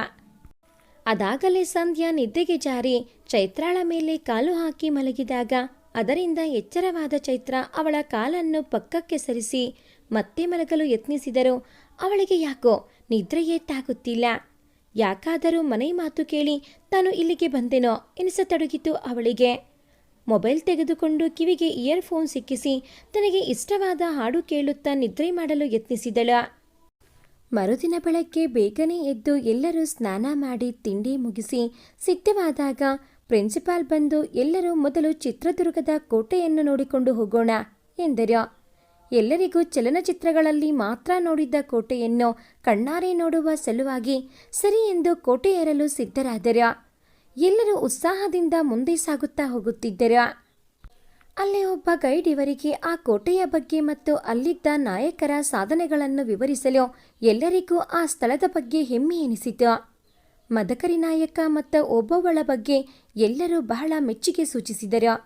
ಓಬವ್ವ ತನ್ನ ಪ್ರಾಣವನ್ನೇ ಪಣವಾಗಿಟ್ಟು ವೈರಿಗಳಿಂದ ಕೋಟೆಯನ್ನು ರಕ್ಷಿಸಿದ್ದನ್ನು ನೆನಪಿಸಿಕೊಳ್ಳುತ್ತಾ ಹುಡುಗಿಯರು ಕಣ್ಣೀರಾದರು. ಸಮಯವಾಗುತ್ತದೆ, ಬೇಗ ಬನ್ನಿ ಎಂದು ಎಲ್ಲರಿಗೂ ಹೊರಡಿಸಿಕೊಂಡು ಬಸ್ ಹತ್ತಿಸಿದರು. ಎಲ್ಲರೂ ಅವರವರ ಜಾಗಗಳಲ್ಲಿ ಇರುವುದನ್ನು ಖಚಿತಪಡಿಸಿಕೊಂಡು ತಮ್ಮ ಪ್ರಯಾಣವನ್ನು ಮುಂದುವರೆಸಿದರು. ಕ್ಯಾಂಪ್ ಹಾಕಲು ಯೋಜಿಸಿದ್ದ ಸ್ಥಳಕ್ಕೆ ಬಂದು ಬಸ್ ಸದ್ದು ಮಾಡುತ್ತಾ ನಿಂತಿತು. ಎಲ್ಲರೂ ಖುಷಿಯಿಂದ ಇಳಿದು ಅದು ಇದು ಮಾತನಾಡುತ್ತಾ ನಿಂತರು. ಲೆಕ್ಚರರ್ಸ್ ಬಂದು ಇವರೆಲ್ಲರನ್ನೂ ಕರೆದುಕೊಂಡು ಹೊರಟರು. ಪುಟ್ಟದಾಗಿ ಹರಿಯುವ ಒಂದು ತೊರೆಯು ಸದ್ದು ಮಾಡುತ್ತಾ ನಿಧಾನವಾಗಿ ಹರಿಯುತ್ತಾ ಸಾಗುತ್ತಿತ್ತು. ಅದರ ಕಲಕಲನಾದಕ್ಕೆ ಬೆರಗಾಗಿ ಎಲ್ಲರೂ ಅದು ಇರುವ ಜಾಗವನ್ನು ಹುಡುಕಿ ಆ ತಿಳಿ ನೀರನ್ನು ಒಬ್ಬರ ಮೇಲೆ ಒಬ್ಬರು ಎರಚುತ್ತಾ ಆಟವಾಡಲು ಶುರು ಮಾಡಿದರು. ಎಲ್ಲರ ಮುಖದಲ್ಲಿಯೂ ಒಂದು ಅವರ್ಣೀಯ ಆನಂದ ತುಂಬಿ ತುಳುಕುತ್ತದೆ. ಮನೆ ಬೊಗಸೆ ತುಂಬ ನೀರು ತೆಗೆದುಕೊಂಡು ಚೈತ್ರಾಳ ಮುಖಕ್ಕೆ ಎರಚಿದನು. ಆ ನೀರು ಅವಳ ಕೇಶದಲ್ಲಿ ಸಿಲುಕಿ ಮುತ್ತಿನ ಹರಳಿನ ಹಾಗೆ ಒಳೆಯುವಂತೆ ಕಾಣಿಸುತ್ತದೆ. ಸಂಧ್ಯಾ ಮನೆ ಜೊತೆ ವಾದಕ್ಕಿಳಿದಳು. ಚೈತ್ರಾಳಿಗೆ ಅವರಿಬ್ಬರ ನಡುವಿನ ಜಗಳ ಬಿಡಿಸುವಷ್ಟರಲ್ಲಿ ಸಾಕಾಗಿತ್ತು. ಹುಡುಗಿಯರೆಲ್ಲ ಸೇರಿ ರುಚಿಯಾದ ಅಡುಗೆಯನ್ನು ಮಾಡಿ ಎಲ್ಲರಿಗೂ ಬಡಿಸಿದರು. ಎಲ್ಲರೂ ತಿಂದು ತೇಗಿ ಅಡುಗೆ ಮಾಡಿದವರನ್ನು ಹೊಗಳಿದ್ದೇ ಹೊಗಳಿದ್ದು. ಅದರಲ್ಲಿ ಸಿಂಹಪಾಲು ಚೈತ್ರಾಳದ್ದೇ ಇತ್ತು. ಅಡುಗೆ ಕಲೆ ಅವಳಿಗೆ ಅಮ್ಮನಿಂದ ಬಳುವಳಿಯಾಗಿ ಬಂದಿತ್ತು. ಊಟ ಮುಗಿಸಿ ಸ್ವಲ್ಪ ಹೊತ್ತು ವಿಶ್ರಾಂತಿ ಪಡೆದು ಎಲ್ಲರೂ ಬೆಟ್ಟವನ್ನು ಏರಲು ಸಿದ್ಧರಾದರು. ಹೆಗಲಿಗೆ ಒಂದು ಪುಟ್ಟ ಬ್ಯಾಗ್, ಅದರಲ್ಲಿ ಒಂದು ಚಿಕ್ಕ ನೀರಿನ ಬಾಟಲ್, ಒಂದು ಹಗ್ಗ, ಟಾರ್ಚ್, ಒಂದು ಫಸ್ಟ್ ಏಡ್ ಬಾಕ್ಸ್ ಇವಿಷ್ಟು ತೆಗೆದುಕೊಂಡು ತಮ್ಮ ಚಾರಣವನ್ನು ಆರಂಭಿಸಿದರು. ಎಲ್ಲರೂ ಅದು ಇದು ಮಾತನಾಡುತ್ತಾ ಸಾಗುತ್ತಿದ್ದರು. ಚೈತ್ರಾಳ ಕೈಯನ್ನು ಸಂಧ್ಯಾ ಗಟ್ಟಿಯಾಗಿ ಹಿಡಿದುಕೊಂಡು ಸಾಗುತ್ತಿದ್ದಳು. ಅವರ ಹಿಂದೆಯೇ ಮನೆ ಮತ್ತು ಅವನ ಸ್ನೇಹಿತರು ಬರುತ್ತಿದ್ದರು. ಹಾಗೆ ಸಾಗುವಾಗ ಚೈತ್ರಾಳ ಚಪ್ಪಲಿ ಒಂದು ಕಲ್ಲಿಗೆ ತಾಗಿ ಕಾಲು ಸ್ವಲ್ಪ ಹೊರಳಿತು. ಆಗ ಅದನ್ನು ನೋಡಿದ ಮನೆ ಚೈತ್ರ ಎಂದು ಜೋರಾಗಿ ಕಿರುಚಿದನು. ಎಲ್ಲರೂ ನಡೆಯುವುದನ್ನು ಬಿಟ್ಟು ಇವರನ್ನೇ ನೋಡತೊಡಗಿದರು. ಆಗ ಚೈತ್ರ ಮನೆಗೆ ಯಾಕೆ ಏನೂ ಆಗಿಲ್ಲ ಎಂದು ಹೇಳಿದಾಗ ಮನೆಗೆ ಸಮಾಧಾನ ಆಯಿತು. ಆದರೂ ಕೂಡ ಅವಳ ಬೆಂಗಾವಲಾಗಿ ಅವಳ ಹಿಂದೆಯೇ ಸಾಗತೊಡಗಿದನು. ಎಲ್ಲ ಸ್ನೇಹಿತರು ಏನಪ್ಪ ಮನೆ, ಆವಾಗಿನಿಂದ ನಾವು ನೋಡ್ತಾ ಇದ್ದೀವಿ, ಈವಾಗ್ನಿಂದನೇ ಇಷ್ಟು ಕಾಳಜಿ ವಹಿಸುವ ನೀನು ಮುಂದೆ ಅತ್ತಿಗೆನ ಎಷ್ಟು ಚೆನ್ನಾಗಿ ನೋಡ್ಕೊಳ್ತೀಯ ಎಂಬುದನ್ನು ಊಹಿಸಲು ಕೂಡ ಸಾಧ್ಯವಿಲ್ಲ ಎನಿಸುತ್ತದೆ ಎಂದಾಗ ಮನೆ ನಗುತ್ತಾ ಹಾಗೇನೂ ಇಲ್ಲ ಎಂದು ನಗುತ್ತಾ ಮುಂದೆ ಸಾಗಿದನು. ಸಂಧ್ಯಾ ಚೈತ್ರಾಳಿಗೆ ಸುತ್ತಮುತ್ತಲೂ ಇರುವ ಗಿಡಮರಗಳನ್ನು ತೋರಿಸುತ್ತಾ ಅದು ಯಾವ ಮರ ಇದು ಯಾವ ಮರ ಎಂದು ತಲೆ ತಿನ್ನುತ್ತಿದ್ದಳು. ಅದನ್ನು ನೋಡಿದ ಮನೆ ಸ್ನೇಹಿತರು, ಅಮ್ಮ ತಾಯಿ, ಎಲ್ಲ ಮರಗಳ ಹೆಸರನ್ನು ಕೇಳಿ ಏನು ಮಾಡ್ಕೊಳ್ತೀಯಾ? ಸುಮ್ಮನೆ ಯಾಕೆ ಅವರ ತಲೆ ತಿಂತೀಯಾ? ನಿಂಗೆ ನೇಣು ಹಾಕಿಕೊಳ್ಳಲು ಗಟ್ಟಿಯಾಗಿ ಇರುವ ಮರ ಬೇಕಾ? ನಾವು ತೋರಿಸುತ್ತೇವೆ ಬಾ ಎಂದರು. ಆಗ ಕೋಪಗೊಂಡ ಸಂಧ್ಯಾ, ಗಟ್ಟಿಯಾದ ಮರ ಹುಡುಕುತ್ತಾ ಇದ್ದೀನಿ. ಯಾಕೆಂದರೆ ನಿಮ್ಮೆಲ್ಲರನ್ನು ಒಟ್ಟಿಗೆ ನೇಣು ಹಾಕಿದಾಗ ಅದನ್ನು ತಾಳುವ ಶಕ್ತಿ ಆ ಮರಕ್ಕೆ ಬೇಕು ಅಲ್ವಾ, ಅದಕ್ಕೆ ಎಂದಾಗ ಮನೆ ಜೋರಾಗಿ ನಗತೊಡಗಿದನ. ನೋಡ್ರಪ್ಪ, ಇರಲಾರದವನು ಇರುವೆ ಬಿಟ್ಕೊಂಡ ಅನ್ನೋ ಥರ ಸುಮ್ಮನೆ ಇದ್ದ ಅವಳನ್ನ ಕೆಣಕಿ ಅವಳ ಹತ್ತಿರ ಹೀಗೆ ಇಳಿಸಿಕೊಂಡ್ರಲ್ಲ, ಏನು ಹೇಳಬೇಕು ನಿಮ್ಮ ಬುದ್ಧಿಗೆ ಎಂದನು. ಎಲ್ಲರೂ ಪೆಕರು ಪೆಕರಾಗಿ ನಗುತ್ತಾ ತಲೆ ಕೆರೆದುಕೊಂಡು ಮುಂದೆ ಸಾಗತೊಡಗಿದರು. ಸಂಧ್ಯಾ ಕೂಡ ನಗತೊಡಗಿದ್ದಳು. ಅವಳ ಜೊತೆಯಲ್ಲಿ ಚೈತ್ರ ಕೂಡ ನಗತೊಡಗಿದಳು. ಆಗ ಮನೆ, ದೇವರೇ, ಚೈತ್ರಾಳ ನಗು ಹೀಗೆಯೇ ಇರಲಿ ಎಂದು ದೇವರಲ್ಲಿ ಕೋರಿದಾಗ ಅವನಿಗೆ ಒಂದು ಕ್ಷಣ ಅಚ್ಚರಿ ಮೂಡಿತು. ದೇವಸ್ಥಾನ ದೇವರು ಎಂದು ನಂಬದ ನಾನು ಹೀಗೆ ಸದಾಕಾಲ ದೇವರ ನೆನೆಯಲು ಕಾರಣ ಚೈತ್ರ ಎಂದು ತುಂಬ ಖುಷಿಯಾದೆನು. ಈ ಕಡೆ ಸುಮತಿ ತನ್ನ ತಾಯಿ ಶಾರದಾಳ ಹತ್ತಿರ ಬರೀ ಚೈತ್ರಾಳ ಬಗ್ಗೆ ಹೇಳುತ್ತಾ ಬಯಸಿಕೊಂಡಳು. ಅವಳು ಹೋಗುವುದಿಲ್ಲ ಎಂದವಳನ್ನು ಮನೆ ಜೊತೆಗೆ ಒತ್ತಾಯ ಮಾಡಿ ಕಳುಹಿಸಿ ಈಗ ನೋಡಿದರೆ ಅವಳನ್ನು ನೆನೆಸಿಕೊಂಡು ಒದ್ದಾಡುತ್ತಿದ್ದೀಯಾ? ಅವಳು ಮನೆ ಜೊತೆಯಲ್ಲಿ ಆರಾಮಾಗಿದ್ದಾಳೆ, ಚಿಂತೆ ಬಿಡು ಎಂದು ಬೈದರು. ಸರಿ ಎಂದು ತಾಯಿಯ ಮಡಲಿಗೆ ತಲೆ ಇಟ್ಟಳು ಸುಮ. ಸುಂದರವಾದ ಹೂವಿನ ಗಂಧ ಎಲ್ಲರ ಮೂಗಿಗೆ ಅಡರಿ ಎಲ್ಲರ ಗಮನವನ್ನು ತನ್ನೆಡೆಗೆ ಸೆಳೆಯಿತು. ಚೈತ್ರಾಳಂತೂ ಅಚ್ಚರಿಯಿಂದ ಆ ನೇರಳೆ ಬಣ್ಣದ ಹೂವಿನ ದಳಗಳನ್ನು ಮುಟ್ಟಿ ಅದರ ಸೌಂದರ್ಯವನ್ನು ಸವಿಯುತ್ತಿದ್ದಳು. ಸಂಧ್ಯಾ ಆ ಹೂವನ್ನು ಕಿತ್ತು ಚೈತ್ರಾಳ ಮುಡಿಯಲ್ಲಿ ಮುಡಿಸಿದಳು. ಆ ಹೂವಿನಿಂದ ಚೈತ್ರಾಳಿಗೆ ಕಳೆ ಬಂದಿತು, ಇಲ್ಲ ಚೈತ್ರಾಳಿಂದ ಆ ಹೂವಿಗೆ ಕಳೆ ಬಂದಿತು, ಒಂದು ತಿಳಿಯದಾಗಿತ್ತು. ಹಾಗೆ ಅದು ಇದು ಮಾತನಾಡುತ್ತಾ ಎಲ್ಲರೂ ಬೆಟ್ಟದ ತುದಿಗೆ ಬಂದರು. ಅಲ್ಲಿ ಕೆಂಪು ಬಣ್ಣದ ರಂಜಕದ ಹೂಗಳು ಹಾಸಿಗೆಯಂತೆ ಹಾಸಿ ಇಡೀ ವಾತಾವರಣವನ್ನು ಆಹ್ಲಾದಕರವಾಗಿ ಮಾಡಿತ್ತು. ಆಗ ಎಲ್ಲಿಂದಲೂ ಒಂದು ಹಾವು ಸರಸರನೆ ಅರಿದು ಇವರೆಲ್ಲರೂ ನಿಂತಲ್ಲಿಗೆ ಬರತೊಡಗಿತು. ಅಷ್ಟರಲ್ಲಿ ಆ ಹಾವು ಹರಿದು ಚೈತ್ರ ನಿಂತಲ್ಲಿಗೆ ಬರತೊಡಗಿದಾಗ ಅದು ಇನ್ನೇನು ಚೈತ್ರಾಳಿಗೆ ಕಚ್ಚಬೇಕು ಎನ್ನುವಷ್ಟರಲ್ಲಿ ಅದು ಸಂಧ್ಯಾಳ ಕಣ್ಣಿಗೆ ಬಿದ್ದಿತು. ಆಗ ಸಂಧ್ಯಾ ತಕ್ಷಣ ಅಯ್ಯೋ ಚೈತ್ರ, ಹಾವು ಹಾವು ಎಂದವಳೆ. ಚೈತ್ರಾಳನ್ನು ತನ್ನ ಬಲ ಹಾಕಿ ನೂಕಿದಾಗ ಚೈತ್ರ ಆಯಾ ತಪ್ಪಿ ಉರುಳುತ್ತಾ ಕೆಳಗೆ ಬೀಳತೊಡಗಿದಳು. ಆಗ ಮನೆ ಚೈತ್ರ ಎಂದವನೇ ಅವಳ ಹಿಂದೆಯೇ ತಾನು ಉರುಳತೊಡಗಿದನು. ಎಲ್ಲರ ಆ ಗಲಾಟೆ ಗದ್ದಲಕ್ಕೆ ಆ ಹಾವು ಭಯಗೊಂಡು ಬೇರೆಡೆಗೆ ವೇಗವಾಗಿ ಸಾಗಿ ಹರಿದು ಹೋಗಿದ್ದು. ಉರುಳುತ್ತಾ ಸಾಗಿದ ಚೈತ್ರಾಳಿಗೆ ಎದುರಾಗಿ ಒಂದು ದೊಡ್ಡ ಬಂಡೆಕಲ್ಲು ನಿಂತಿತ್ತು. ಆ ಕಲ್ಲು ವೇಗದಲ್ಲಿ ಬೀಳುತ್ತಿದ್ದ ಚೈತ್ರಾಳ ಹಣೆಗೆ ಬಡಿದು ಚೈತ್ರ ಅಲ್ಲಿಯೇ ಪ್ರಜ್ಞೆ ತಪ್ಪಿ ಬಿದ್ದಳು. ಅವಳ ಹಿಂದೆಯೇ ಬಂದ ಮನೆ ಚೈತ್ರಾಳನ್ನು ಎತ್ತಿಕೊಂಡು ಚೈತ್ರ ಎಂದು ಜೋರಾಗಿ ಕಿರುಚಿದನು. ಆಗ ಅವನ ಕೂಗನ್ನು ಅನುಸರಿಸಿ ಎಲ್ಲರೂ ಅಲ್ಲಿಗೆ ಬಂದರು. ಸಂಧ್ಯಾಳಂತೂ ತನ್ನಿಂದಲೇ ಹಾಗೆ ಆದದ್ದು ಎಂದು ಜೋರಾಗಿ ಅಳತೊಡಗಿದಳು. ಆಗ ಉಳಿದವರು ಹಾವಿನಿಂದ ಅವಳನ್ನು ಕಾಪಾಡಲು ಹೋಗಿ ಹಾಗೆ ಮಾಡಿದೆ ನೀನು, ಇದರಲ್ಲಿ ನಿನ್ನ ತಪ್ಪು ಏನೂ ಇಲ್ಲ ಎಂದು ಸಮಾಧಾನವನ್ನು ಮಾಡಿದರೂ ಸಂಧ್ಯಾಳ ಅಳು ನಿಲ್ಲುತ್ತಿಲ್ಲ. ಮನೆ ನೀರು ಚುಮುಕಿಸಿದರೂ ಚೈತ್ರ ಎದ್ದೇಳದಾಗ ಅವಳನ್ನು ಅಪ್ಪಿ ಅಳಲು ಶುರು ಮಾಡಿದನು. ಹಾಗೆ ಅವಳನ್ನು ಎತ್ತಿಕೊಂಡು ಬೆಟ್ಟವನ್ನು ಇಳಿದು ಕೆಳಗೆ ಬರತೊಡಗಿದನು. ಅವನ ಜೊತೆ ಸಂಧ್ಯಾ ಹಾಗೂ ಒಂದಿಬ್ಬರು ಸ್ನೇಹಿತರು ಹಾಗೂ ಒಬ್ಬರು ಲೆಕ್ಚರರ್ ಕೂಡ ಇಳಿದು ಬರತೊಡಗಿದರು. ಎಲ್ಲರೂ ಬಂದು ಒಂದು ವ್ಯಾನ್ನಲ್ಲಿ ಚೈತ್ರಾಳನ್ನು ಕರೆದುಕೊಂಡು ಸಮೀಪದಲ್ಲಿ ಇರುವ ಆಸ್ಪತ್ರೆಯ ಕಡೆಗೆ ಗಾಡಿ ಓಡಿಸಿದರು. ಮನೆ ಮತ್ತು ಸಂಧ್ಯಾಳ ಅಳು ತಾರಕಕ್ಕೆ ಏರುತ್ತಿತ್ತು. ಆಸ್ಪತ್ರೆಯ ಮುಂದೆ ಗಾಡಿ ನಿಂತ ಕೂಡಲೇ ಸ್ಟ್ರೆಚರ್ ಮೇಲೆ ಚೈತ್ರಾಳನ್ನು ಮಲಗಿಸಿಕೊಂಡು ತುರ್ತು ನಿಗಾ ಘಟಕಕ್ಕೆ ಸೇರಿಸಿ ಬಾಗಿಲು ಹಾಕಿಕೊಂಡರು. ಚೈತ್ರಾಳ ತಲೆಗೆ ಬಲವಾದ ಏಟು ಬಿದ್ದು ರಕ್ತಸ್ರಾವ ವಿಪರೀತ ಆಗಿತ್ತು. ಡಾಕ್ಟರ್ ಹಣೆಗೆ ಆಳವಾದ ಗಾಯವಾದುದರಿಂದ ಹೊಲಿಗೆ ಹಾಕಿ ರಕ್ತಸ್ರಾವ ನಿಲ್ಲಿಸಿದರು. ಸ್ವಲ್ಪ ಹೊತ್ತಿಗೆ ಹೊರಗೆ ಬಂದಾಗ ಮನೆ ಓಡುತ್ತಾ ಬಂದು, ಏನಾಯಿತು ಡಾಕ್ಟರ್, ಚೈತ್ರ ಹುಷಾರಾಗಿ ಇದ್ದಾಳೆ ತಾನೇ ಎಂದನು. ಆಗ ಅವರು, ಇವಾಗ ಪರವಾಗಿಲ್ಲ, ರಕ್ತ ಜಾಸ್ತಿ ಹೋಗುತ್ತಿದ್ದರಿಂದ ಗಾಯಕ್ಕೆ ಹೊಲಿಗೆ ಹಾಕಿ ನಿಲ್ಲಿಸಿದೆವು ಎಂದಾಗ ಮನೆಗೆ ತಲೆ ಸುತ್ತು ಬಂದಂತೆ ಆಗಿ ಸವರಿಸಿಕೊಂಡೆನು. ಡಾಕ್ಟರ್, ನಾನವಳನ್ನು ನೋಡಬಹುದಾ ಎಂದಾಗ, ಇನ್ನೂ ಬೇಡ, ಅವರಿಗೆ ಪ್ರಜ್ಞೆ ಬಂದಿಲ್ಲ, ಬಂದ ಮೇಲೆ ಭೇಟಿಯಾಗಿ ಎಂದರು. ಮನೆ ಎಲ್ಲರಿಗೂ, ಚೈತ್ರ ಔಟ್ ಆಫ್ ಡೇಂಜರ್, ನೀವೆಲ್ಲ ಕ್ಯಾಂಪ್ಗೆ ವಾಪಸ್ ಹೊರಡಿ, ನಾನು ಚೈತ್ರಾಳನ್ನು ಮನೆಗೆ ಕರೆದುಕೊಂಡು ಹೋಗುತ್ತೇನೆ ಎಂದಾಗ ಎಲ್ಲರೂ ಸರಿ ಎಂದು ಹೊರಡಲು ಅನುವಾದರು. ಆದರೆ ಸಂಧ್ಯಾ ಮಾತ್ರ, ನಾನು ನಿನ್ನ ಜೊತೆ ಇಲ್ಲಿಯೇ ಇರುತ್ತೇನೆ ಎಂದಾಗ ಮನೆ ಸರಿ ಇರು ಎಂದನು. ಎಲ್ಲರೂ ಮನೆಗೆ ಚೈತ್ರ ಹುಷಾರು ಎಂದು ಹೇಳಿ ಕ್ಯಾಂಪ್ ಕಡೆ ನಡೆದರು. ಮನೆ ಮಡಿಲಲ್ಲಿ ತಲೆ ಇಟ್ಟು ಸಂಧ್ಯಾ ಪುಟ್ಟ ಮಗುವಿನಂತೆ ಬಿಕ್ಕಿ ಬಿಕ್ಕಿ ಅತ್ತಾಗ ಮನೆ ತಾನೇ ಅವಳನ್ನು ಸಮಾಧಾನ ಮಾಡಿದ್ದನು. ಆದರೂ ಎಲ್ಲೋ ಒಂದು ಕಡೆ ಅವ್ಯಕ್ತ ಭಯ ಅವನನ್ನು ಆವರಿಸಿತ್ತು. ವಿಧಿ ತನ್ನ ಕರಾಳ ಆಟವನ್ನು ಆಡಲು ಮೊದಲ ಹೆಜ್ಜೆಯನ್ನು ಇಟ್ಟಿದ್ದ. ಇತ್ತ ಕಡೆ ಡಾಕ್ಟರ್ ತಮ್ಮ ಕೋಣೆಯಲ್ಲಿ ಚೈತ್ರಾಳ ರಿಪೋರ್ಟ್ ಹಿಡಿದುಕೊಂಡು ಗೊಂದಲಕ್ಕೆ ಈಡಾದವರಂತೆ ಕುಳಿತಿದ್ದರು. ವಿಷಯ ಹೇಗೆ ತಿಳಿಸುವುದು?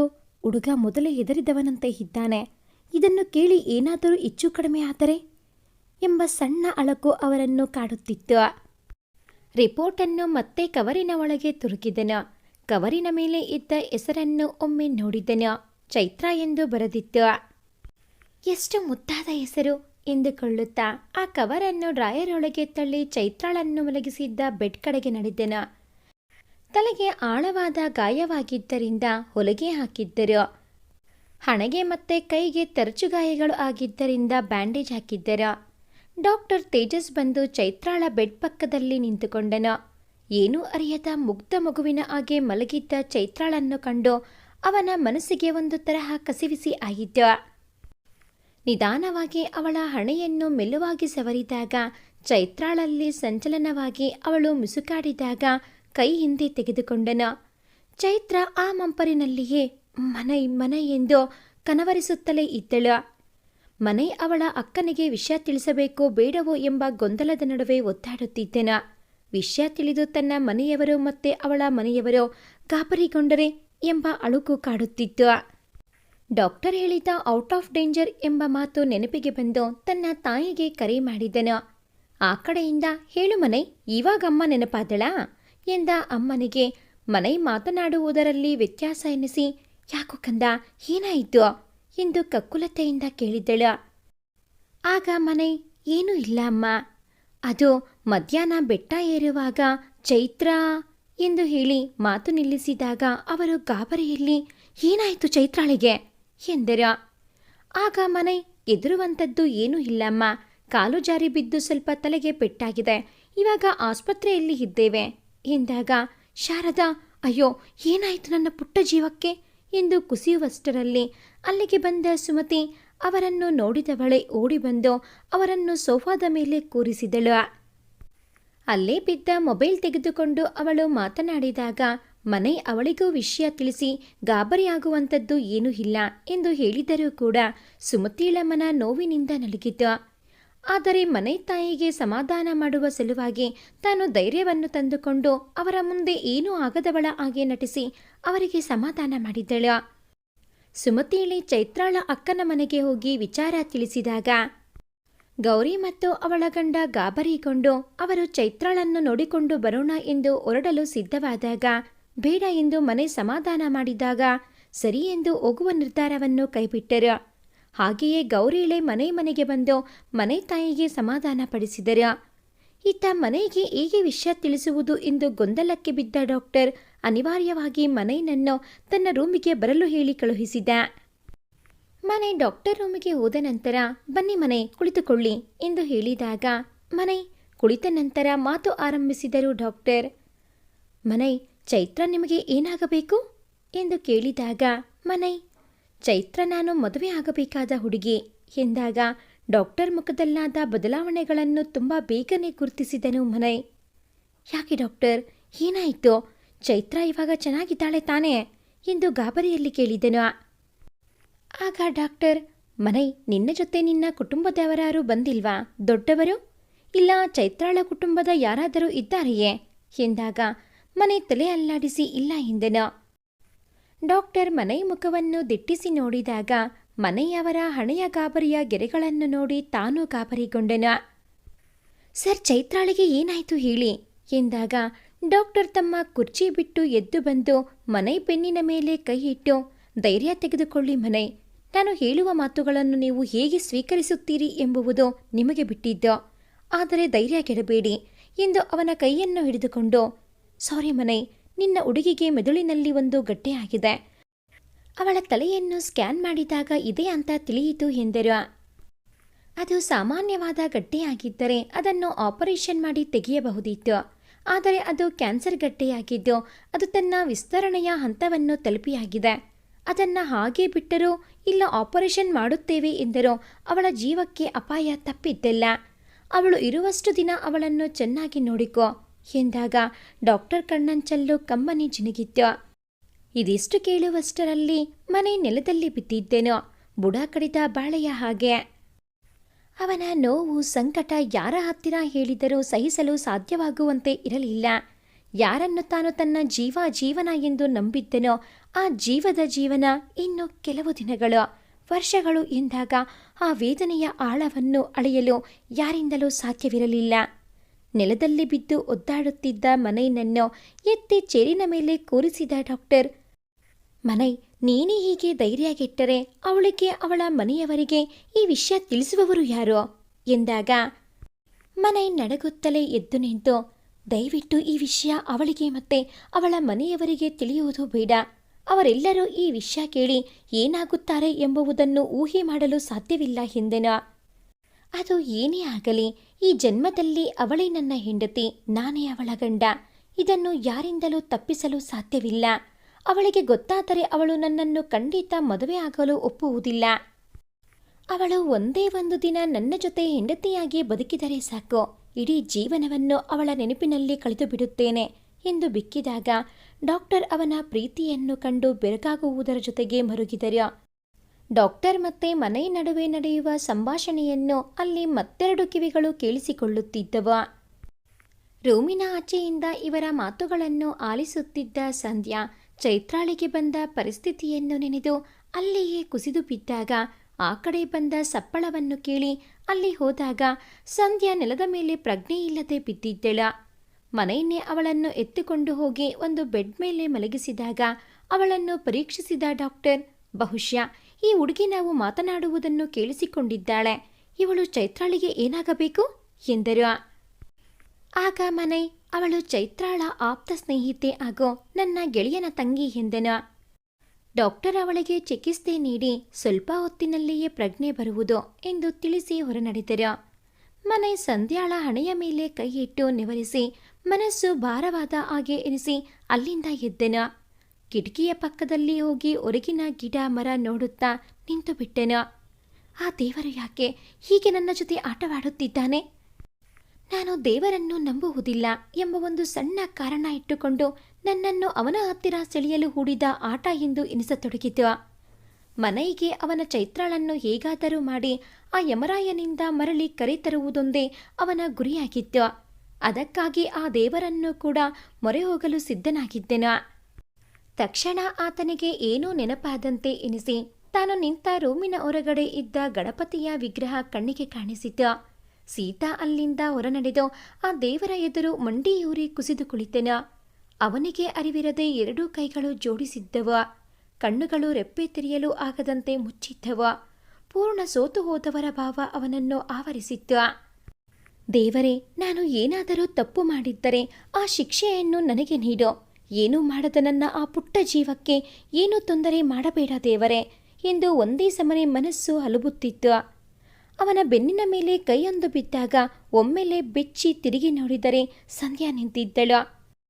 ಇವನು ಎದ್ದು, ಸಂಧ್ಯಾ, ಇವಾಗ ಹೇಗಿದ್ದೀಯಾ ಎಂದಾಗ ಸಂಧ್ಯಾ ಅವನ ಎದೆಗೆ ಹೊರಗೆ ಜೋರಾಗಿ ಬಿಕ್ಕಳಿಸಿ ಅಳಲು ಪ್ರಾರಂಭಿಸಿದಳು. ಅವಳನ್ನು ಹೇಗೆ ಸಮಾಧಾನ ಮಾಡಬೇಕು ಎಂದು ತಿಳಿಯದ ಮನೆ ಅವಳನ್ನು ಕರೆದುಕೊಂಡು ಬಂದು ಆಸ್ಪತ್ರೆಯ ಬೆಡ್ ಮೇಲೆ ಕೂರಿಸಿದನು. ಉರಿಯುತ್ತಿರುವ ಮೇಣದ ಬತ್ತಿ ತಾನು ಕರಗುತ್ತಲಿದ್ದರೋ ಪರರಿಗೆ ಬೆಳಕ ನೀಡುವಂತೆ ಅವನು ಸಂಧ್ಯಾಳನ್ನು ತನ್ನ ಮಡಿಲಿನಲ್ಲಿ ಮಲಗಿಸಿಕೊಂಡು, ನೋಡು ಸಂಧ್ಯಾ, ಈ ವಿಚಾರ ನಮ್ಮಿಬ್ಬರ ಮಧ್ಯೆ ಮಾತ್ರ ಇರಲಿ. ಮನೆಯಲ್ಲಿ ಯಾರಿಗೂ ತಿಳಿಯುವುದು ಬೇಡ.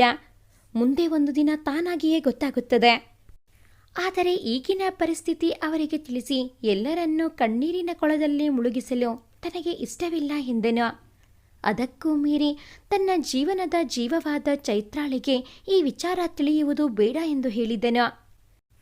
ಇತ್ತ ಮನೆ ಬೇಡ ಎಂದು ಹೇಳಿದರೂ ಕೂಡ ಮನಸ್ಸು ತಡೆಯದೆ ಅವಳ ಅಕ್ಕ ಭಾವ, ಮನೆ ತಂದೆ ತಾಯಿ, ಸುಮತಿ ಮತ್ತು ಅವಳ ಅಮ್ಮ ಎಲ್ಲರೂ ಆಸ್ಪತ್ರೆಗೆ ಬರುತ್ತಾರೆ. ಸಂಧ್ಯಾಳಿಗೆ ಸಮಾಧಾನ ಮಾಡಿ ಅವಳಿಗೆ ತಿಂಡಿ ತರಲು ಕ್ಯಾಂಟೀನ್ ಕಡೆಗೆ ಸಾಗುತ್ತಾನೆ.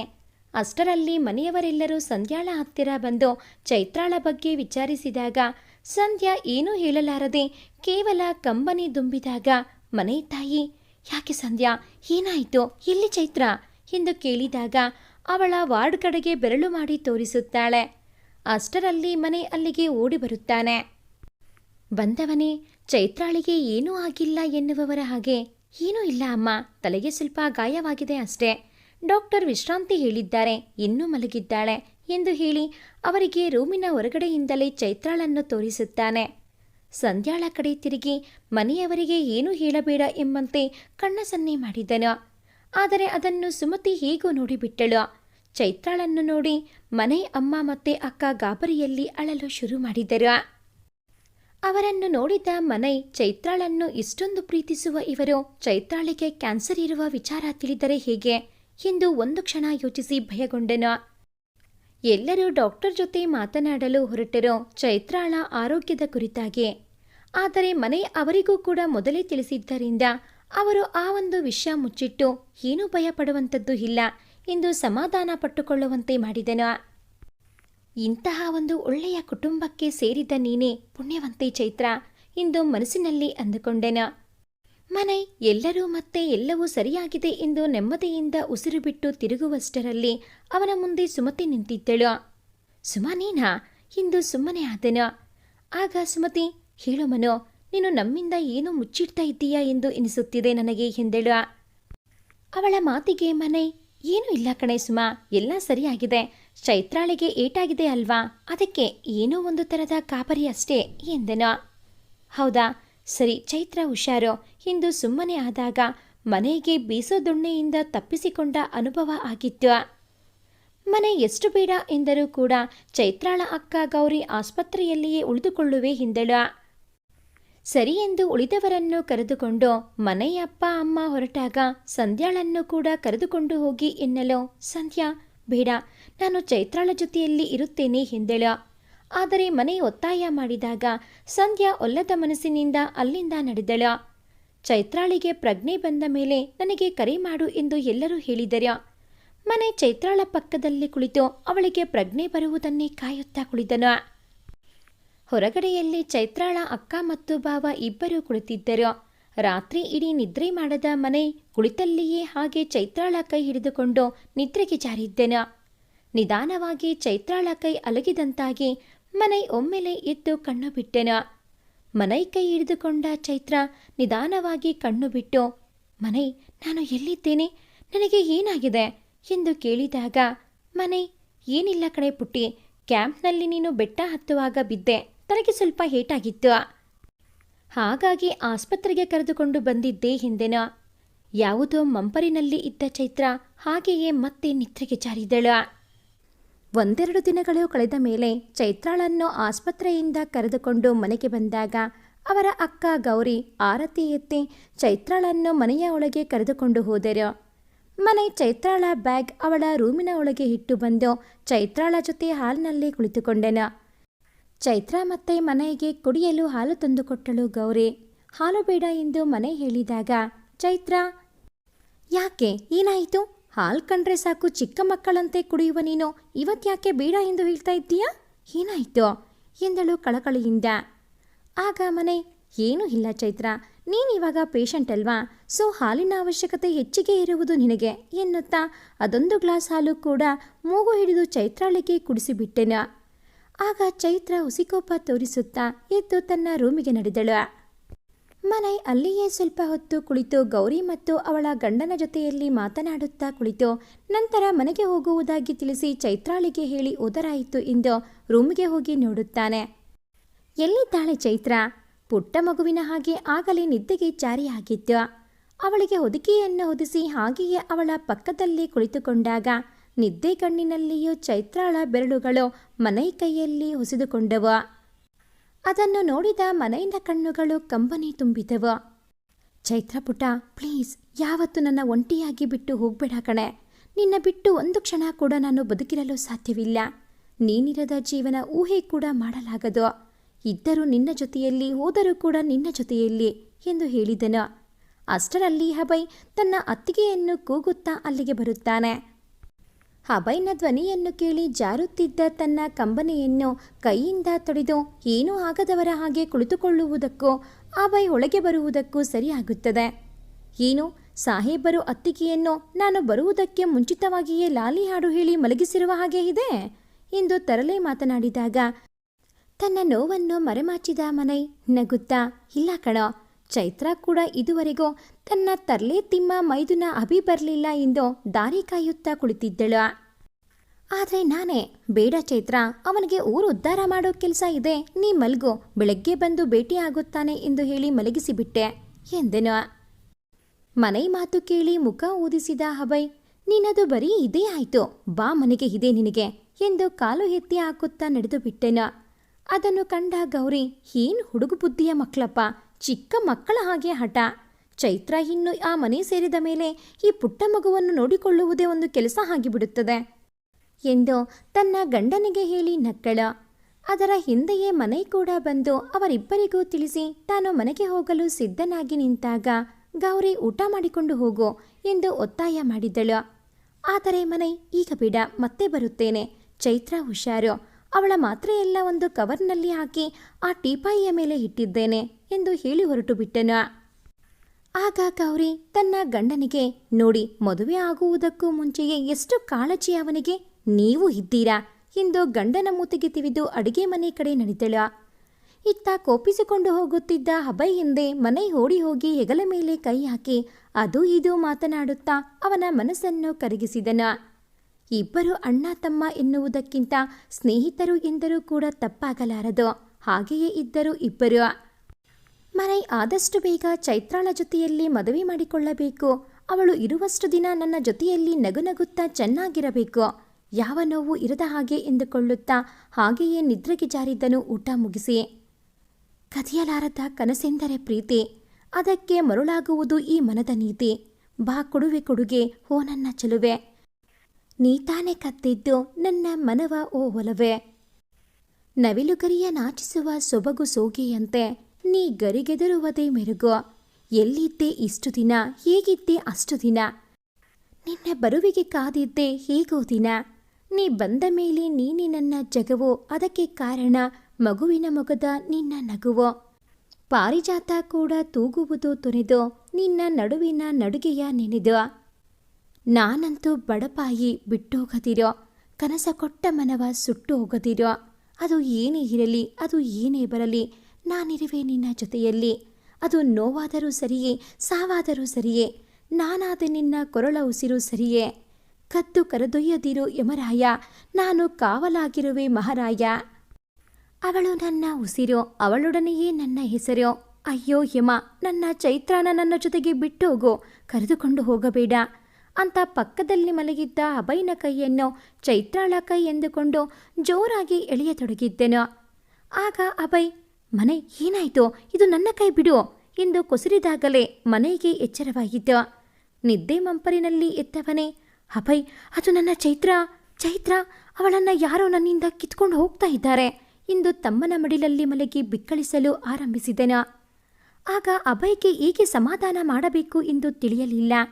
ಆದರೂ ಕೂಡ ಅತ್ತಿಗೆ ಅವರ ಮನೆಯಲ್ಲಿ ಆರಾಮಾಗಿ ಮಲಗಿದ್ದಾರೆ, ನಿನಗಿಲ್ಲೋ ಕೆಟ್ಟ ಕನಸು ಬಿದ್ದಿರಬೇಕು ಎಂದು ಹೇಳಿದಾಗ ಮನೆಗೆ ತಾನು ಇಷ್ಟೊತ್ತು ಕಂಡದ್ದು ಕನಸು ಎಂದು ತಿಳಿದು ನಿಟ್ಟುಸಿರು ಬಿಟ್ಟೆನು. ಅಭಯ್ ಅವನಿಗೆ ನೀರು ಕುಡಿಸಿ ತನ್ನ ಮಡಿಲಲ್ಲಿ ಮಲಗಿಸಿಕೊಂಡೆನು. ಅವನು ಮಲಗಿದ ನಂತರ ಹೊದಿಕೆ ಹೊದಿಸಿ ತಾನು ಮಲಗಿದೆನು. ಬೆಳಗ್ಗೆ ಎತ್ತವನೇ, ಲೋ ಅಣ್ಣ, ಎದ್ದೇಳೋ ಎಂದು ಒಂದೇ ಸಮನೆ ಕಿರುಚುತ್ತಿದ್ದ ಅಭಯ್ನ ಕೂಗಾಟಕ್ಕೆ ಮನೆ ಕಣ್ಣು ಹುಜ್ಜುತ್ತಾ ಎದ್ದೆನು. ಏನಾಯಿತು ಎಂದು ಕೇಳಿದಾಗ ಅಭಯ್, ಅಯ್ಯೋ ಬುದ್ದು, ಇವತ್ತು ವ್ಯಾಲೆಂಟೈನ್ಸ್ ಡೇ, ವಿಶ್ವಪ್ರೇಮಿಗಳ ದಿನ. ಈ ಅಮರ ಪ್ರೇಮಿ ಇನ್ನೂ ಇಲ್ಲಿ ಮಲಗಿದ್ದಾನೆ ಗಡವನ ಥರ ಎಂದಾಗ ಮನೆಗೆ ನೆನಪಾದದ್ದು. ಹೌದಲ್ವಾ, ಇವತ್ತು ಫೆಬ್ರವರಿ 14 ಹಿಂದು. ಅಭಯ್ನನ್ನು ತಳ್ಳಿದವನೇ ಎದ್ದು ರೆಡಿಯಾಗಲು ಬಾತ್ರೂಮಿಗೆ ಓಡಿದೆನು. ಅರ್ಧ ಗಂಟೆಯಲ್ಲಿ ಸಿದ್ಧನಾಗಿ ತಿಂಡಿಯನ್ನು ತಿನ್ನದೆ ಅಮ್ಮನಿಗೆ, ಅಮ್ಮ, ನಾನು ಚೈತ್ರಾಳ ಜೊತೆಗೆ ಹೊರಗಡೆ ಹೋಗುತ್ತೇನೆ ಎಂದು ಹೇಳಿದವನೇ ಉತ್ತರಕ್ಕೂ ಕಾಯದೆ ಬೈಕ್ ತೆಗೆದುಕೊಂಡು ನಡೆದೆನು. ಬೈಕ್ ಸೀದಾ ಹೂವಿನ ಅಂಗಡಿಯ ಮುಂದೆ ನಿಂತಿತು. ಅಲ್ಲಿ ಸುಂದರವಾದ ಒಂದು ಬೊಕೆ ತೆಗೆದುಕೊಂಡು ಹಾಗೆಯೇ ಒಂದು ಕೇಕ್ ತೆಗೆದುಕೊಂಡು ಚೈತ್ರಾಳ ಅಕ್ಕನ ಮನೆಯ ಕಡೆಗೆ ಬೈಕ್ ತಿರುಗಿಸಿದೆನು. ಹೋಗಿ ಬಾಗಿಲ ಬೆಲ್ ಮಾಡಿದಾಗ ಬಾಗಿಲು ತೆಗೆದದ್ದು ಚೈತ್ರಾಳೆ. ಹೋ, ಅಕ್ಕ ಬಾವ ಇಲ್ವಾ ಮನೇಲಿ ಎಂದು ಕೇಳಿದೆನು. ಆಗ ಚೈತ್ರ, ಇಲ್ಲ, ಅವರು ಹೊರಗಡೆ ಹೋಗಿದ್ದಾರೆ, ಬರುವುದು ಸಾಯಂಕಾಲ ಆಗುತ್ತದೆ. ನೀನೇನು ಇಷ್ಟು ಬೆಳಗ್ಗೆ ಬಂದಿದ್ದೀಯಾ? ಏನದು ಕೈನಲ್ಲಿ, ಬಾ ಒಳಗೆ ಎಂದು ಕರೆದಳ.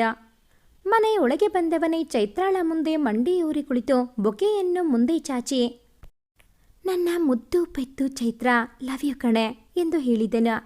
ಚೈತ್ರಾಳಿಗೂ ಆಗಲೇ ಗೊತ್ತಾದದ್ದು. ಹೋ, ಇವತ್ತು ಪ್ರೇಮಿಗಳ ದಿನ ಹಿಂದು.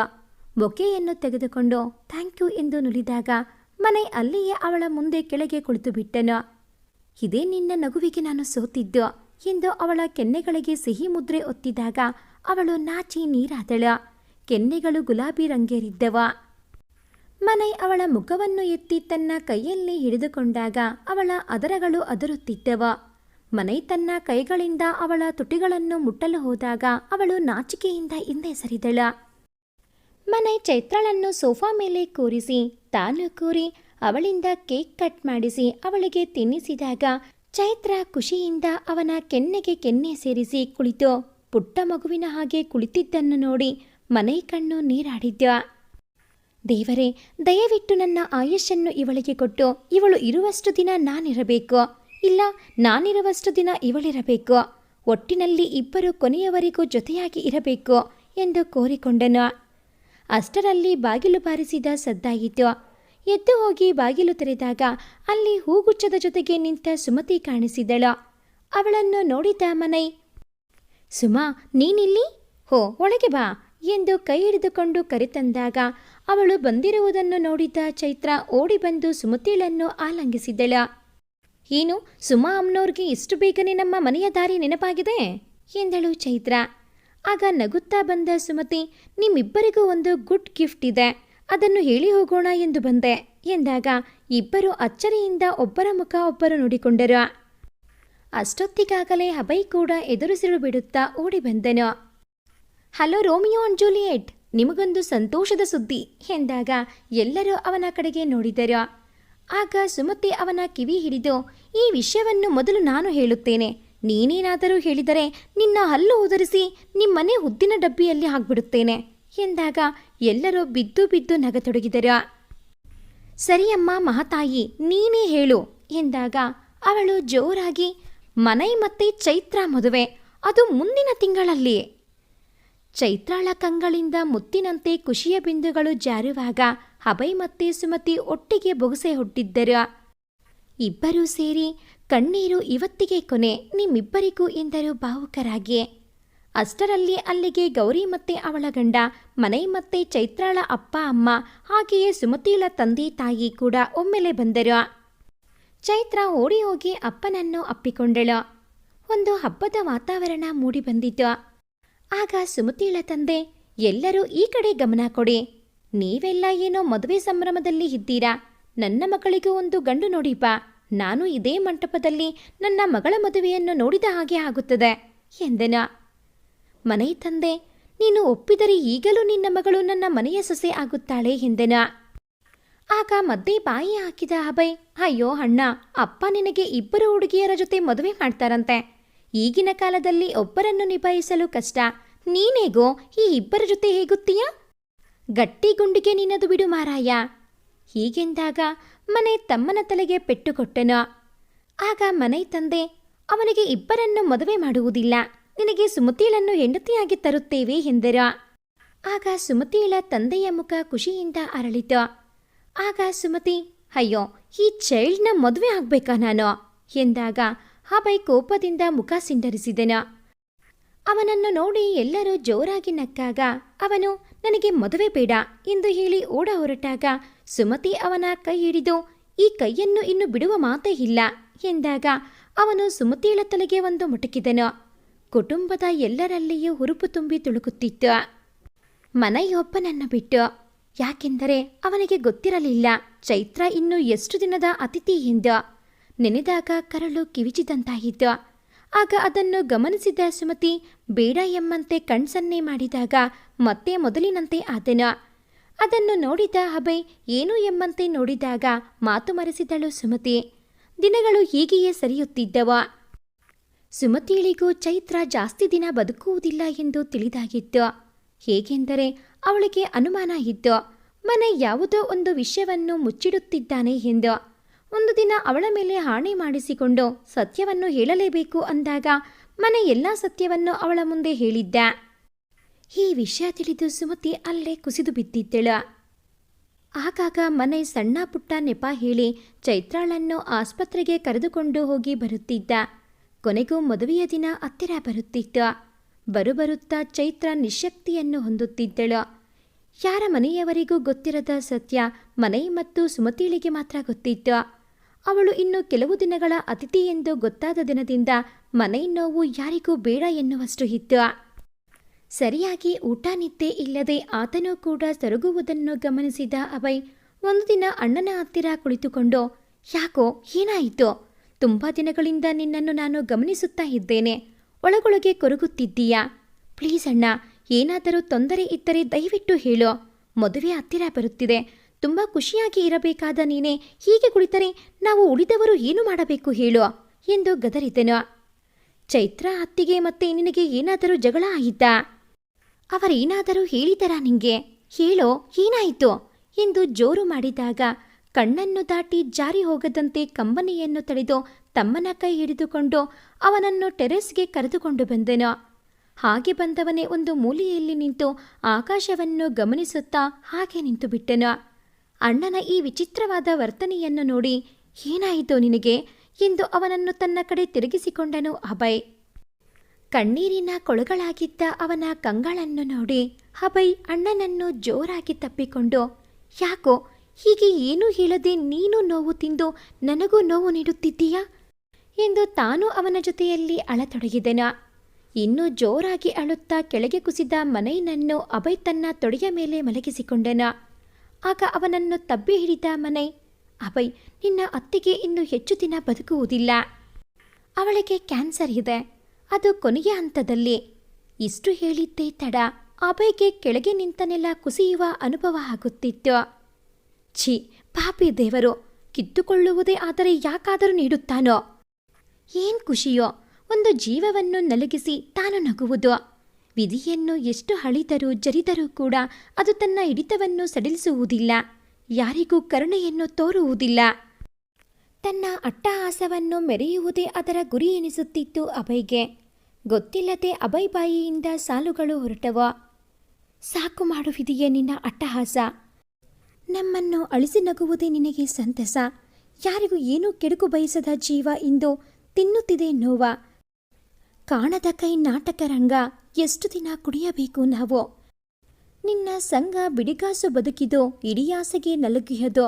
ಪ್ರೀತಿಯಾಯಿತು ಒಂದು ಪಾರಿಜಾತ, ರಾತ್ರಿ ಅರಳಿ ಸೇರಿತು ಪ್ರಭಾತ. ತಪ್ಪಾದರೂ ಏನು ನೀ ಬಂದು ಹೇಳೋ, ಕೊಡದಿರು ಯಾರಿಗೂ ಇಂತಹ ಬಾಳೋ. ಬಾರಯ್ಯ ಬಾರೋ ಹೋ ದೇವನೇ, ಕಣ್ಣಿದ್ದು ಕುರುಡಾಗಿ ಕುಳಿತಿವನೆ. ಬಂದು ನೋಡು ಈ ಜೀವದ ನೋವ, ಯಾಕೆ ಕೊಡುವೆ ನಿತ್ಯ ಸಾವ. ಅತ್ತಿಗೆಗೆ ಈ ವಿಷಯ ಗೊತ್ತಾ ಎಂದು ಕೇಳಿದನು ಅಭಯ್. ಆಗ ಮನೆ ಇಲ್ಲ ಅವಳಿಗೆ. ಅಷ್ಟೇ ಅಲ್ಲ, ನನ್ನ ಸುಮತಿ ಮತ್ತೆ ಇವಾಗ ನಿನಗೆ ಬಿಟ್ಟರೆ ಬೇರೆ ಯಾರಿಗೂ ಗೊತ್ತಿಲ್ಲ ಎಂದೆನು. ಆಗ ಅಭಯ್ ಒಳ್ಳೆಯದೇ ಆಯಿತು. ಗೊತ್ತಾದರೆ ಸುಮ್ಮನೆ ಎಲ್ಲರೂ ನೊಂದುಕೊಳ್ಳುತ್ತಾರೆ. ಮನೆ ತಾಯಿ ಮಕ್ಕಳನ್ನು ಊಟಕ್ಕೆಂದು ಹುಡುಕಿಕೊಂಡು ಬಂದಾಗ ಅವರು ಕೂಗಿದ ಸದ್ದಿಗೆ ಕಂಬನಿಯನ್ನು ಒರೆಸಿ ಕೆಳಗೆ ನಡೆದರು.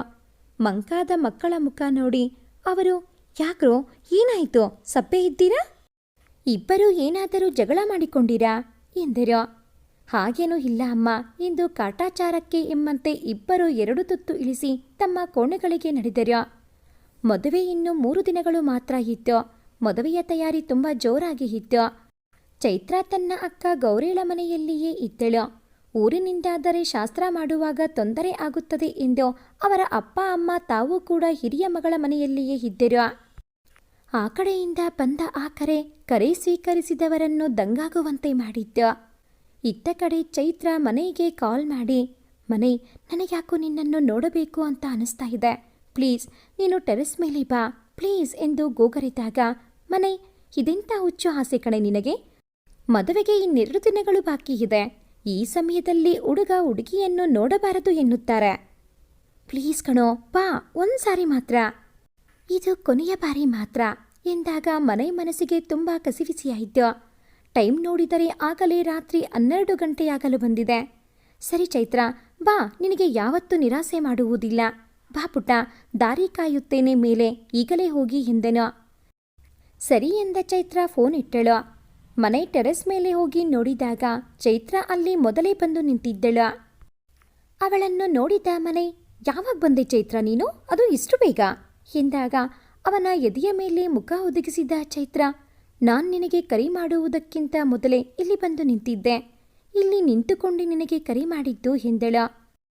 ಅವನ ಎದೆಗೆ ಹೊರಗೆ ನಿಂತವಳು ಹಾಗೆಯೇ ಕೆಳಗೆ ಕುಸಿಯತೊಡಗಿದಾಗ ಮನೆ ತಾನು ಕೆಳಗೆ ಕುಸಿದು ಅವಳನ್ನು ತನ್ನ ಮಡಿಲಲ್ಲಿ ಮಲಗಿಸಿಕೊಂಡೆನ. ಯಾಕೋ ಬಂಗಾರ, ಇಷ್ಟು ರಾತ್ರಿಯಲ್ಲಿ ಇಲ್ಲಿಗೆ ಬಂದೆ? ಹೇಳಿದ್ದರೆ ನಾನೇ ಬರುತ್ತಿದ್ದೆ ತಾನೇ ಎಂದಾಗ ಅವಳು ತನ್ನ ನಡುಗುವ ಕೈಯಿಂದ ಏನನ್ನೋ ತೆಗೆದು ಮನೆ ಕೈಯಲ್ಲಿ ಕೊಟ್ಟಳು. ನೋಡಿದರೆ ಅದು ತಾಳಿ. ಆಗ ಚೈತ್ರ ಅಳುತ್ತಾ, ಮನೆ, ನನಗೆ ಸತ್ಯ ಗೊತ್ತಿಲ್ಲ ಎಂದು ತಿಳಿಯಬೇಡ. ನೀನು ಆಸ್ಪತ್ರೆಯಲ್ಲಿ ನನ್ನ ನಂಬರ್ ಕೊಟ್ಟಿದ್ದೆ ಮರೆತು.